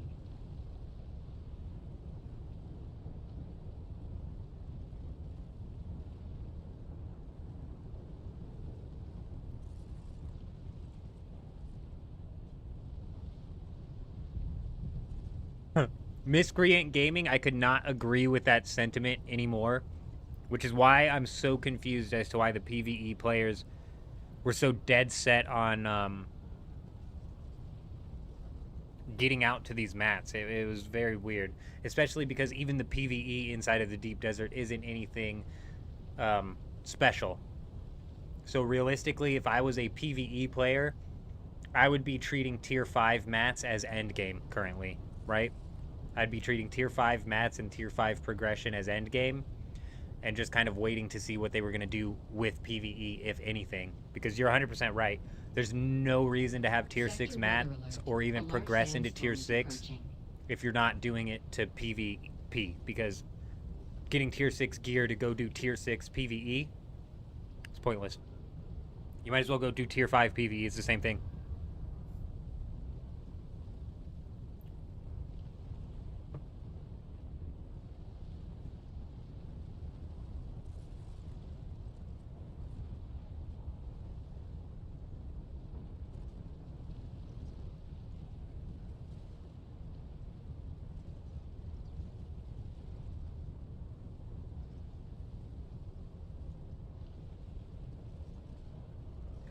That's a good point, Antios, actually.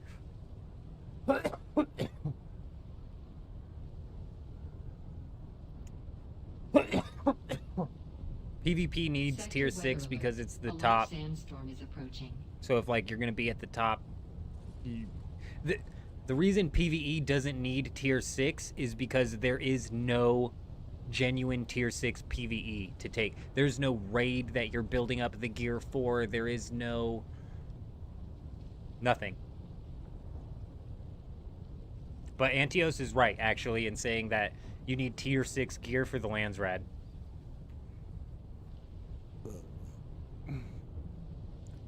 Yeah, well,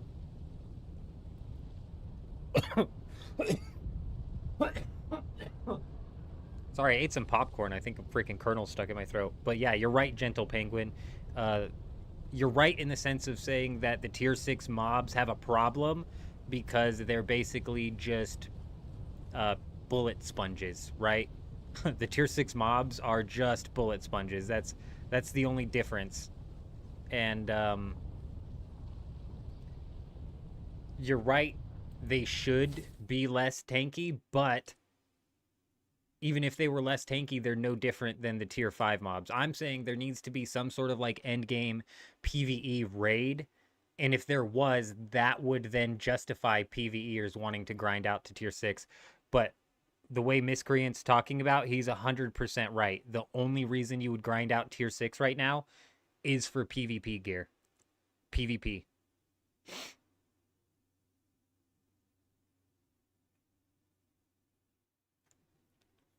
But the Landsrad calling for tier 6 items is something that pushes PvE players into needing or wanting the tier 6 items, or at least having more of a use case for them.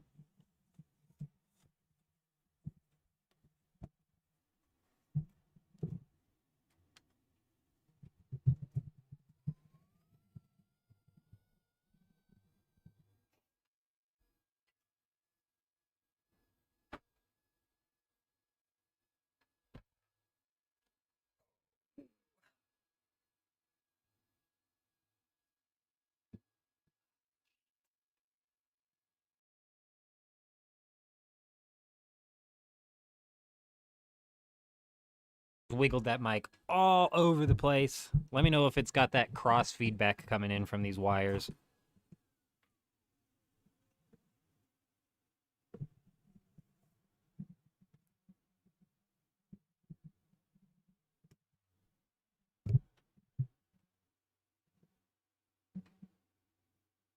All right.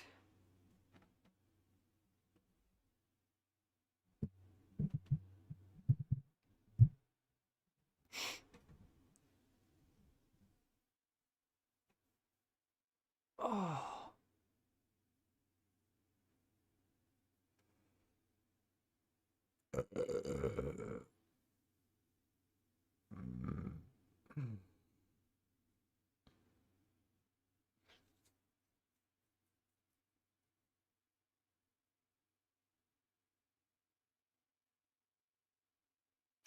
You're not wrong, Sobi, saying that there's stuff in the tier 6 that the PvEers could want, like the cut array and stuff like that. You're not wrong. That's actually a decent point. But still, I think the tier 6 section is literally for PvP. And that's just how the game was developed. So I would, if I was a PvEer, I would treat tier 5 as end game essentially, because there's no PvE to grind for in the end, unfortunately. I've never played Dark Age of Camelot, but if I were to rework Dune Awakening's PvP system, I would make it much more similar to old school RuneScape. Let me pull this up.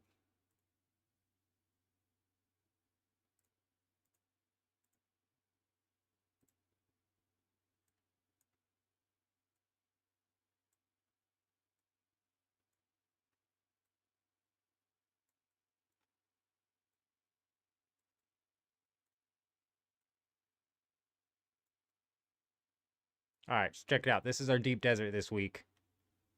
And this is the A zone. I'm not too worried about A zone. Obviously, we'll roll through and hit up all of A and clear it, but I'm not too worried about it.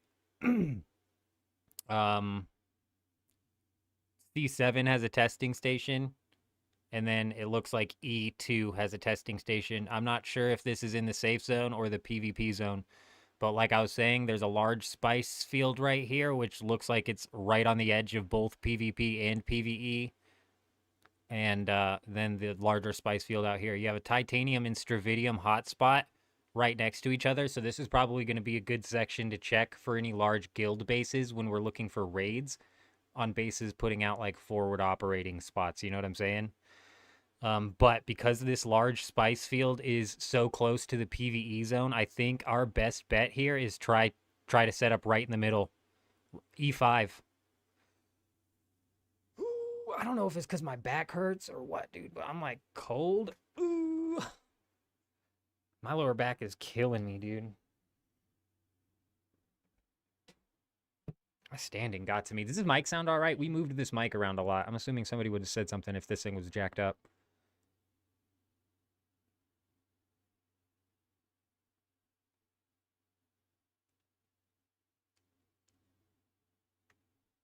I think that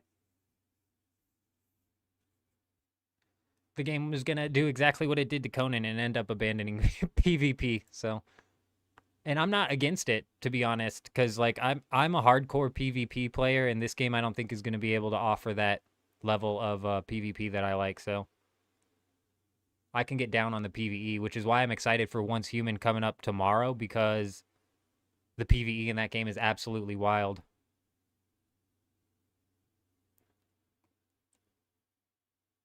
If it's borderline and in the PvP area, it's just going to be wasted.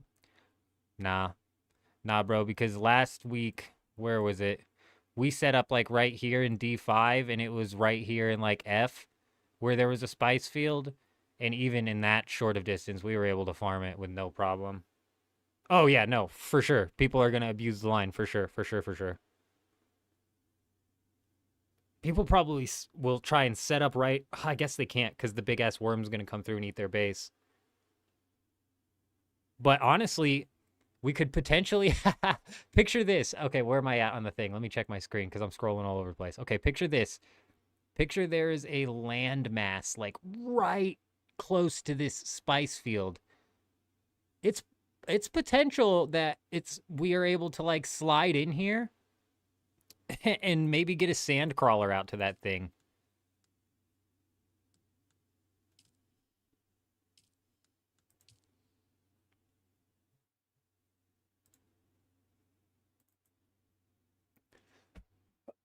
You don't typically have to reboot for the servers, but we're going to reboot just because.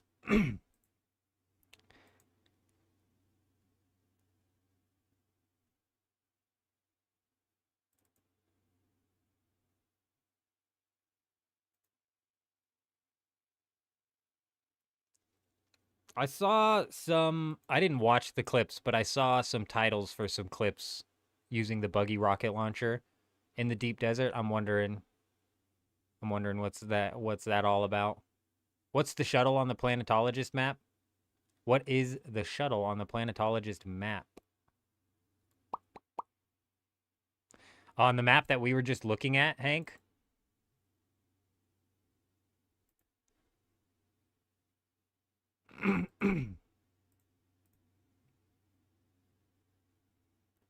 I'm not in the game. I can't look at the planetologist screen to see exactly what you're talking about. But if you're talking about the map that we were just looking at, this one, and you're talking about these green things right here, those are the shipwrecks. That's a PvP zone, even in the safe zone. And then these are labs. But for some reason, I feel like that's not at all what you're talking about. Oh, that was what you're talking about? Yeah, those are shipwrecks. And even in the PvE safe zone, those are PvP enabled. But shipwrecks are actually the easiest thing to take down solo, PvE-wise. I mean, they're still bullet tanks, but you don't have to go through the, the falling wrecks. I don't think that those are marked on that deep desert map, are they? I closed out of it, so I can't check. But I don't think those are marked on that map.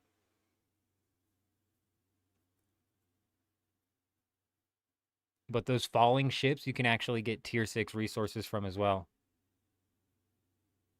It looks like the circle with a square in the middle of them. On that map that I was talking about? Hold on, let me pull it back up.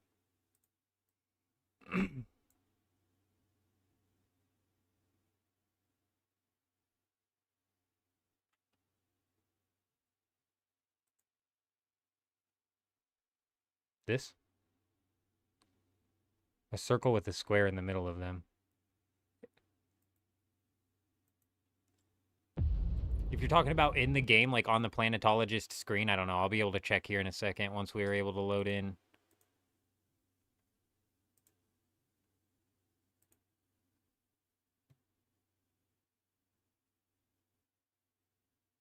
Ooh, we got a tier 6 drinker dagger coming out of the deep desert this week. What else? What else? A sand bike engine MK6. Interesting. A collapsible Dew Reaper. I'm not sure how good those are. I like the industrial ones. Ugh. It's like a gross deep desert this week when it comes to uniques.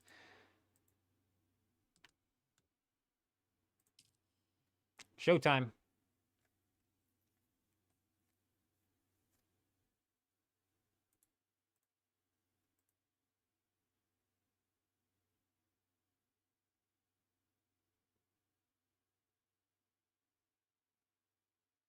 Oh.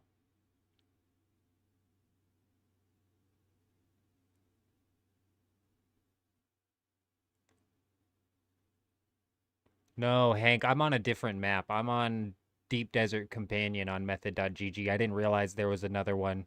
I didn't realize there was another site that was mapping it. But it has all the shipwrecks and the fall ones marked. That's nice. So it looks like Sobe's answering your question, though, in saying that it's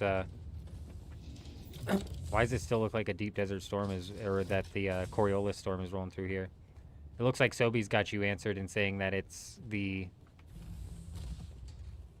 shipwrecks, the ones that fall out of the sky. And those you can actually pick up some tier 6 unique schematics from. Those are the easiest place to get tier 6 unique schematics, but I don't think it rolls on the whole table. There's only a couple it rolls from each week. They're called shuttles. Shuttle bus.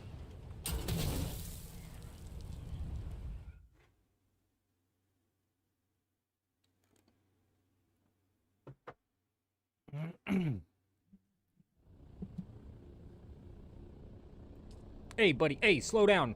Hey, I don't even know if these are real people. Oh, look how much faster I am. You're slow, bro. It's got to be a bot.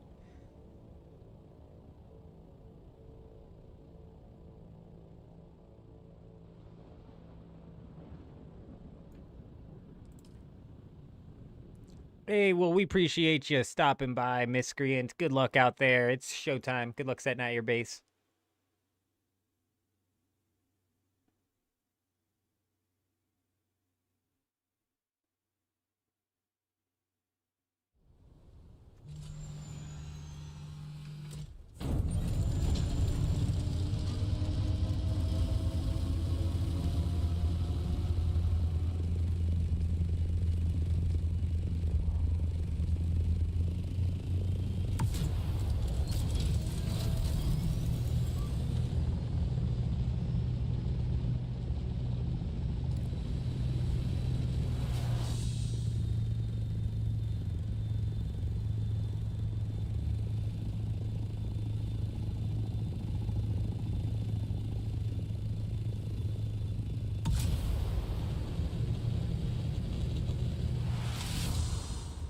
And we're off.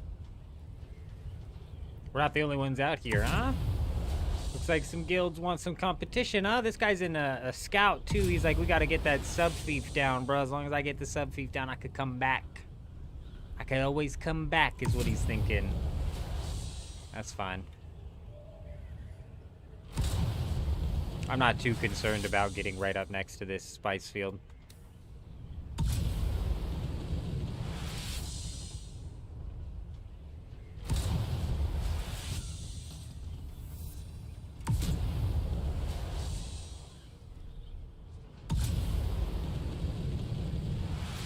Bet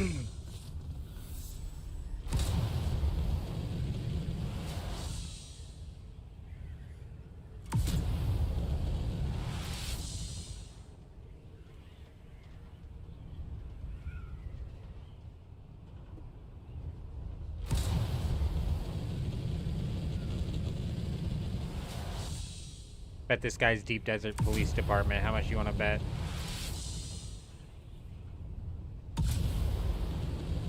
E6 is close to the field? Yeah. Yeah, E5 and E6 right up next to the field.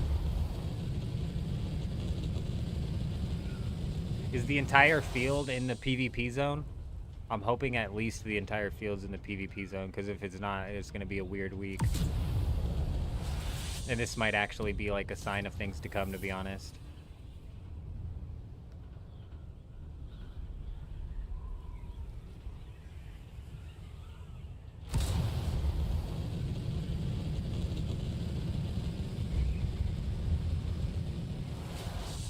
It is? Okay, good.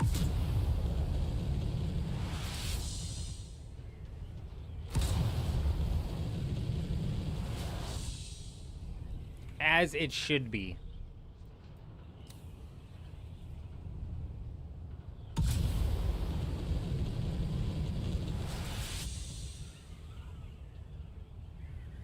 It is close to the border.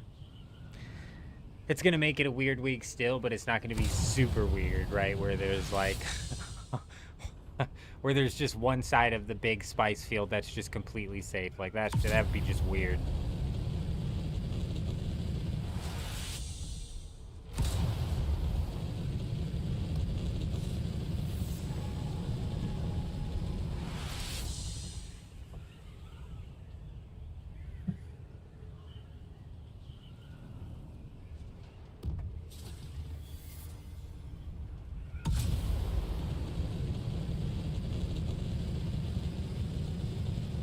That looks like it's going to be our set of land right there.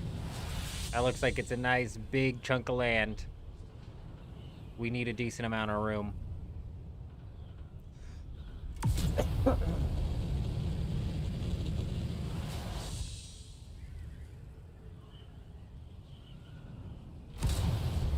I mean, even last week, the big spice field was really close to the safe zone, so it was pretty tame last week.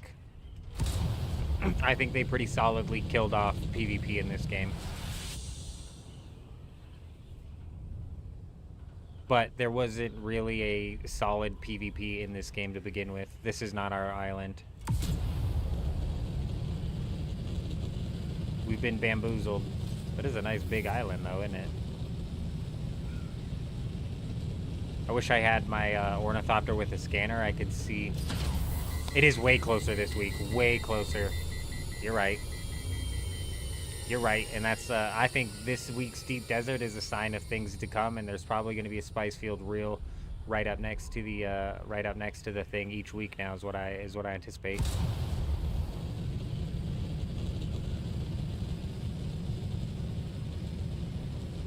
That is the one? Yeah, I was just thinking, I was like, there's no land out here, bruh. There's the spice field, too, in it.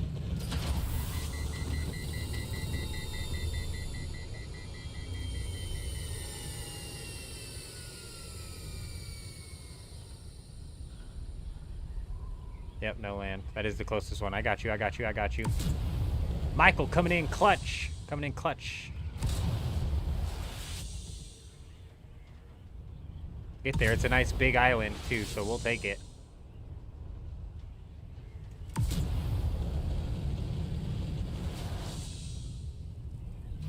Oh, what are you doing?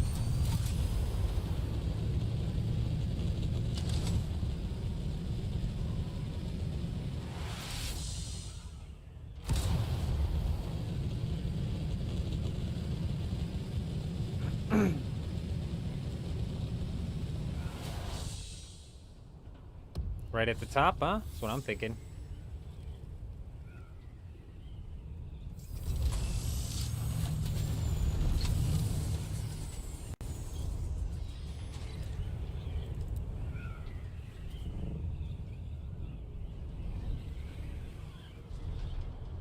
Bang!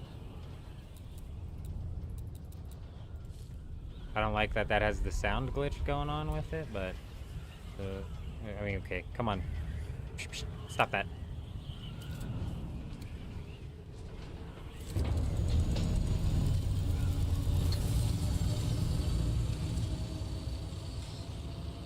It's an excellent spot. It's a nice, big, thick spot, which is exactly what I needed.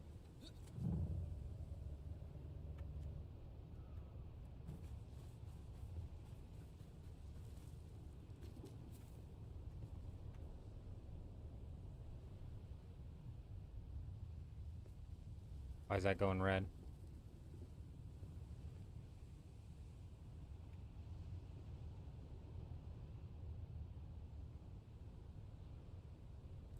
Bink.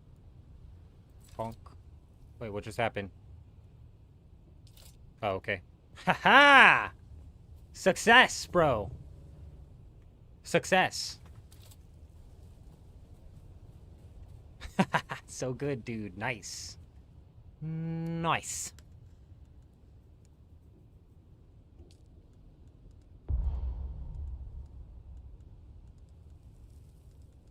Oh, this is a problem. I can't build from my ship. But I can do this. I can do this.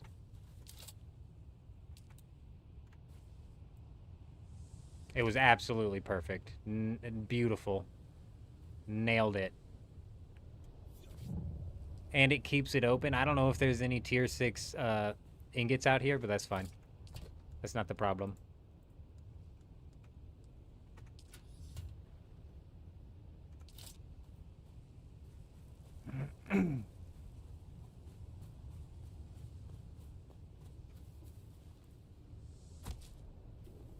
Did it add? It looks like it added an extra support. I don't think I added that. It looks a little weird, but whatever. I'm not even tripping on it. It definitely added another support. Hey, that's cool though. I can dig it.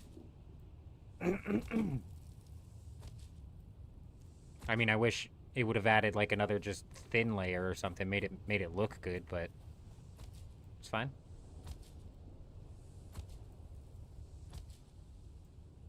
We are going to run into the support problem that I thought we were going to run into, damn it. Oh, no, we're not. No, we're not. No, we're not.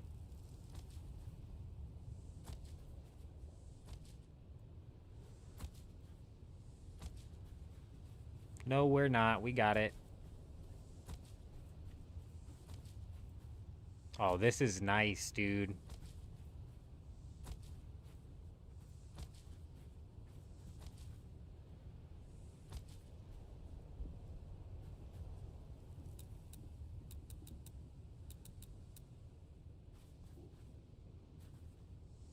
What do you mean blocked by another object?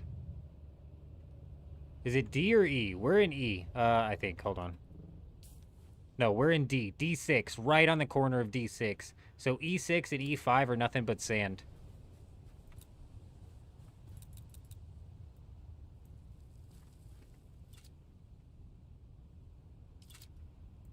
Why? Oh. Is it my ornithopter?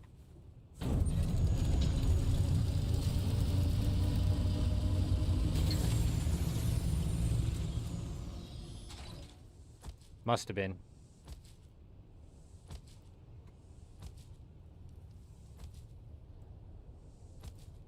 Also, that's crazy. I didn't realize we didn't have that support built. Whatever, it's fine.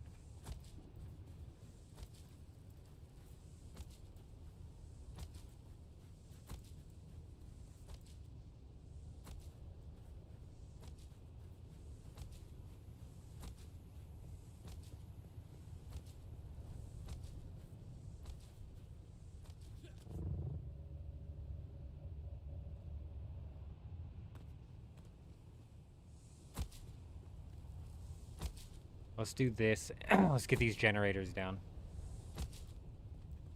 Northeast has a lot of titanium and some stravidium. Not that much, but some.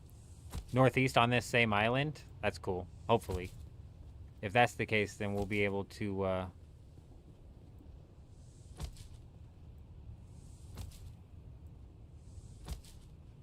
be able to whip out the buggy.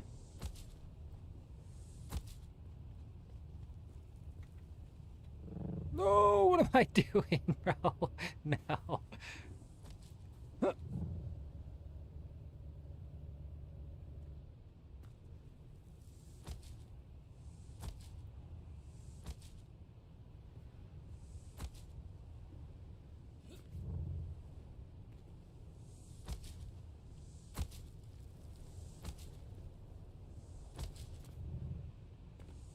I want to get these generators down so we can get this thing powered.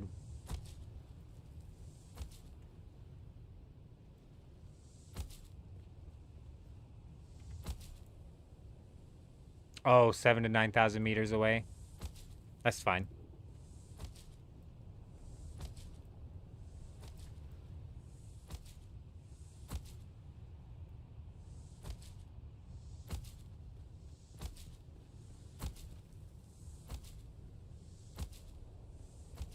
Dude, this is so nice.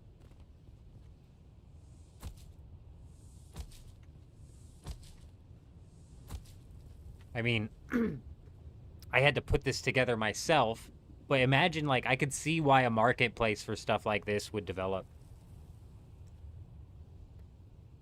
Personally, I like building, so.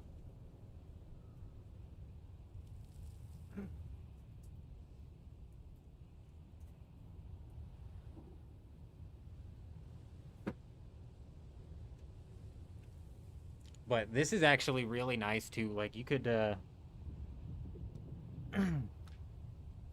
forget, it was, man, we haven't seen him in a while since we were doing our very first build video. But, I was talking to him about why it's kind of like a pain for content creators to put out full entire build videos, because they would be just hours and hours and hours long, and it's hard to package that in a way that's entertaining.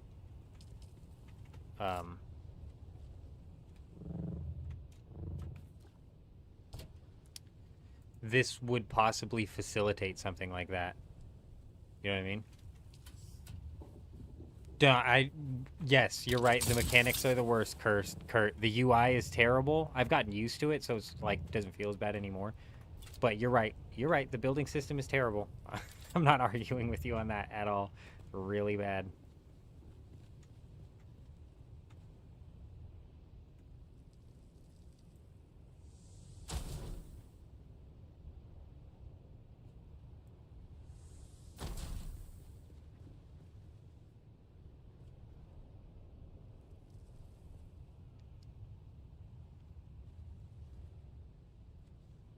Also, just a little bit of a snapping system for this stuff would be great. Because that's off and it's going to drive me nuts, but it's fine. Try and straighten it back out.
This whole building system, though, like I was saying, could easily facilitate actually making not enough support. Well, you lost your freaking mind.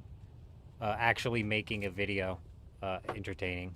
Because I could go out and build the entire base and then copy it in a thing and then showcase putting together the base again, I guess. Right? Like, it doesn't make sense, but it also does make sense because the building process is a bit of a pain in the ass. Alright. Cool. We're all set for power currently.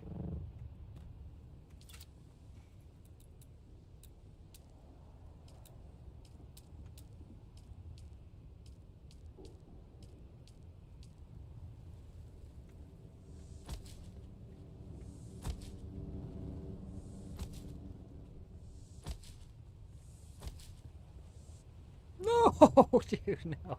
We're just gonna do it from the bottom. Whatever, it was working better from down here.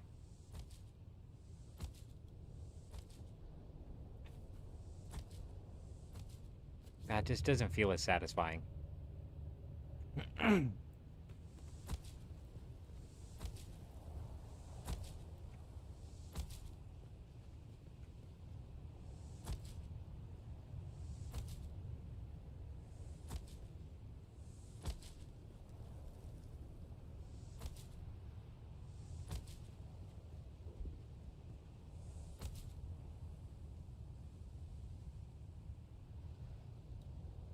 Look at you building an outer wall. With the generators in between? I'm confused. I'm not sure what you're saying. He's using that one slapstick language again that I don't understand. And I also don't remember what it's even called.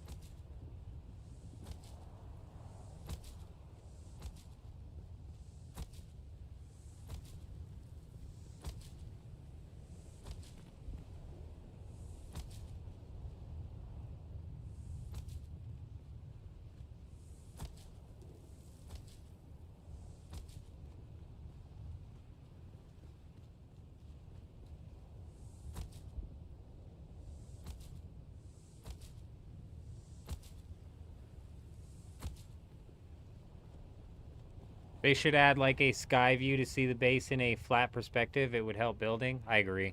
A fly mode on this. Like, how'd I miss a floor here? A floor didn't get copied over. Unless I just didn't build it, but I feel like I would have caught that. There's 2 floors that didn't get copied over. Surely I didn't miss 2.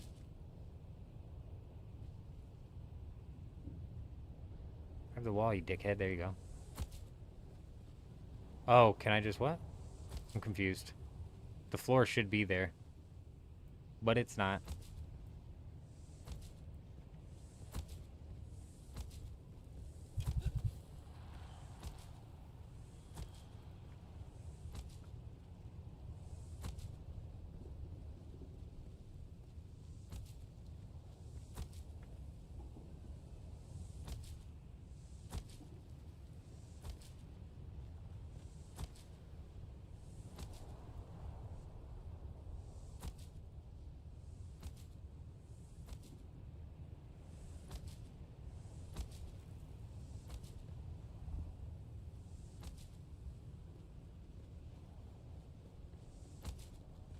Gosh, dude, this is still taking forever. It should just be one click. Holding it is ridiculous. Like, imagine if I was just able to click, click, click, click, click. Be so good.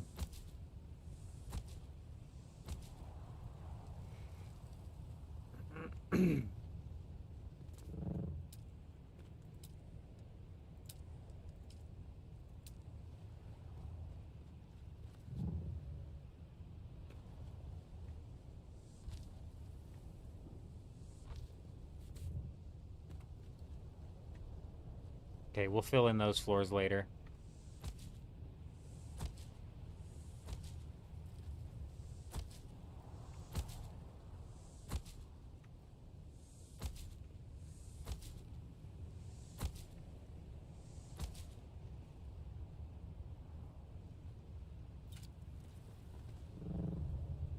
Oh, can't go out that way anymore. Oh, you know what? I don't even need to go out. What am I doing?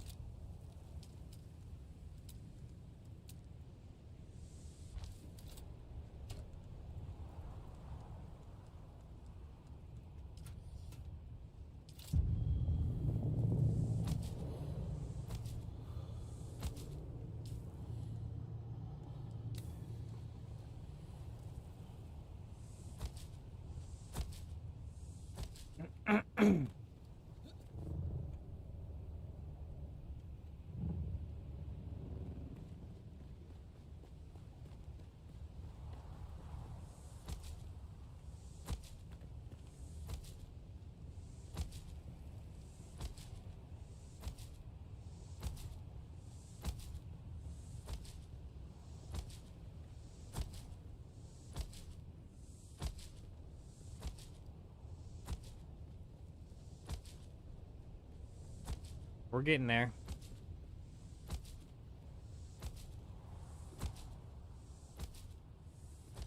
I can't even just like hold and click and have it do it, you know what I mean? Even that would be like, oh, at least I can just hold and point. What the fuck did... What did that just build?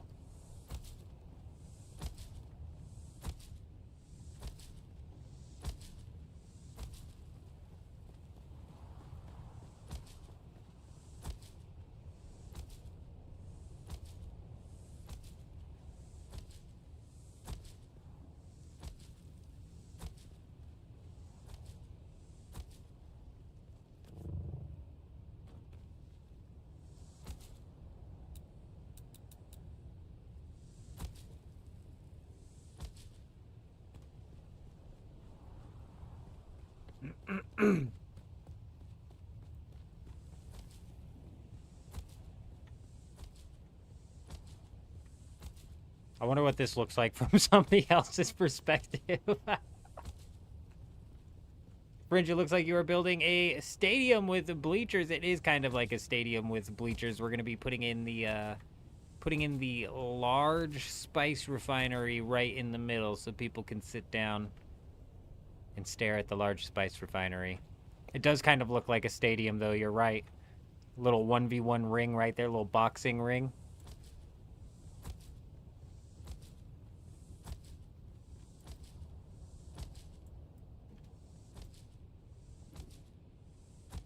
When in reality, we're setting up to run the entirety of the deep desert. People are going to be like, damn, a guild set up a base here. They're farming. Nah, man. Just me. Just little old me.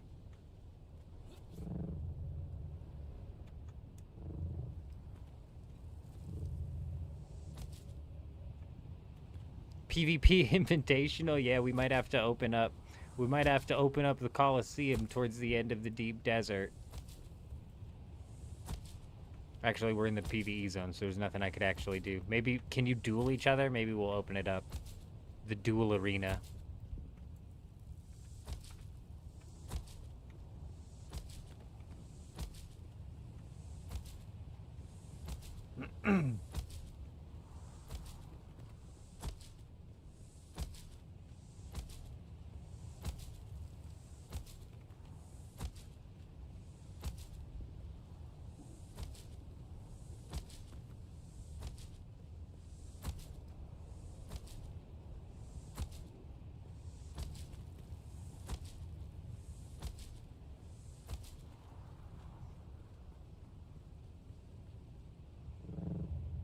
That's about it.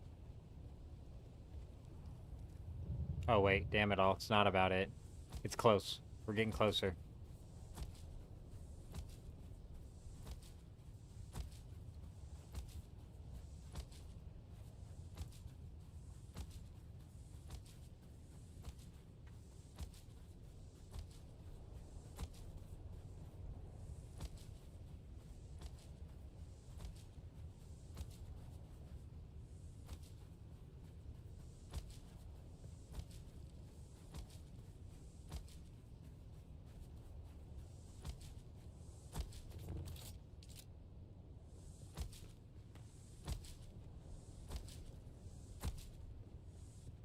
Oh, you son of a gun. Come on now.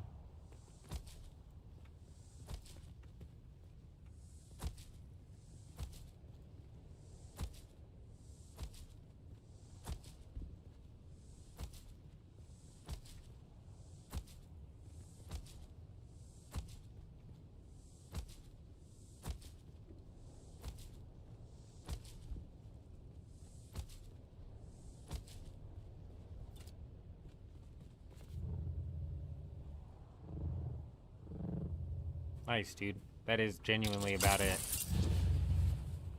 We need these rooftops on.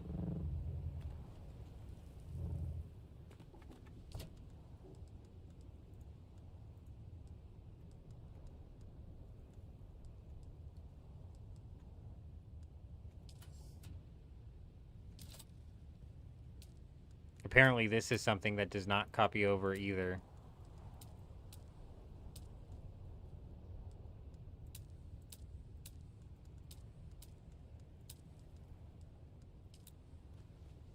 Can you explain why you chose this shape for a base? Just because we're out here in the deep desert. Typically I never go square, but we're just riding it square out here in the deep desert. I wanted to fill out the entirety of the subfief area. I'll show you what I mean here in a second.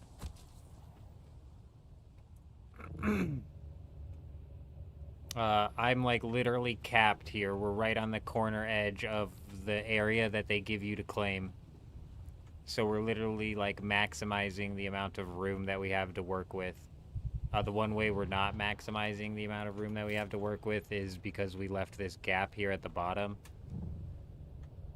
But I don't want to block off anybody's like travels, you know what I mean? And on top of that, we're gonna set up a buggy bay down here. Oh, that's actually what I need to do as well.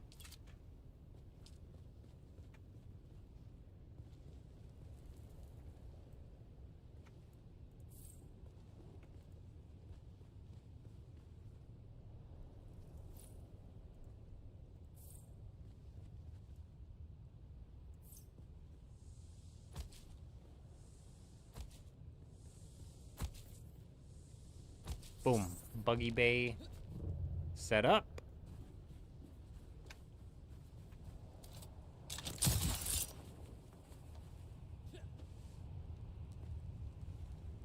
This base is still powered on. Oh shit, I need to grab the sub feed. Where's that thing at? What is this? This isn't right.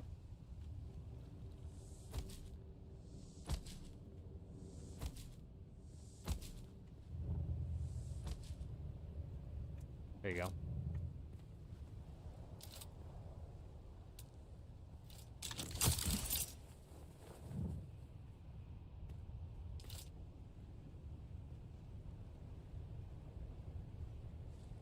I'm so glad I was able to grab that. I wasn't sure.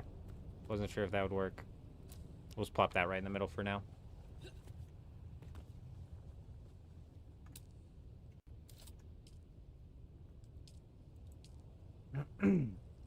Okay.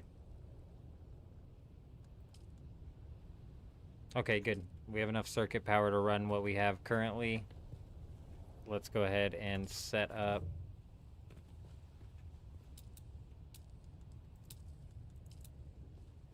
some storage.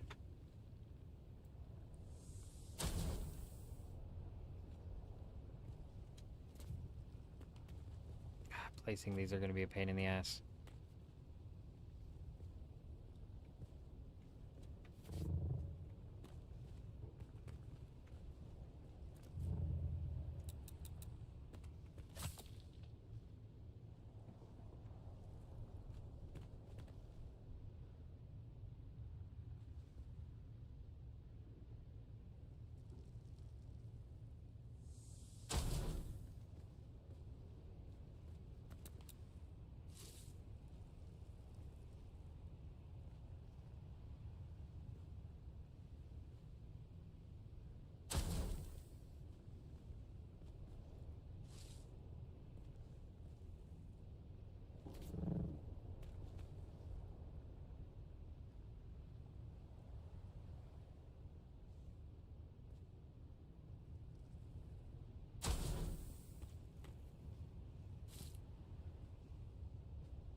Okay, good.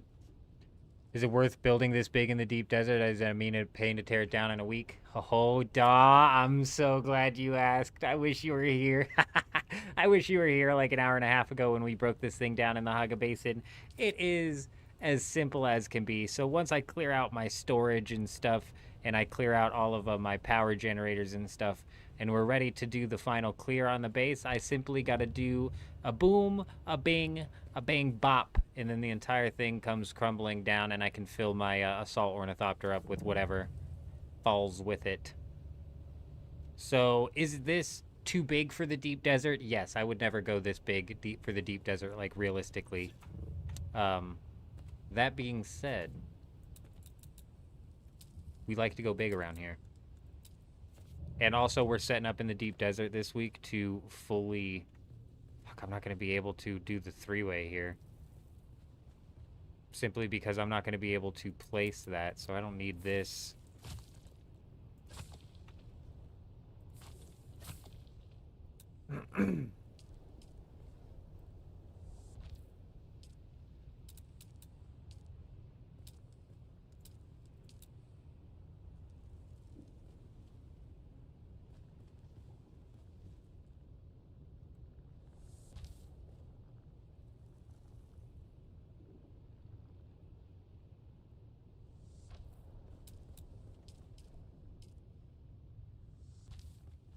Put some generators up there or something, if I need to. There should be mini generators under the stairs.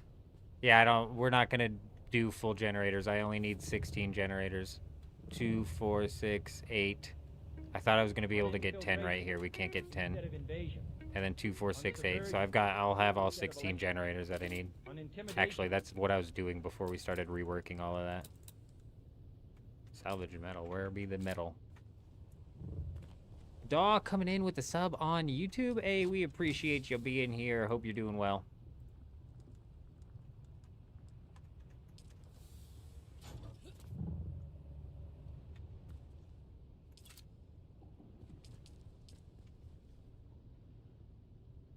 He was playing an NA server, but due to friends and guild inactivity, he started fresh on EU this time, but kind of tiring starting from zero. Oh, I can only imagine, dude. Especially when nobody else is starting from zero with you. Like, if I was going to swap regions or something like that, I would definitely be, like, waiting for, like, a fresh start server to come out. But, unfortunately, I don't think that... I don't know if they're still opening up servers, you know what I mean? I don't think they need to anymore, so they're probably not.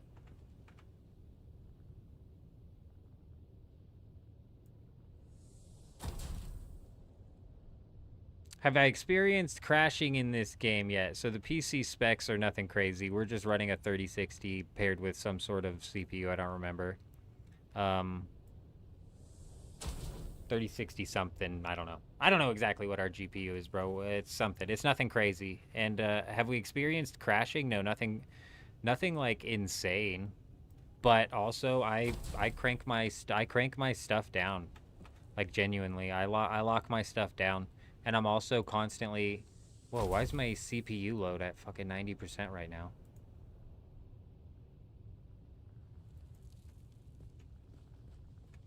My CPU load is cranked right now, dude. Oh, it just went down. So in games, when I'm live streaming and playing games, dude, I really need to crank my settings down in order to make sure my system doesn't melt. So we crank the settings down. Like, I would say we're on, like, low. I could look into it. But the main thing that I say that I do that makes the biggest of differences is locking my FPS, dude. FPS is something I don't care about. As long as it hits 60, I don't really care. And that's mainly because my monitor can't even handle above 60. My monitor's refresh rate is 60 hertz, so... I don't need to push 120, and when I do push 120, it messes everything up. 2, 4, 6, 8, 10. So we did get 10 up there. But that's because I've got a little extra wiggle room on that backside. And that's no big deal. So 10 plus 6 is 16, and I could slap a couple up here if I need to.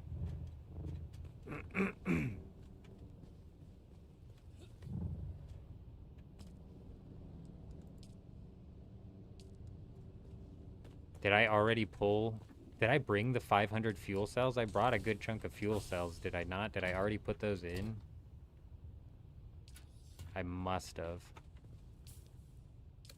So they're already split. So I need to bring some more fuel cells back here. All right.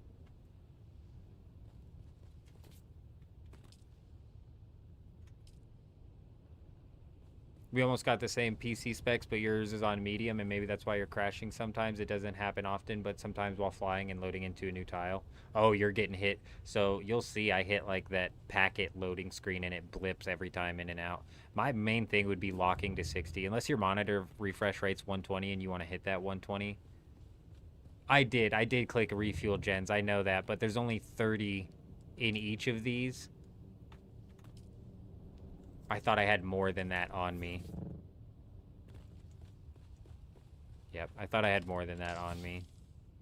So I thought it was potentially a potential that I had some that I could still use. Nope, not the case, but that's fine. Just trying to double check here.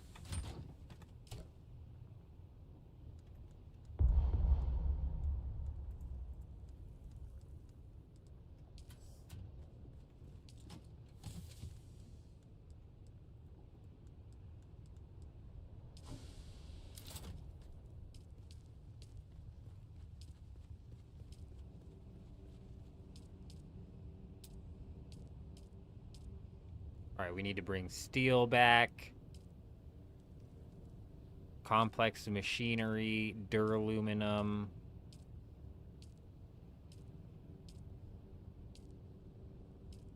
Silicone blocks. Armor plating. This isn't advanced. I don't need all that.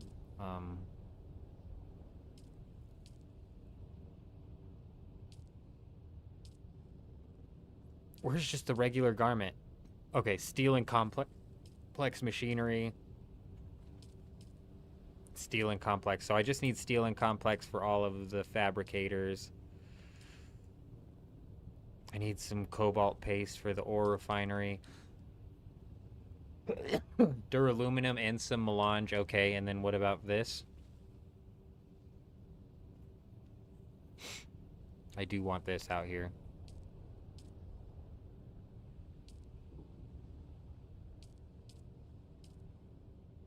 And then duraluminum, so duraluminum, silicone blocks, cobalt paste, complex machinery. Let's go.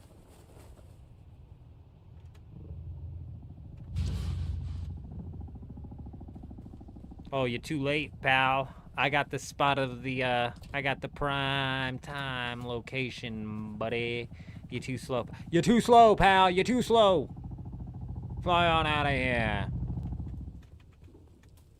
We scared him off.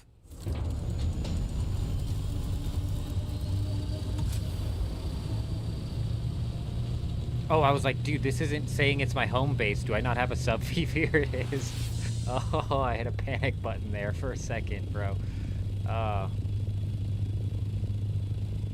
Yeah, so, hacks, like I was saying, a lot of the games that I play, if I don't lock the FPS to 60, it ends up running my temperatures way higher than what I'm comfortable with. Not even that it's like, not even that it runs them like unacceptable, because honestly, I could push this to 120 if I really needed to, and the temperatures would not be at a danger level. But I like to keep them at well below danger. And, since we're running the live stream as well, it's kind of like I've got to take that into account, because my PC's now like rendering and re-rendering and encoding and re-encoding and all that freaking jazz.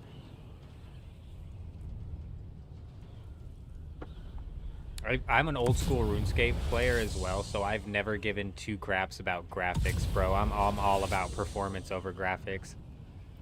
The medium spice blooms feel like there's 5 to 8 more.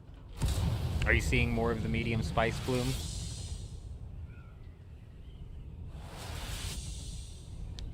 I don't know, man. After I spent like last night, what was it, at the big spice bloom? I think like we're big spice bloom farmers now. Even if it's dangerous, just because it's like, if it's dangerous, maybe we just come back later, because it's just so much. It's like unlimited spice basically for a solo. I could sit there for 3 hours farming that thing and I wouldn't run out of spice.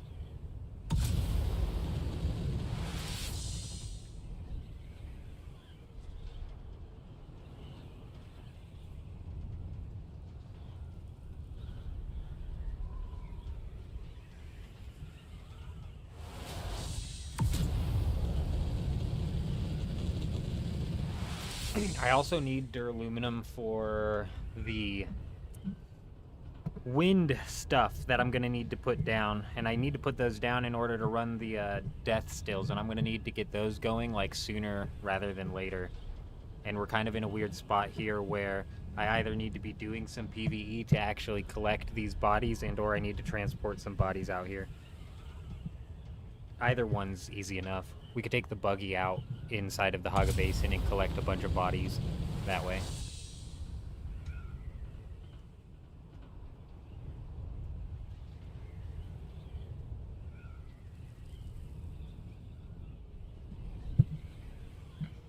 I just moved that mic around a bunch. Let me know if I caused it to spit out that feedback.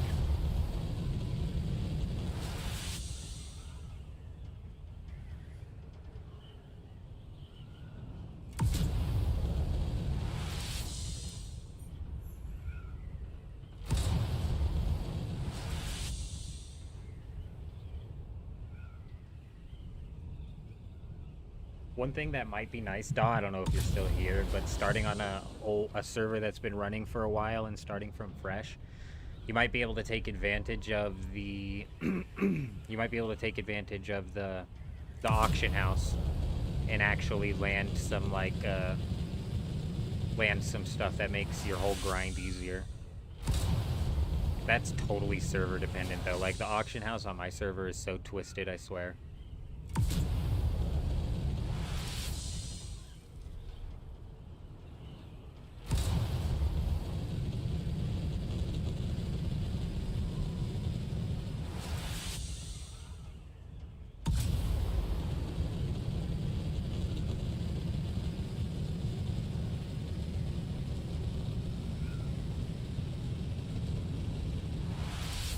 How much of your wind turbines or your multi-directional wind turbines need to be exposed for them to actually function?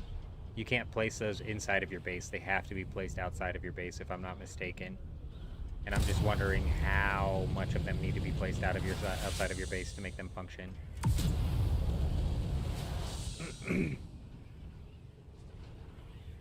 Because I'm going to need at least 1400 power for the death stills that I want to run. Do I realistically need that many death stills? No, but I want to get this whole thing to a point where we're just like pumping out spice melange and plastinium ingots like crazy. And I know the plastinium takes a ridiculous amount of water. The spice melange doesn't take that much water. It does take a lot, but nothing compared to what the plastinium ingots take. What if you build them outside and just enclose it? Enclose it with what though? Because if I enclosed it, that would mean it's not outside. And I don't mind putting them outside. My problem is there's nowhere for me to put them outside. So what I'm thinking of doing, I've used up all of the perimeter room inside of my fief. NA servers don't face the same problems than the European ones. I'm not sure what you're talking about, Antio. What problems?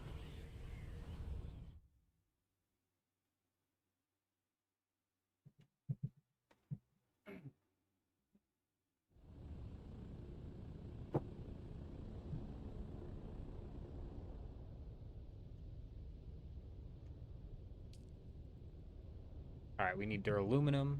We need some plastinium, because I wanted the medium spice refinery. Some spice melange, cobalt paste. Oh, I gotcha. Well, if you build pentashields around them, you're technically outside just protected. The thing with the turbines is they don't... I guess they would take damage. Because the storm deactivates the shields.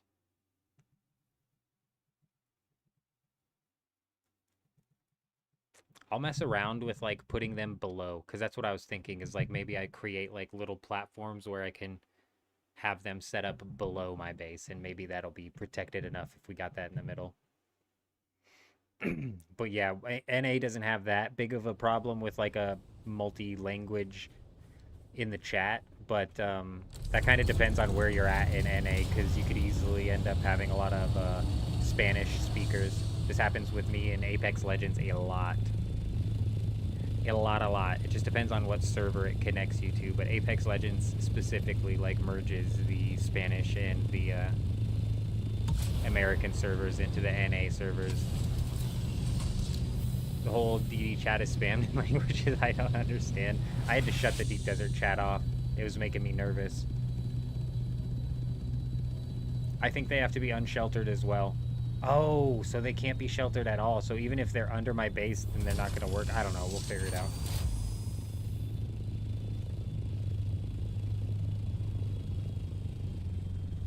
Realistically, I think I still need the storage, so we're going to take the Assault Ornithopter back out there one more time at least.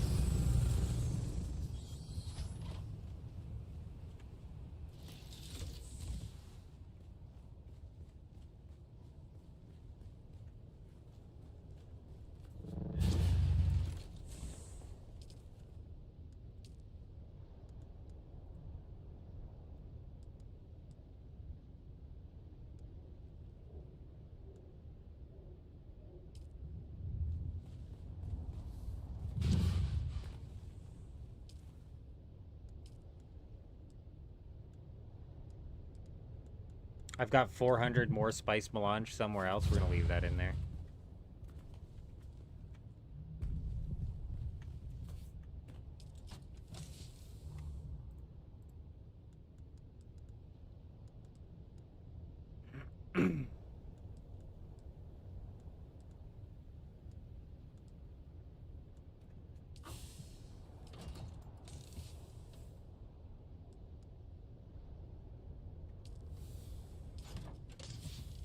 Did I just leave my Assault in the Deep Desert? No. Even if I did, I would have left it at the base. It would have been fine. I wouldn't have been able to make it out of the Deep Desert. Oh, I guess I have my Scout Ornithopter on me.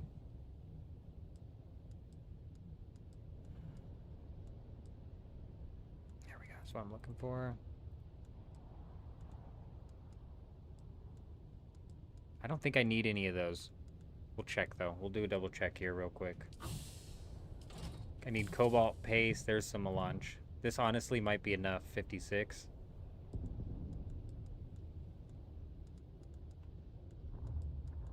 Silicone blocks.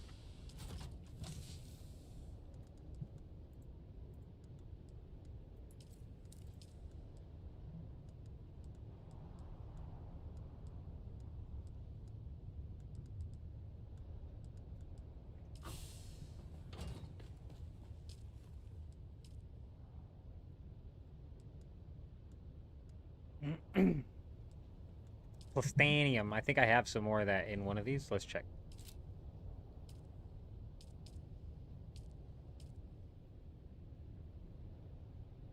No, I have 0.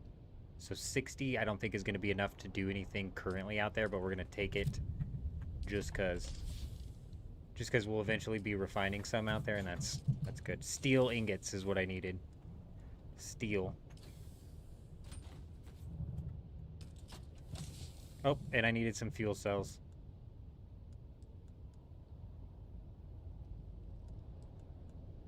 I don't think I'm going to be putting up any wind turbines, like, right away, but we do need those, so...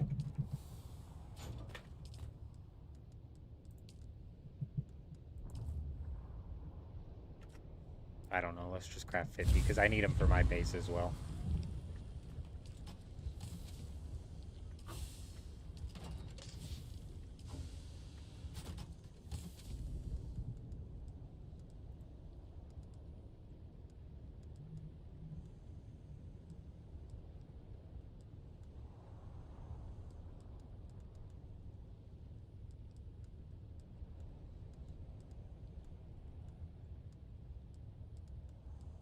See if I can find some more copper ingots. I don't remember what I needed them for, but I think it's something. Ooh, there's some cobalt paste, actually.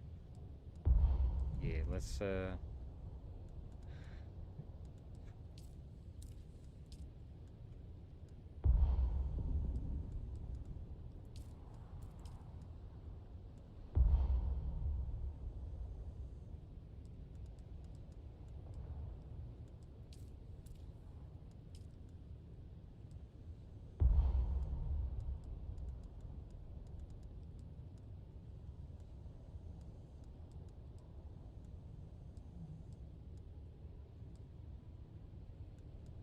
I think we have enough cobalt paste.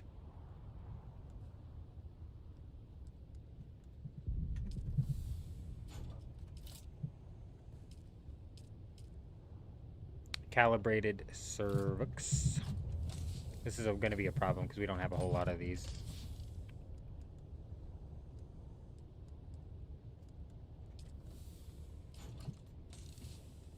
Heavy plating. I don't know if I need those, but we're going to take them.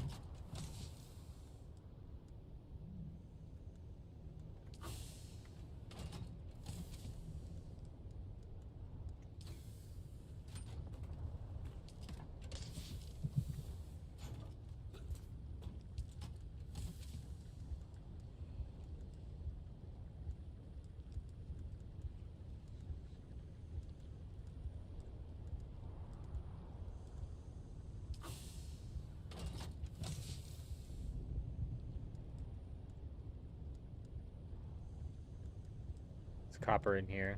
Oh, and some steel.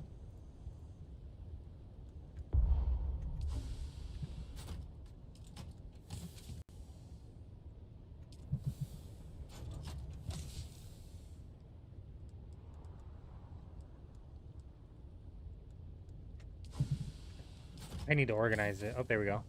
34, we got him.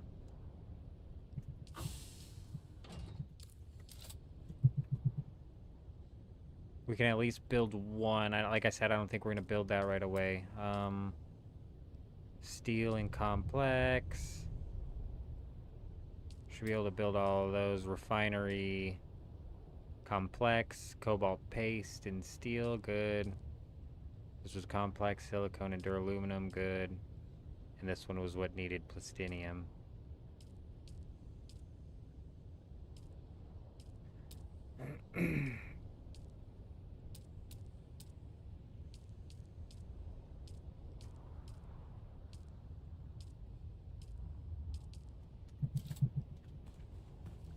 I think that's it.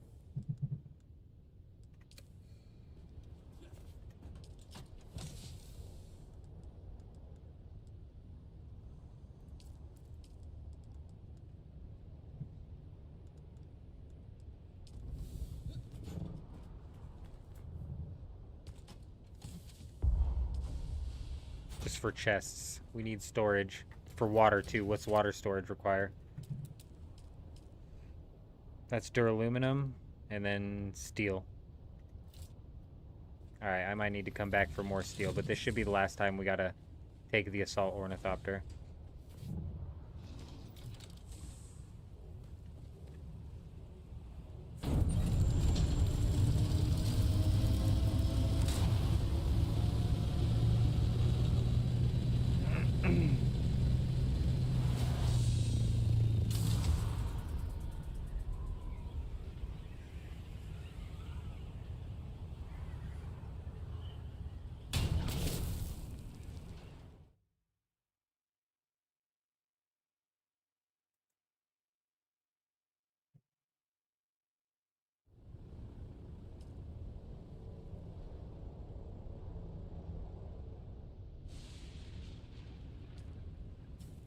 Alright, man, we have absolutely nailed it.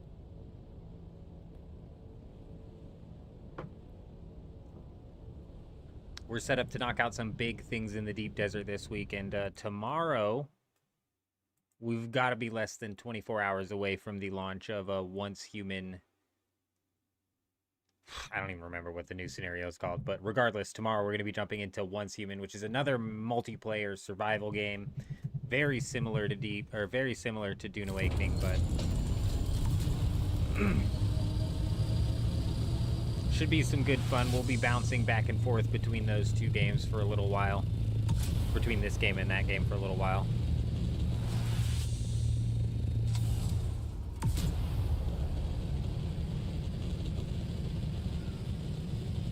But we're set up to knock out some big things in the deep desert this week. Getting a bunch of plastanium and a bunch of spice all refined out in the deep desert. Which means that transporting everything back is going to be a whole lot more simple. You know, we're not going to need to transport a bunch of titanium back just so we can, you know, refine it at the base and Naga Basin. We can refine it all here and then transport just the ingots back.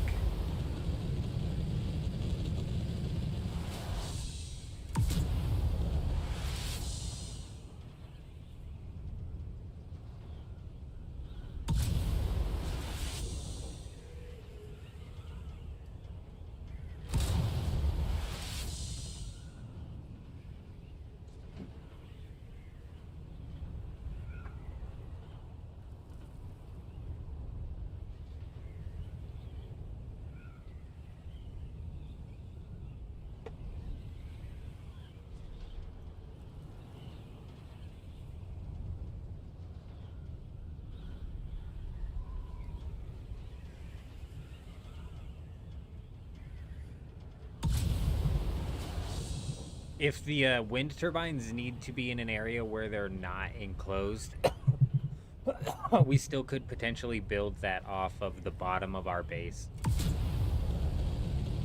I'll show you what I mean when we get there.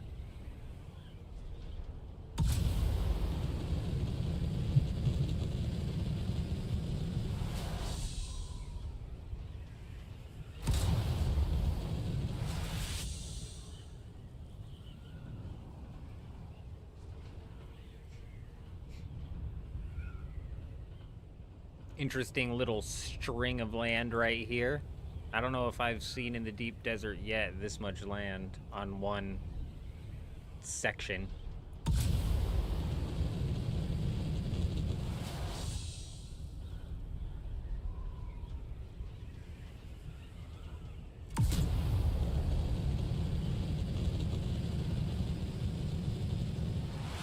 Look at this noob's base, bro. Who puts something like that out here? I mean, show some class, dude. You're in the PvE zone. Show some class. Gross.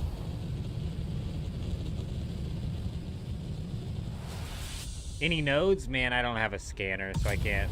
When we bring our scout ornithopter out here, I'll try to remember to repair my scanner so I can actually scan. But just flying over it doesn't tell me. If I had my scanner and I scanned the island, I would know. I don't even actually know if there's any nodes on the island I'm at, because I don't have the damn scanner. I should have brought out the survey beacon. I don't remember who. Somebody was like, survey beacon? And I was like, nah. I should have been like, yes.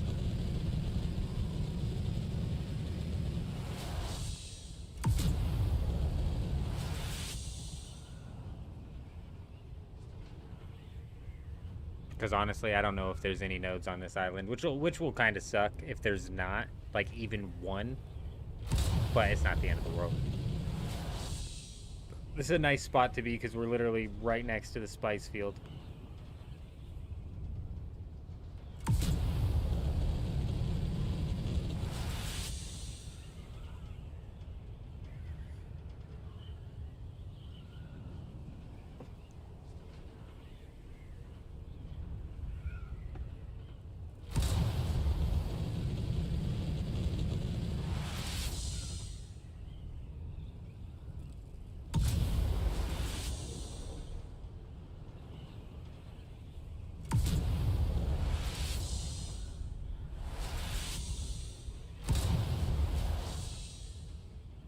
Now that's a base. Look at that beauty.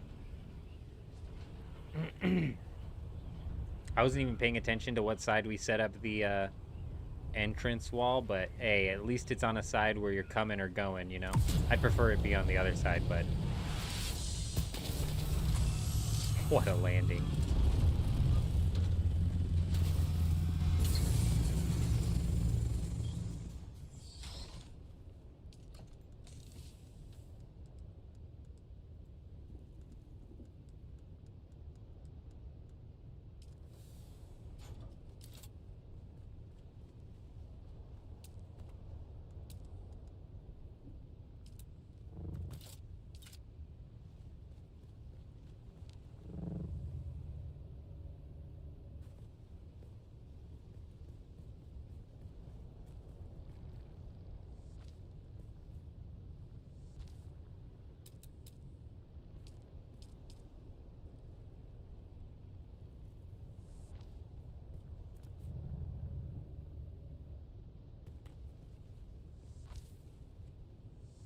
Does it say I'm enclosed or not? I don't know.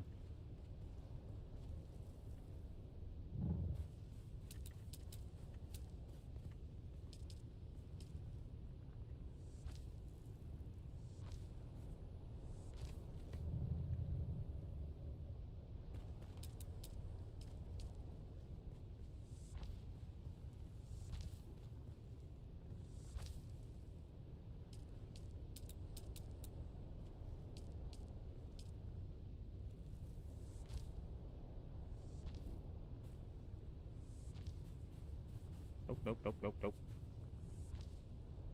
I could have just had it go off of these, but I mean, come on, this looks better.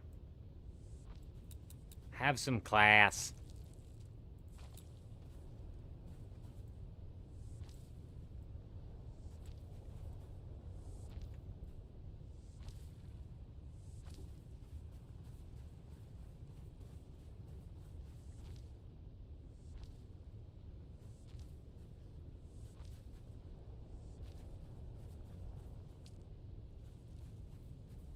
One, two, three, four. Wait, 1, 2, 3, 4, 5, 6. Ah, damn, there's no middle.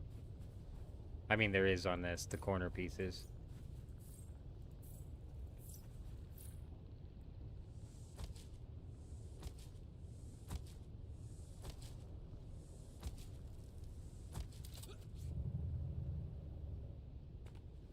Unsheltered. Haha! We did it.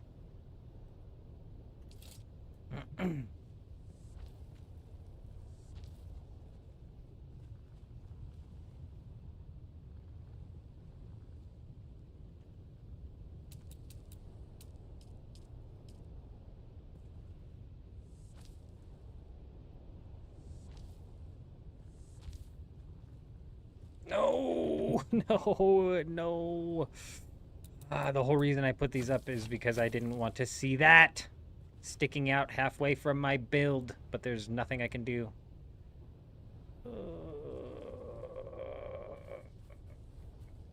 Let's just take them down.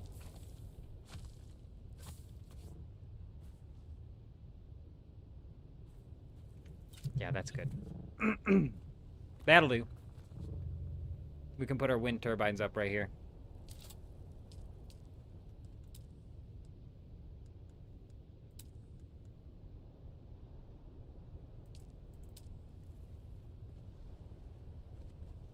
Oh my goodness. Almost. Almost, almost, almost.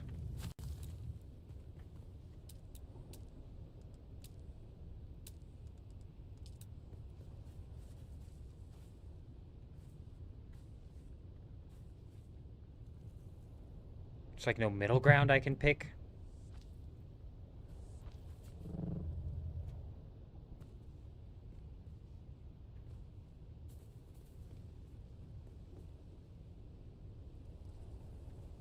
It's fine. Railing? Oh, I like that idea. I like that idea, Otter, coming in clutch. It was missing something.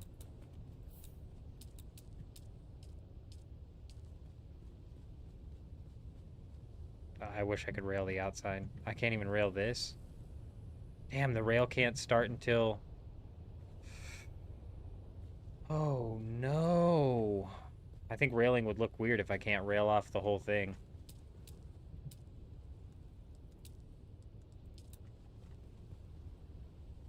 Okay, well, at least it fits now. So we can get them in. Oh, a railing to cover up the edge. That... Oh. Yeah, we could get that to work. I don't know. We'll revisit that later. It's not the biggest of deals. Garment fabricator, survival fabricator, weapons fabricator. 3 things we need for sure. And I need to refuel my generators now that we...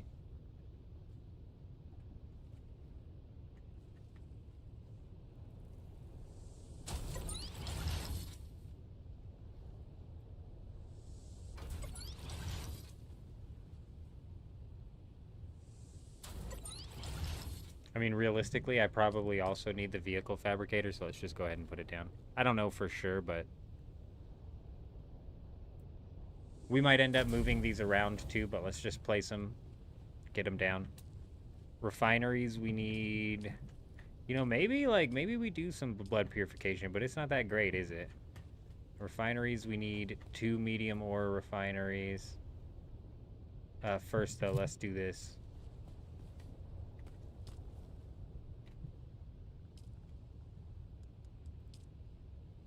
Okay, plenty of power.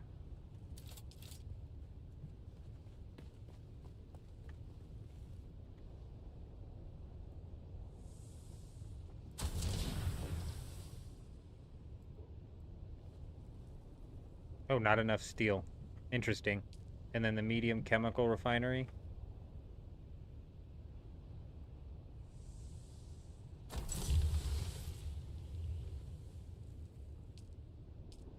And I won't worry about refining any spice until I have some plastinium going.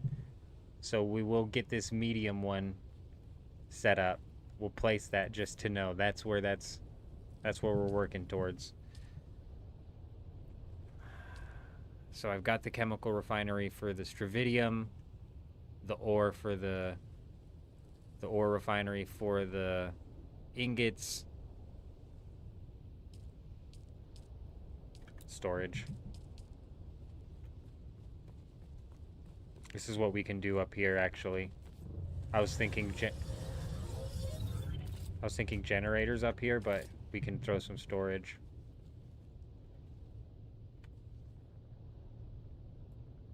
These are steel ingots. Shit, I'm gonna have to bring more steel ingots out.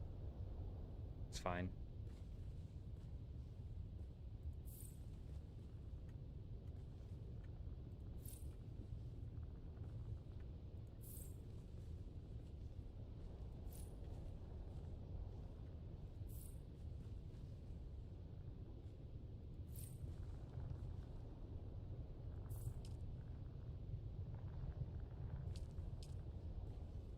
Industrial pumps is what I need for that. We might bring some of them out. I don't know how many we have.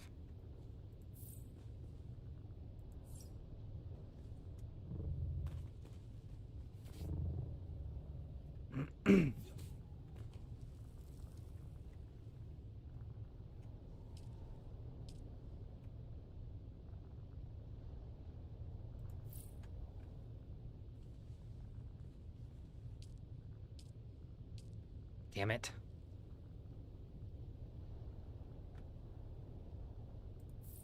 Okay, good enough.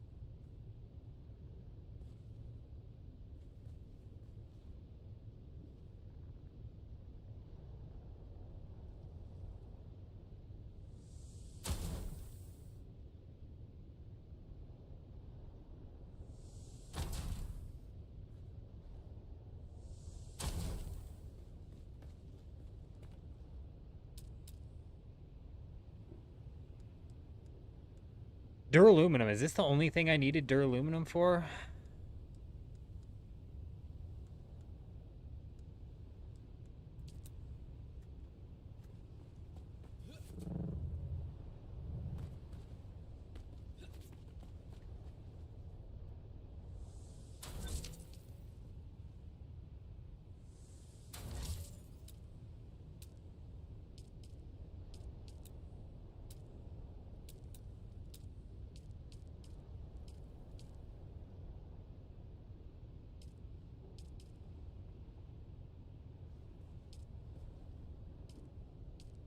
I think it was. Because what is the advanced Fremen death still? Where that be?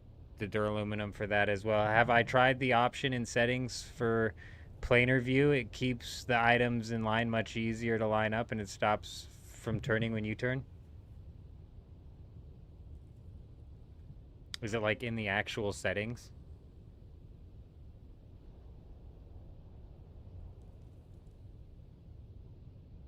stops it. It keeps the items in line much easier and stops it. Try the option and settings for planar view.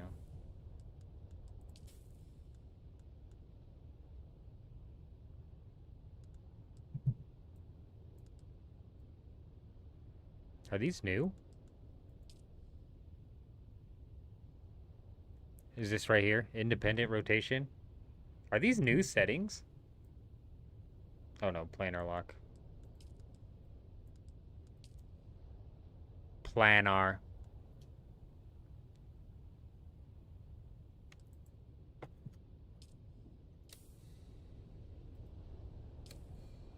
Yeah, we'll have to give that a go for sure.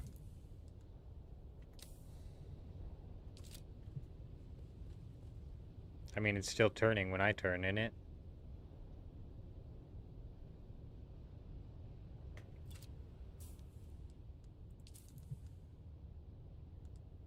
Not new.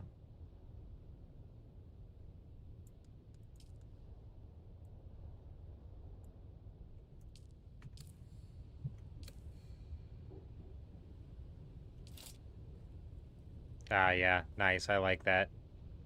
That's how I typically expect it to be. Nice. You said turn on the planner setting. I should probably go see what that does. We didn't even read it. But yeah, the relative setting is what I was looking for to keep it facing the right way. Oh, this is air vehicles. Get that off. Confirm, confirm, confirm.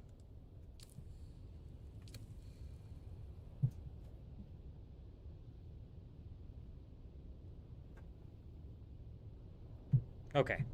Nice.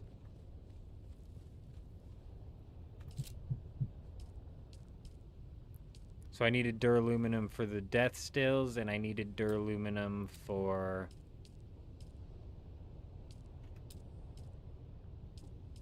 what? For this.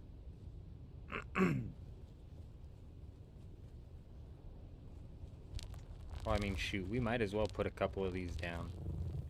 I can put down... I don't know how many.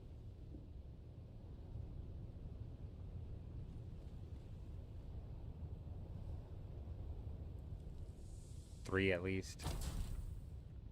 Or three possibly.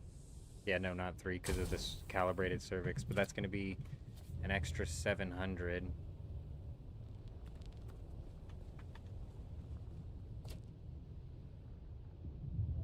No, you're good, you're good.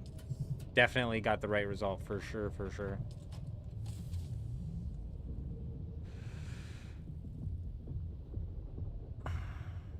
Alright, we need to go pick up some more duraluminum.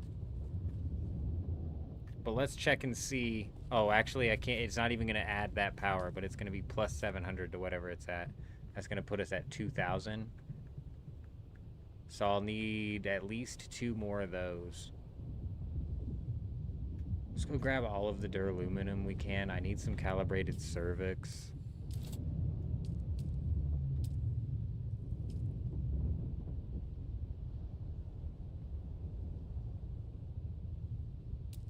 Is that all that I need that for? I believe so.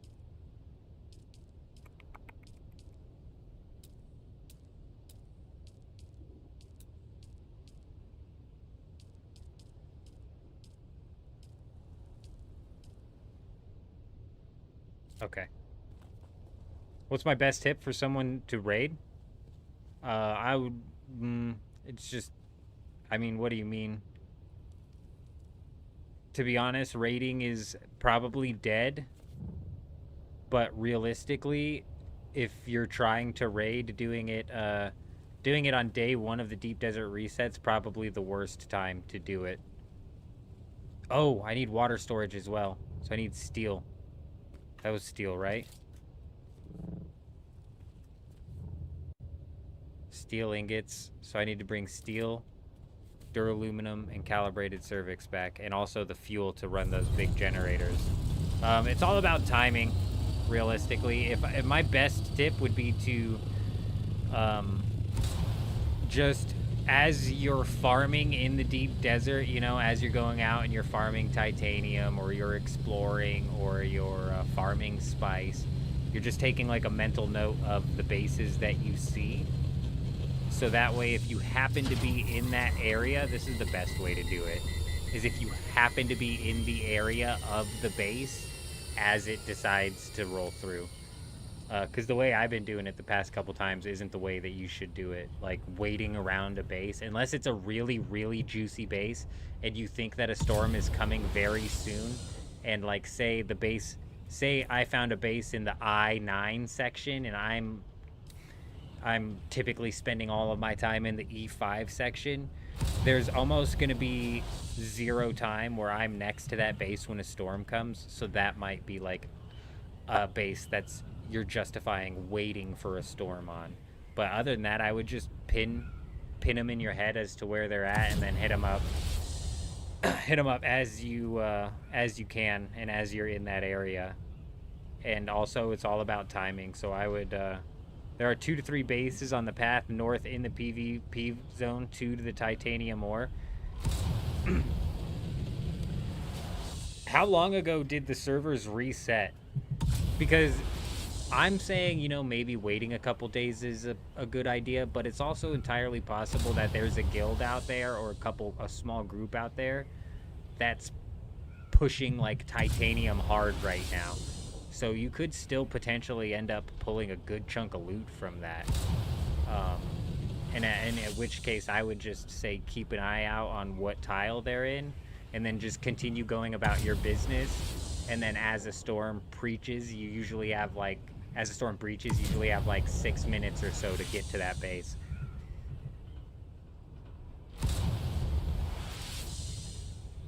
And then you're just gonna want to take the gun that has the highest damage output per shot. A little more than 14 hours, that's plenty of time for a small group or a guild to have like put together a base and actually stored up a decent amount of stuff, to be honest. So if you're finding bases that look like they're worth raiding, I would just grab your gun with the highest damage per shot and just pin mark those areas, come back to them as the storm hits. We're right early in the morning, and it seems like they have the storms going a little bit less during these times. Like honestly, I think we were waiting longer than an hour and a half each storm yesterday, but I'm not certain.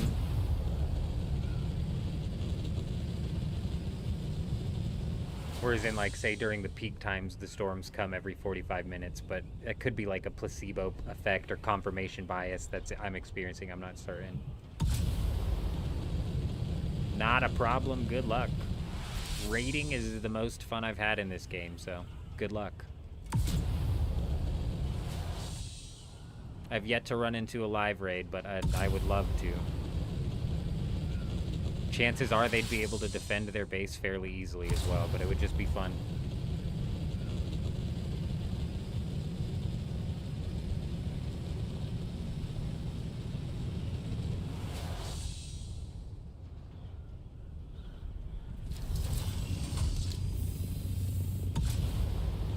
We need steel, we need duraluminum, and we need calibrated cervix. The problem with the calibrated cervix is that's an item you get from doing stuff. I think you can buy them as well.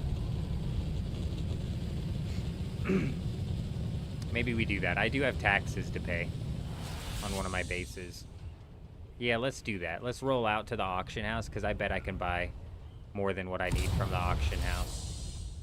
Because I've got 115,000 Solari sitting in the bin from something I sold.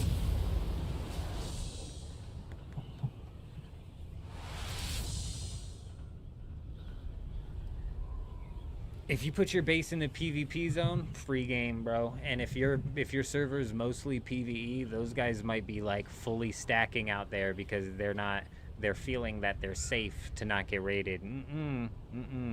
You take that progress and you make it your own. I shouldn't have done that.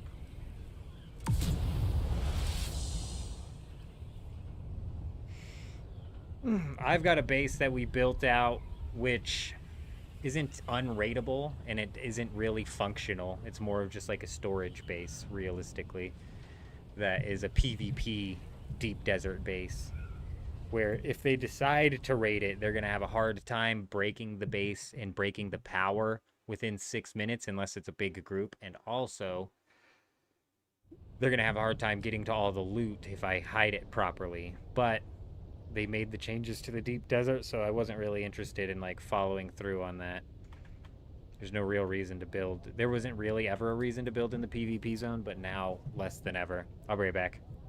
Yeah, you'll destroy the peace. You're starting the war on your PvE server.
All right. Sync charts, absolutely useless with the way the deep desert gets mapped out so quickly.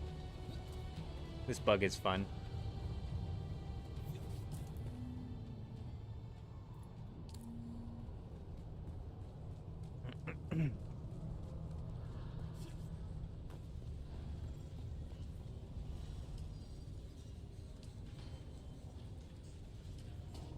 Boom. 171,000 Solaris in the bank. I don't know how or why, but whatever, there it is. It was from... I can't even look at my order history. Can't even look at my order history. But all I've put on is the thermonuclear coolers, so I'm guessing that's what it was from. Can you preview these? Oh, you can.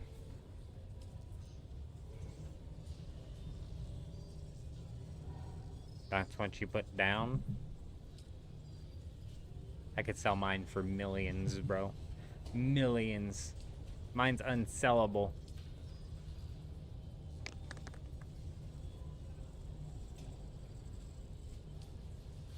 What am I here for? Resources.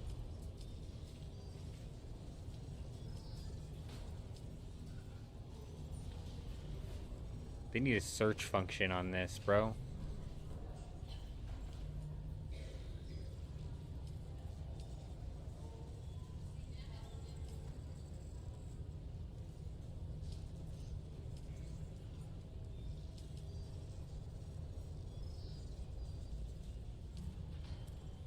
$61,000. You fucking ripping me off is what it feels like. Whatever. Do I have to grab those?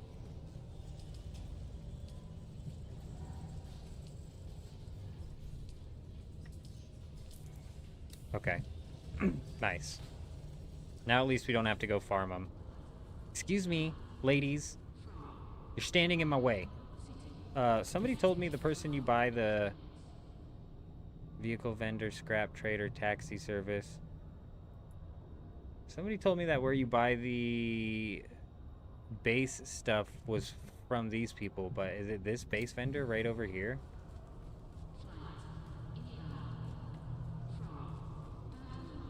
Somebody said it was right next to where you enter the Awoken, but I don't think that's the case. I think it's all the way on the other end. Hello again. Oh, you sell... Oh, 2,500 each? You're the ripoff, bro.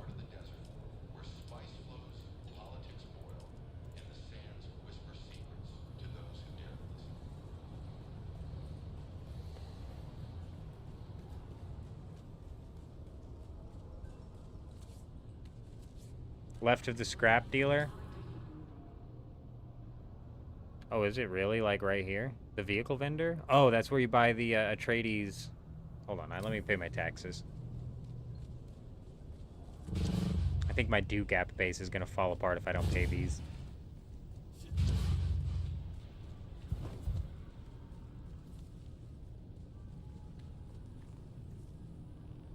You again? What now?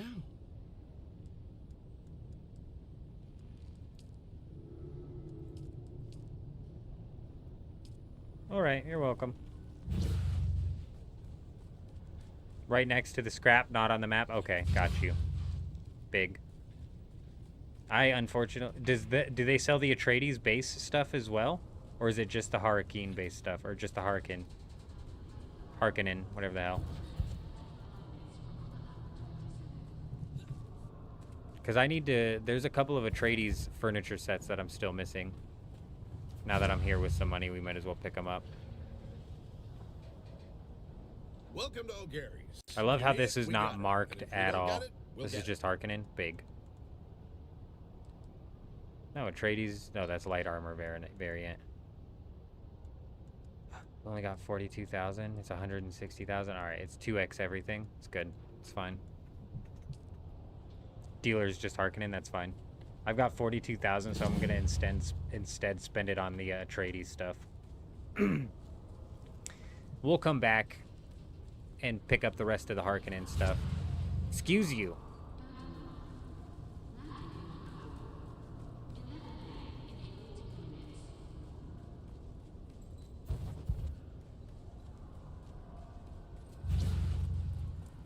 I love how the Harkonnen have their base trader right next to where you enter, and I literally have to run to the ass end of a trade, or, yeah, Arakeen to get this thing.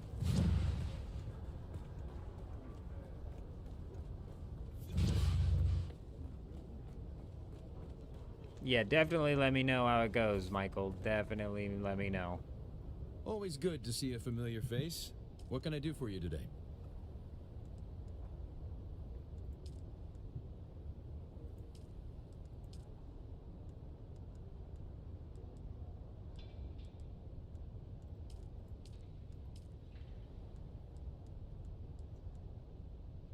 Nice.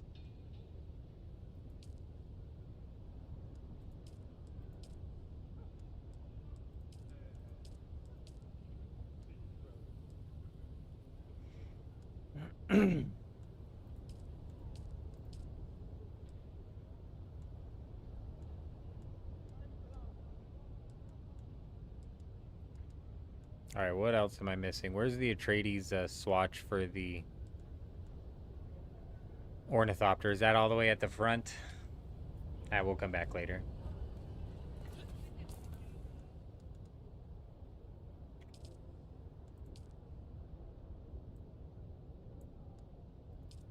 I like that much better.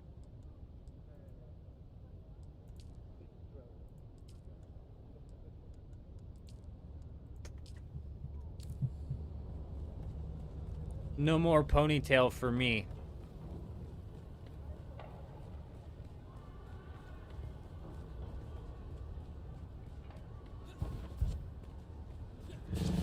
Were my arms always merging through the cape like that, and I'm just now noticing? Because, my God, my elbow is, like, full funneling through that cape.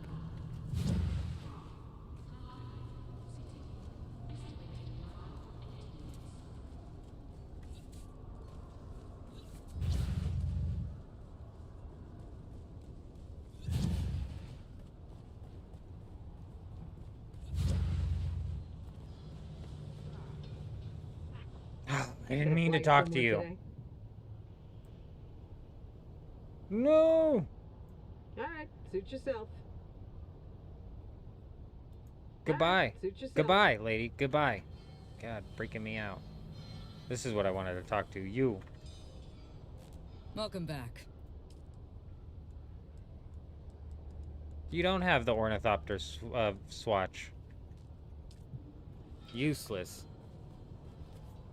I must have missed it in the other shop.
I need a bunch of duraluminum. It was duraluminum, steel, and then the calibrated cervix.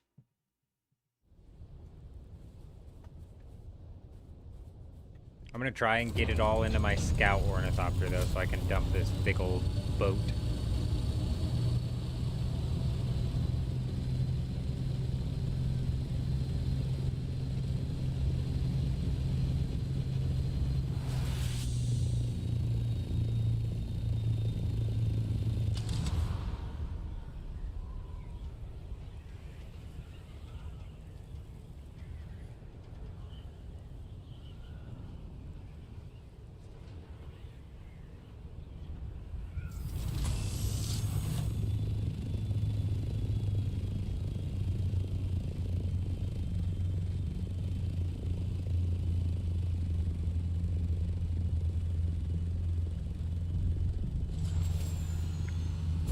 Perfect.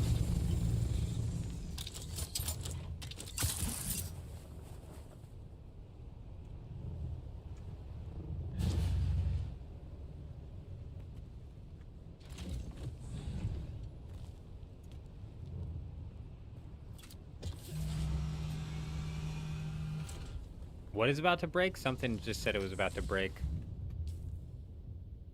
My suspensor belt, that's fine. I got another one on me. Can't see anything, bro. Alright. Duraluminum and steel is what I need.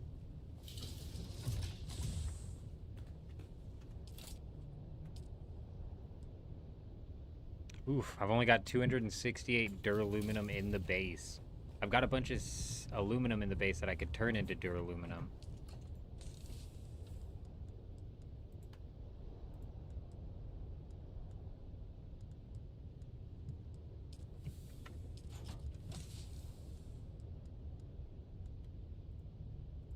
God, I forget what the steel is for, but I'm just gonna grab as much of it as I can find.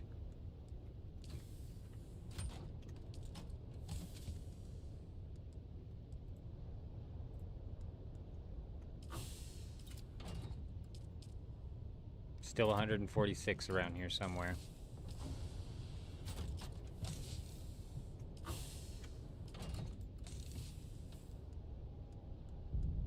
We'll leave that steel. Like, surely I don't need more than 500 steel out there. Water! Maybe I do need more than 500 steel. Shit.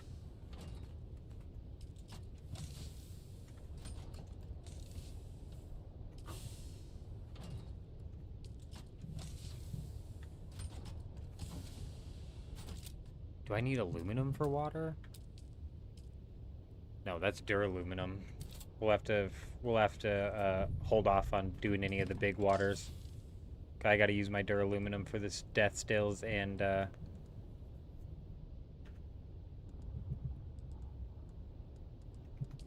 these wind turbines. Oh, speaking of which, I'm glad I thought about that. I need to grab the fuel.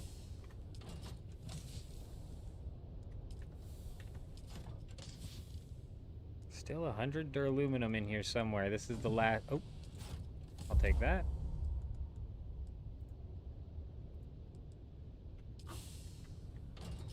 Nice. 75.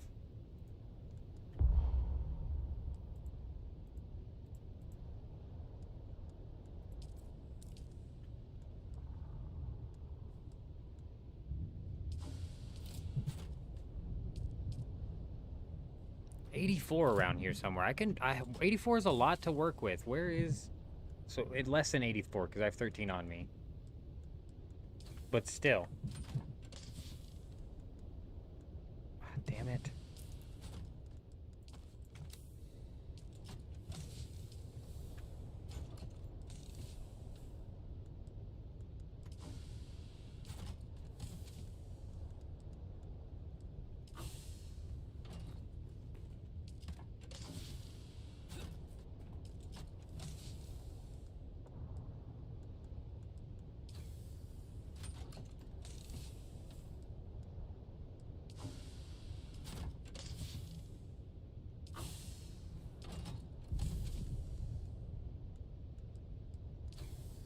This is ridiculous. I need to sort these things. It's gotten so far out of hand.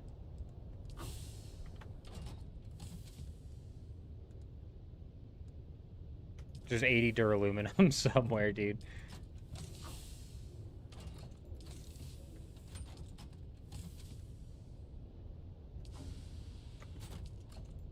We'll never find them. It's fine. I'm not looking again.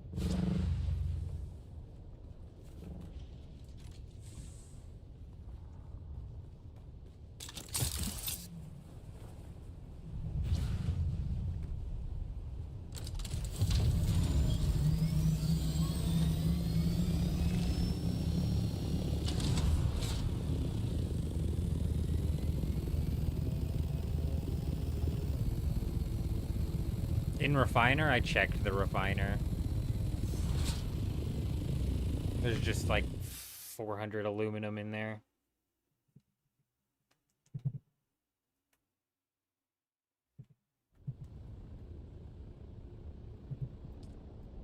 It's somewhere. I'm sure I just skipped past it in one of those chests.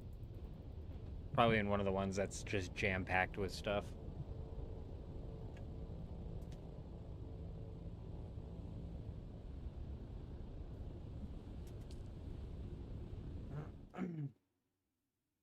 Either way, it is so nice to be flying out here with the Scout Ornithopter, not that Assault Ornithopter. That thing is just painstakingly slow. I can't even imagine what happens when you slap some rockets on there and it slows down 10% even slower. It's just crazy.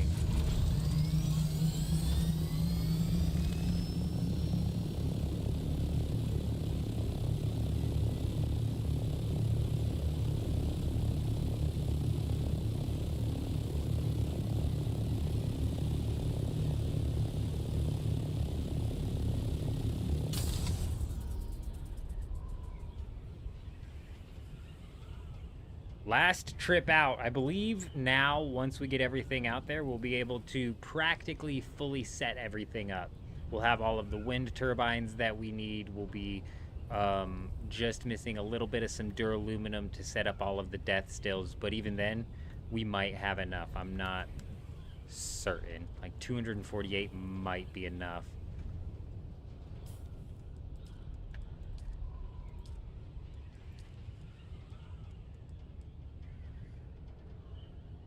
I think this is only going to cost 60.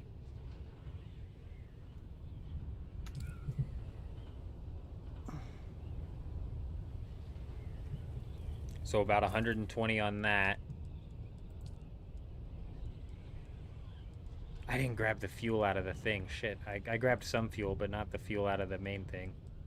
120 on that, and death stills. That's going to be halved, so it'll be 120 per. So I'll only be able to put one of the advanced death stills down when we need 3.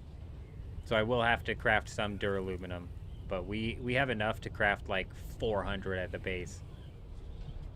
But for all intents and purposes, we'll have everything laid out for this base, power-wise, refinery-wise, and we may even skip out on the death still, because I believe in order to get...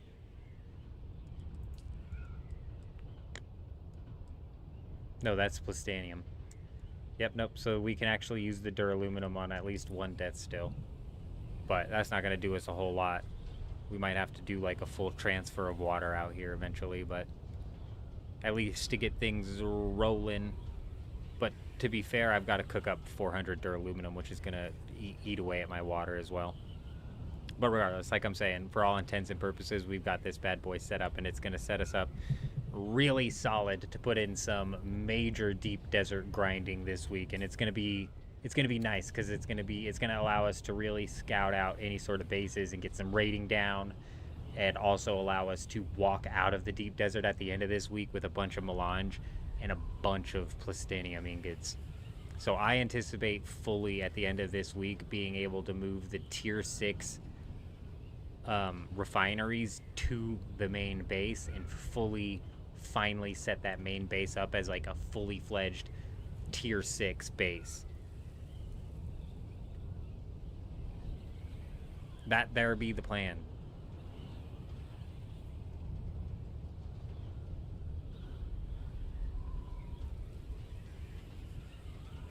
Especially because the schematics that you can get out of the deep desert this week are ass, really. Not a whole lot of good schematics coming out of the deep desert.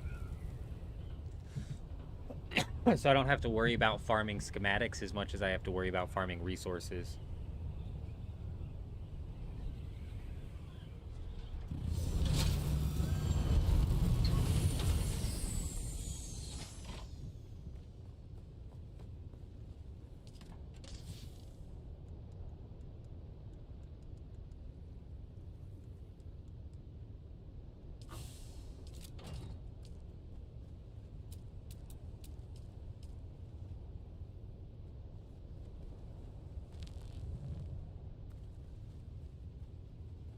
Okay, we only are putting 4 of these down to start.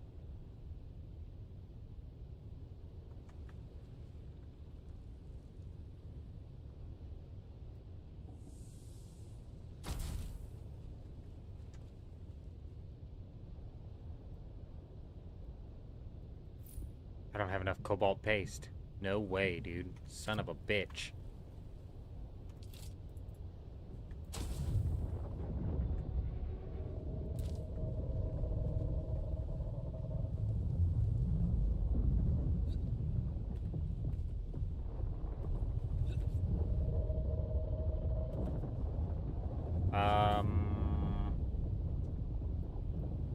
That seems fairly evenly spread, and it even gives me room to slap one more down, huh?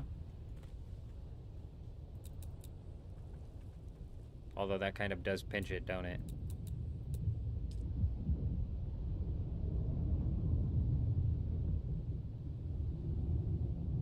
Like boom boom, maybe? I don't know. I'm dumbfounded. I cannot believe we're out of cobalt paste.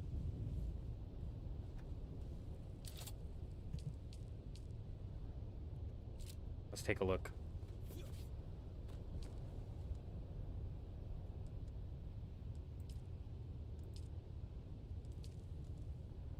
Oh yeah, let's refuel these generators. Boom. That should have 3 of them pumping. Nice. So even currently, right now, we do almost have 1400 extra power. If we have 4 of these running, that'll be the extra 1400 power that we need in order to run 4 advanced Fremen death stills.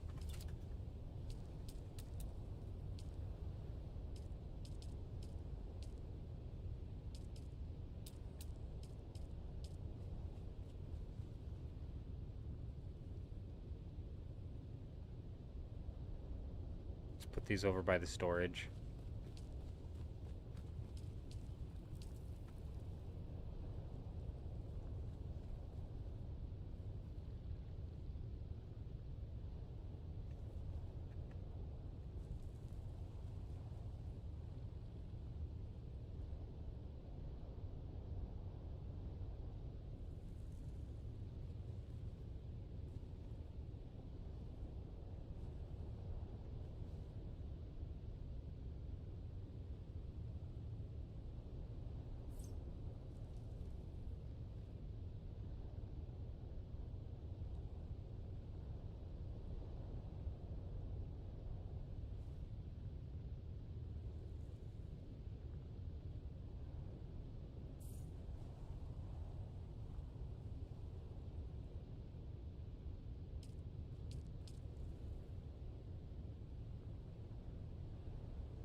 Huh.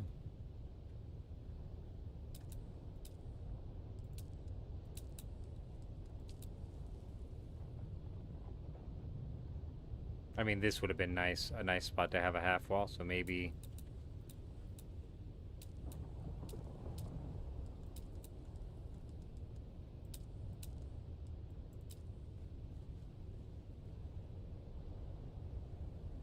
Do I have to interact? Where can I interact with these things?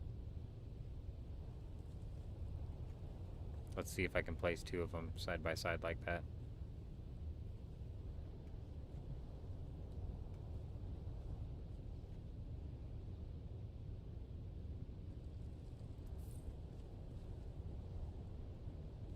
No.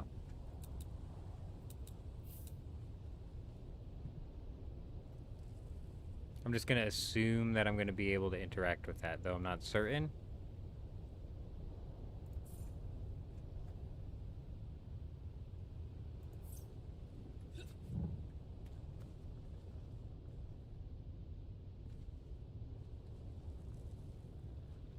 What is going on?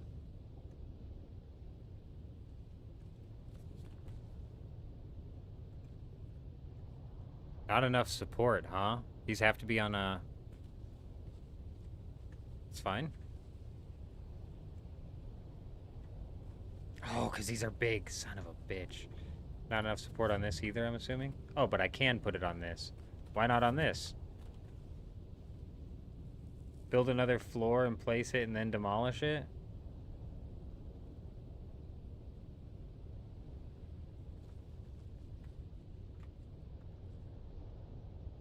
Oh, it's being blocked by another object, and I'm assuming that's the death still that is right below it. What am I doing anyways? Why am I not just continuing out this direction?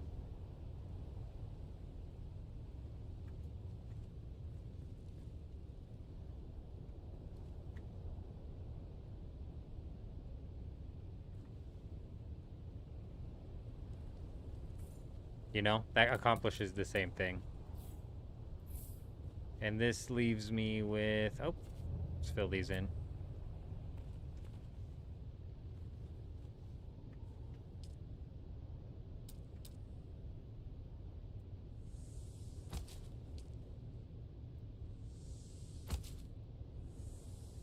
I'm so glad... Oh yeah, these are storage. I was just freaking out a little bit that these were going to count as production. That would have screwed me. That makes sense, though. These are storage.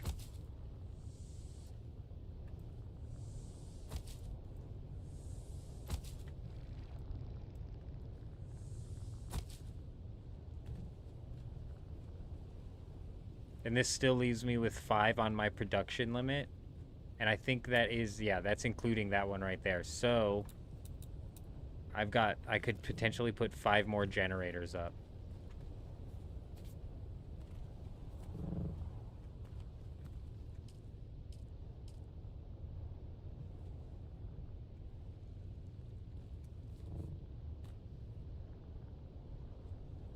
Man, it is freaking out with those death stills down there. Does not know what to do. I will figure out if we're going to place them. If we even need them.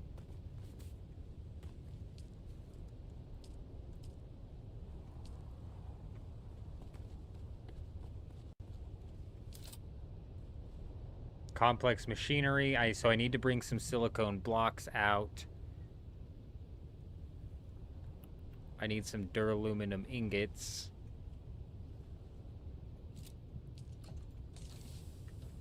And I need some cobalt paste.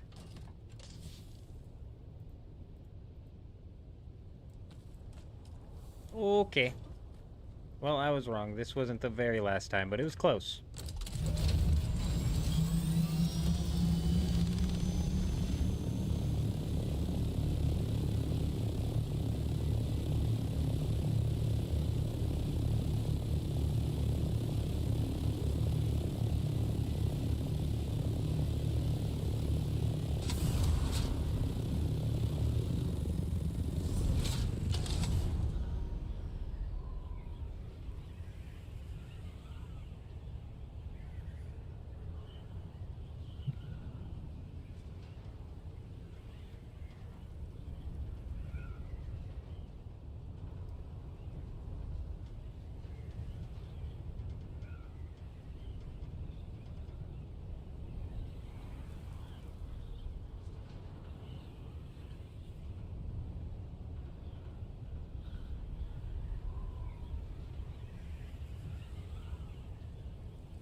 Could you imagine coming out to the deep desert and building right here, this close? This guy's a madman. There's another person. A few people building out here. It's just weird. Maybe they just found some titanium and they're like, ah, this is close enough.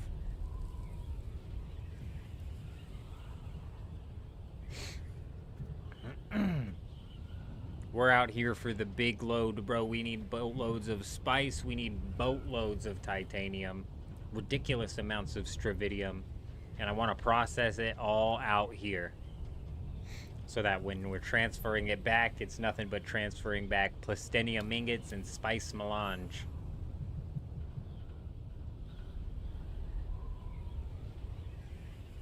And if we're smart enough about it, we'll be able to put all of the required resources in order to craft and uncraft everything in that base into like a singular chest inside of the Haga Basin, so that we're basically not having to do all this back and forth. Do I have enough of this? Do I have enough of that every week? Whoop, got a bower flicker going on here. Shit, bro, get me out of here. Get me out of the deep desert. First the internet 2 times tonight, and then the power flickering. It's a bad sign.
Oh, you thought I was gonna miss it. We've got the perfect timing. Come on now.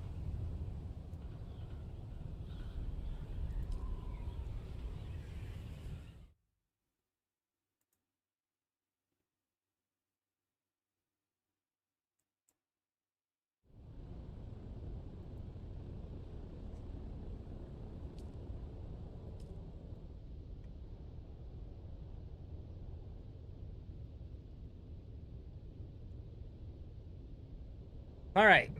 This should be our last trip down into the Haga Basin. Let's see how much duraluminum we can craft with the water we have. It's probably not a whole lot.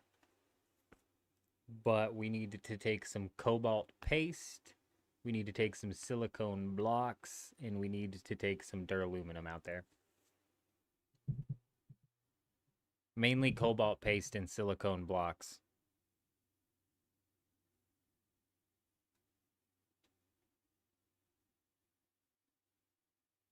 We're going to have to grind out some water to craft out the duraluminum that we need. And the aluminum. There's still some aluminum I can craft in my base as well.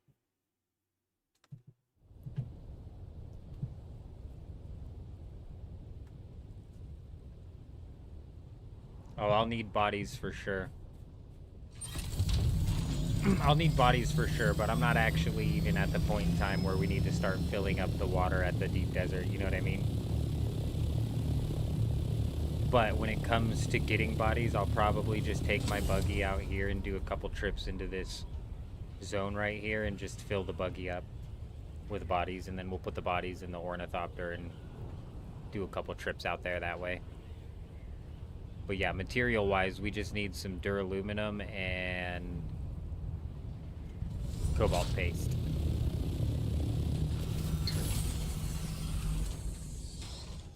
Silicone blocks.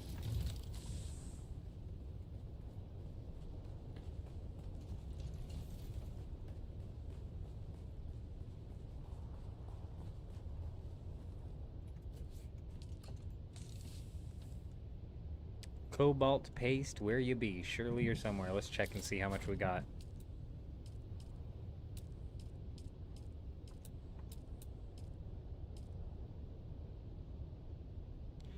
We've got 194 of it around here somewhere.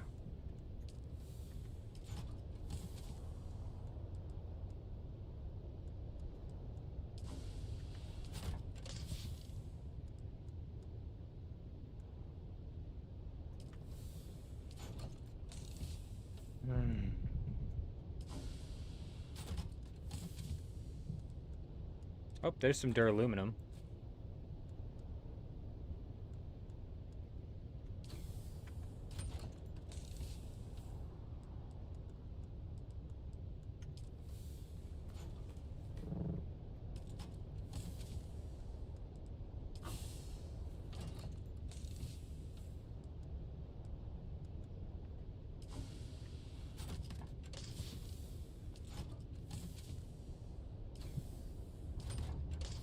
Nice, 27 of it. I need more.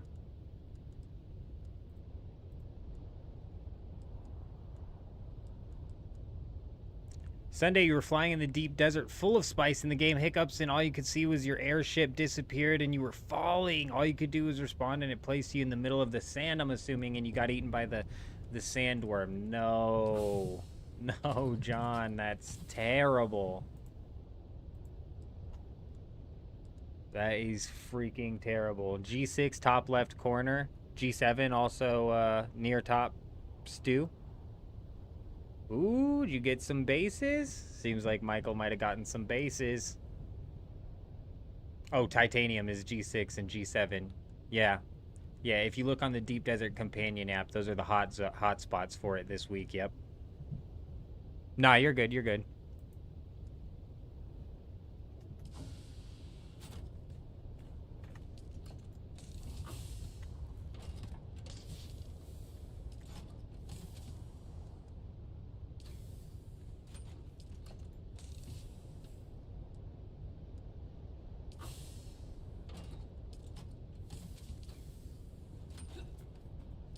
Yeah, there should be some big islands of titanium and stravidium out in those sections.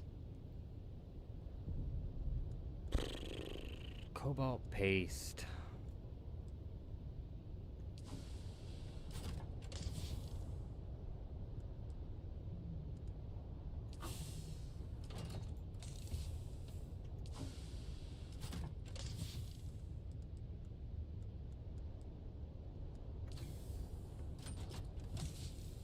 Well, I only needed a few of it. And we got a good chunk of it, so I think we're good. I needed also silicone blocks and a decent amount of these. Oh, man, I'm glad I found that.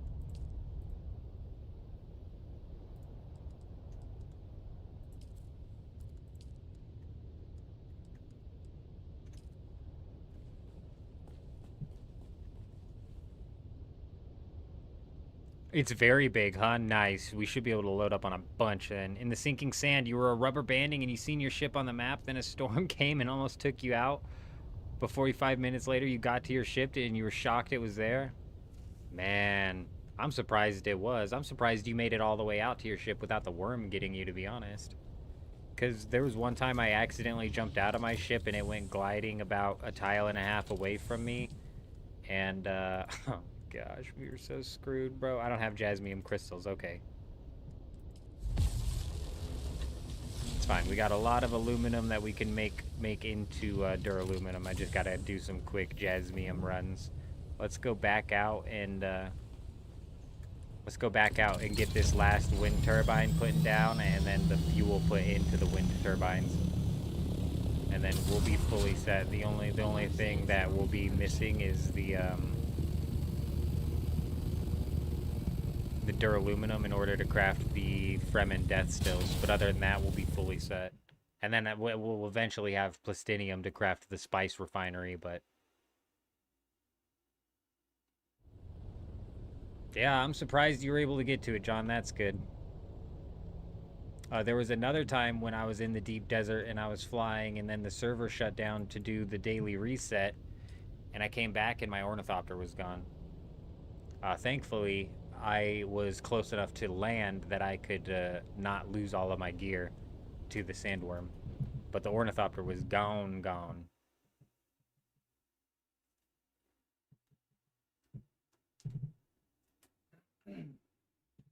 I checked the records to see what happened to it. It said a worm got it, so it was gone.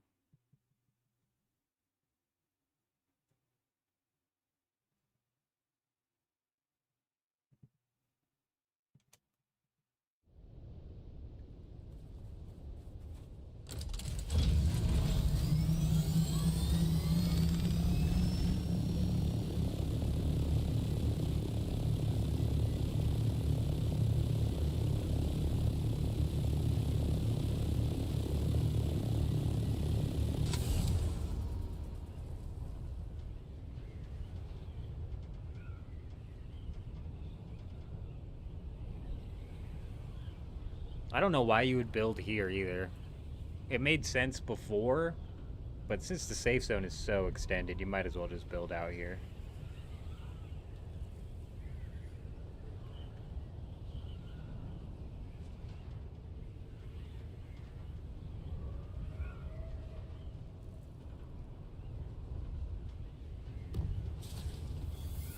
Oh, you had sand shoes. Nice.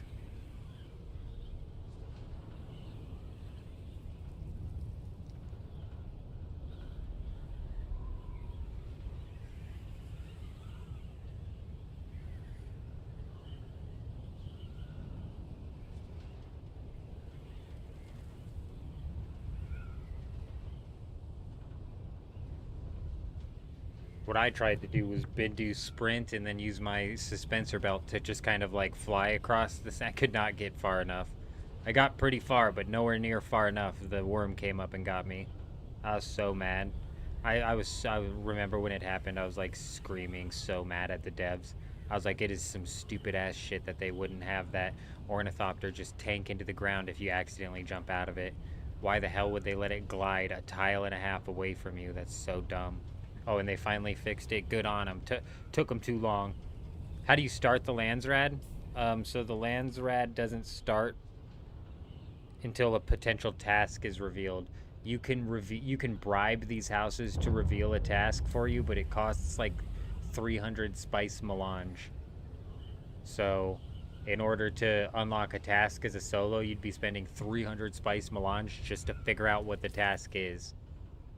But other than that, every 9 hours, 2 tasks reveal themselves. The Landsrad starts itself. That's, of course, if you're in a guild and you're aligned to a faction. If you're not in a guild, you need to make your own solo guild and then align that guild to a faction, and then you can partake in the Landsrad.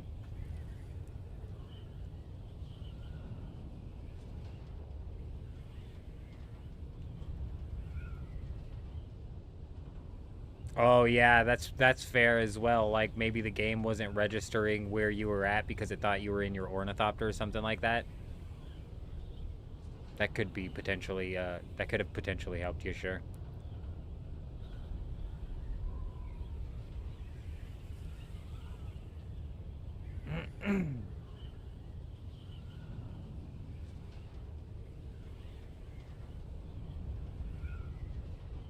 Not a problem, Michael. The Landsrat is definitely something you at least want to be aligned to one of the factions, so if your faction happens to win, you can reap the benefits of that reward, because if you're not aligned to a faction or partaking in the Landsrat, then you don't get those benefits.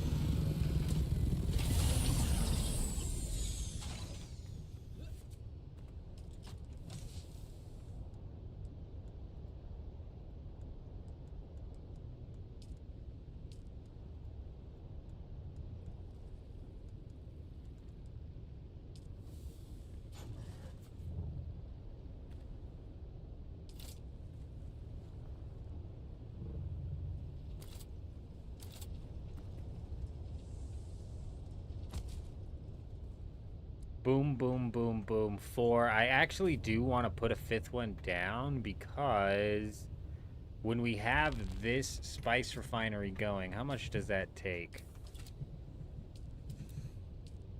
It's 350. Let's take a look here.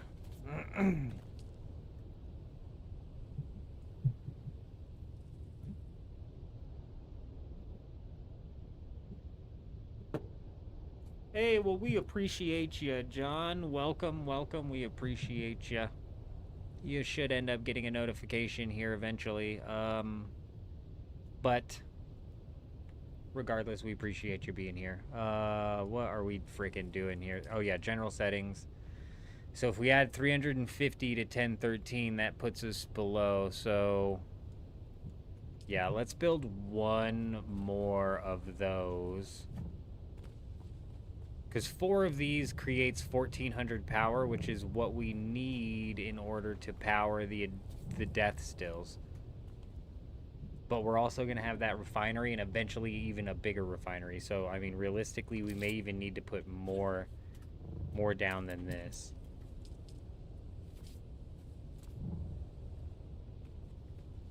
Damn it.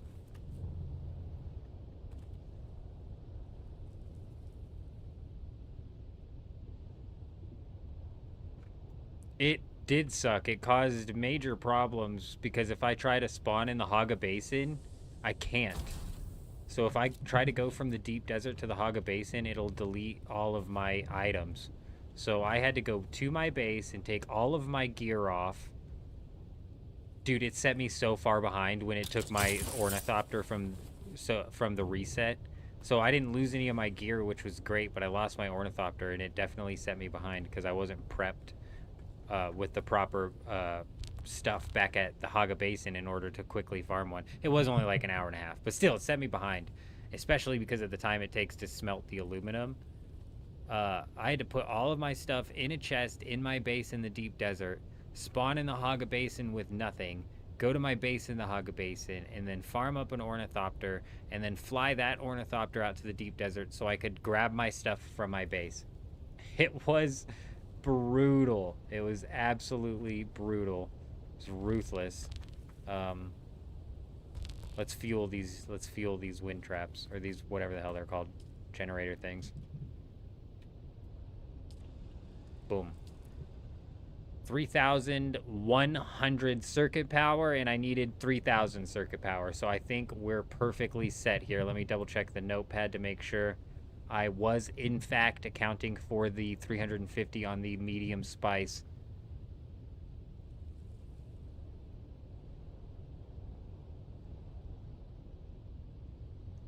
And honestly, I needed 2,500. I popped it up to 3,000 to give me some leeway.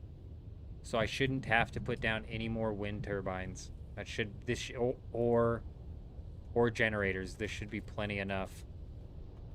Good. That means I can use the rest of the duraluminum that I have on this.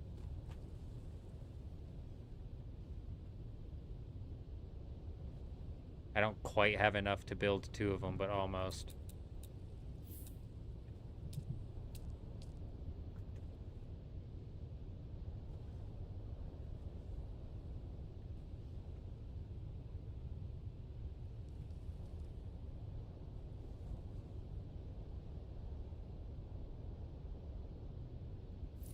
Boom.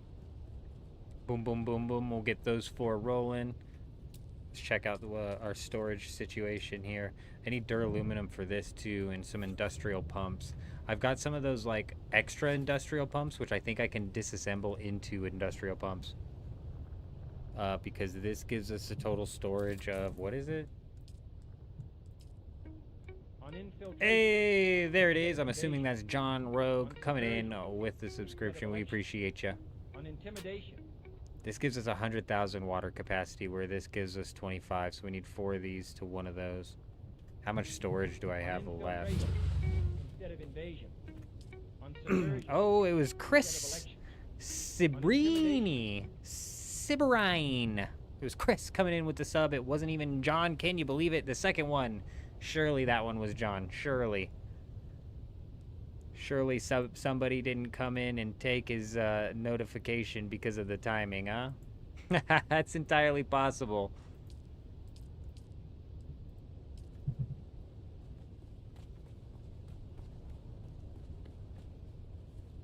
Oh yeah, I wanted to see what the storage was at. Oh, I could put down so many more storages. So I shouldn't even realistically need to build a big one of these because I can put down so many of these ones.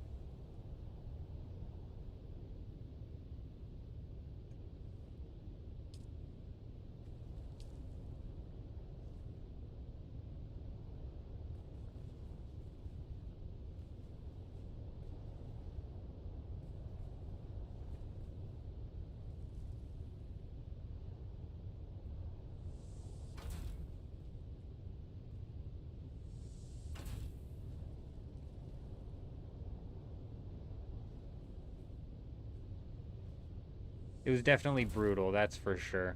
I think it was the stream after that that I decided to make 4 tier 5 ornithopters. Did I need 4 tier 5 ornithopters? Absolutely not. But yes, we built 4 of them. I said, this ever happens again, bro, we get... Oh, I can't build over top of this. So these being here have basically completely made the rest of this irrelevant. So maybe we find another spot for these death stills. Because I can't put any storage over here now. And that's not fun.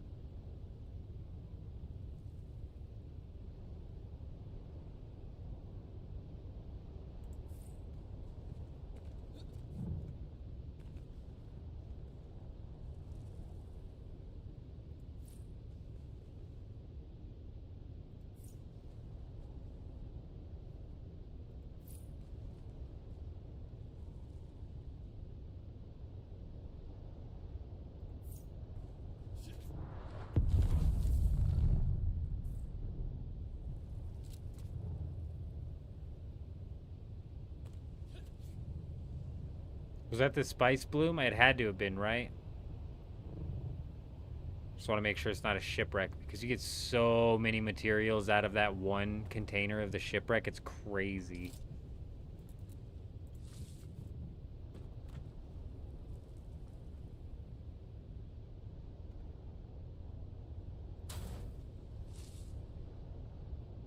What's my level, bro? Hold on. Give me a second. Let me check.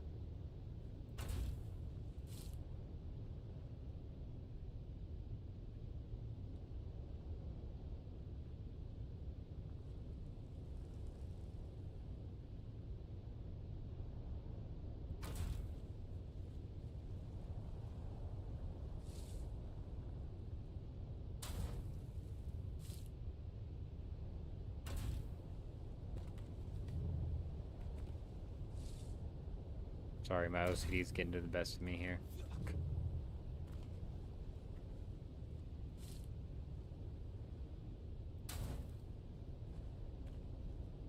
Okay, it's close enough.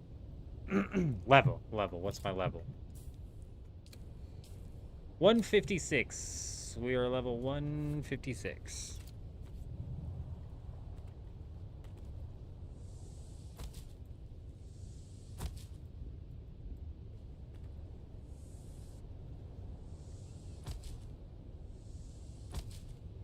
Damn, we're out of steel ingots. Okay, we need a couple more steel ingots. We need some duraluminum. And that's it. Steel ingots and duraluminum, and let's take a quick look here. We're at almost 500,000, and we got 50,000 more coming in. So we're going to have more than 500,000 water to work with here. And let's take a quick peek. Where be it? These advanced Fremen death stills give us 45,000 per 50 minutes. With 4 of them, we're going to be looking at getting...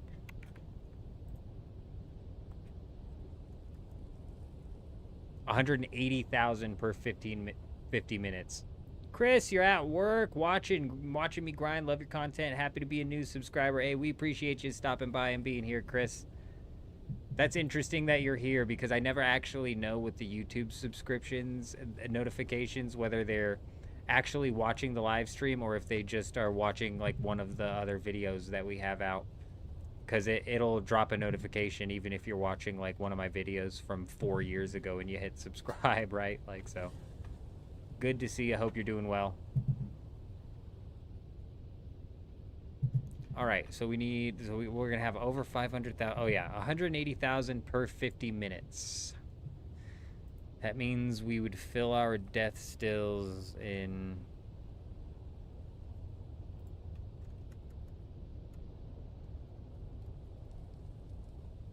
3 hours,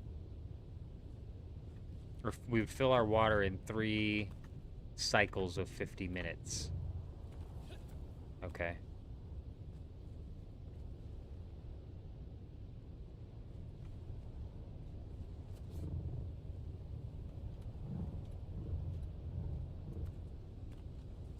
I'm just trying to think here. We need 4 death stills. I could potentially put them right here.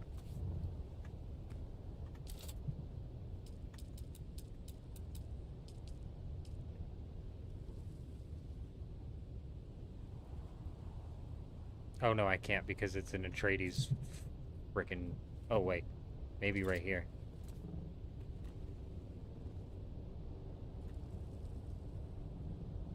I won't be able to get all 4 of them down, which is just not what I want. I want all 4 of them in the same area.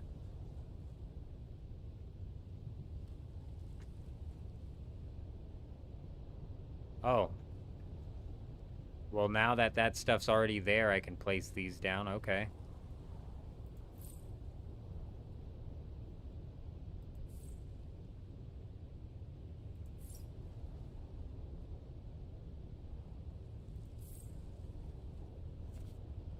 Nice. I mean, we could even potentially squeeze a 5th one in there. And I'm going to put it there, but I don't think we'll ever use it. Honestly, this might not be enough storage, too, to be honest. But we'll work with it for now. Okay, I can't quite build 2 of them. 12, 24. 12, 24, 36, 48. So we have enough silicone blocks, but I should bring some more because I need those for that as well. I need 480 duraluminum. 480 duraluminum and then some steel. And we're done. And we basically have this entire thing fully functional, running and set up, ready to go. We bring back some bodies and we can get the water pumping. And basically the bodies will be easy enough to put on the buggy. And then slap on out here. Sweet.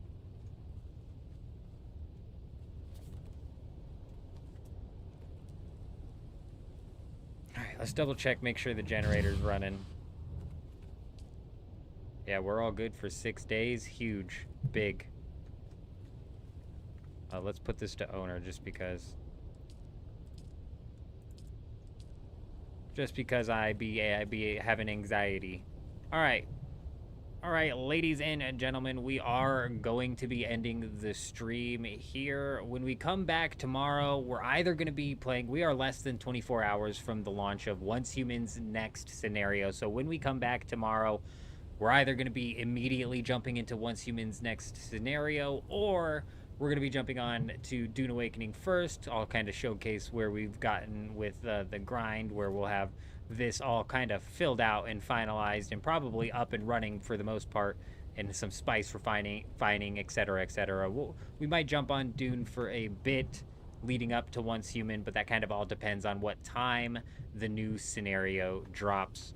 And we're for sure going to be playing Once Human tomorrow. But like I said, we'll be bouncing back and forth between the two. And eventually, we're going to be locking down the Tuesday, Thursday, Saturday schedule. So the streams aren't going to be as scattered or as constant. I do need to like balance out the content, life, and then live streaming on top of it, like juggling all 3 of these.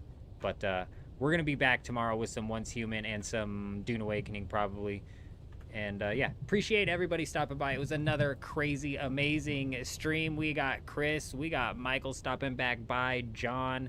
You guys are freaking insane. Otter's been here for several nights now. Antios, we appreciate you. Kurt, you're insane. Hacks, love you being here. Who else? Gentle Penguin popped in and gave us a bit of some context on some random words that people were using. OMC videos, you guys are insane. I'm sure I'm missing a few. Hank, what else? We had Jen over on Twitch. Twitch is harder. It's harder to shout out because I can't scroll through all of the Twitch chats. But we appreciate you guys. We're going to be coming back live tomorrow. I hope you guys all have an amazing day. I'm out.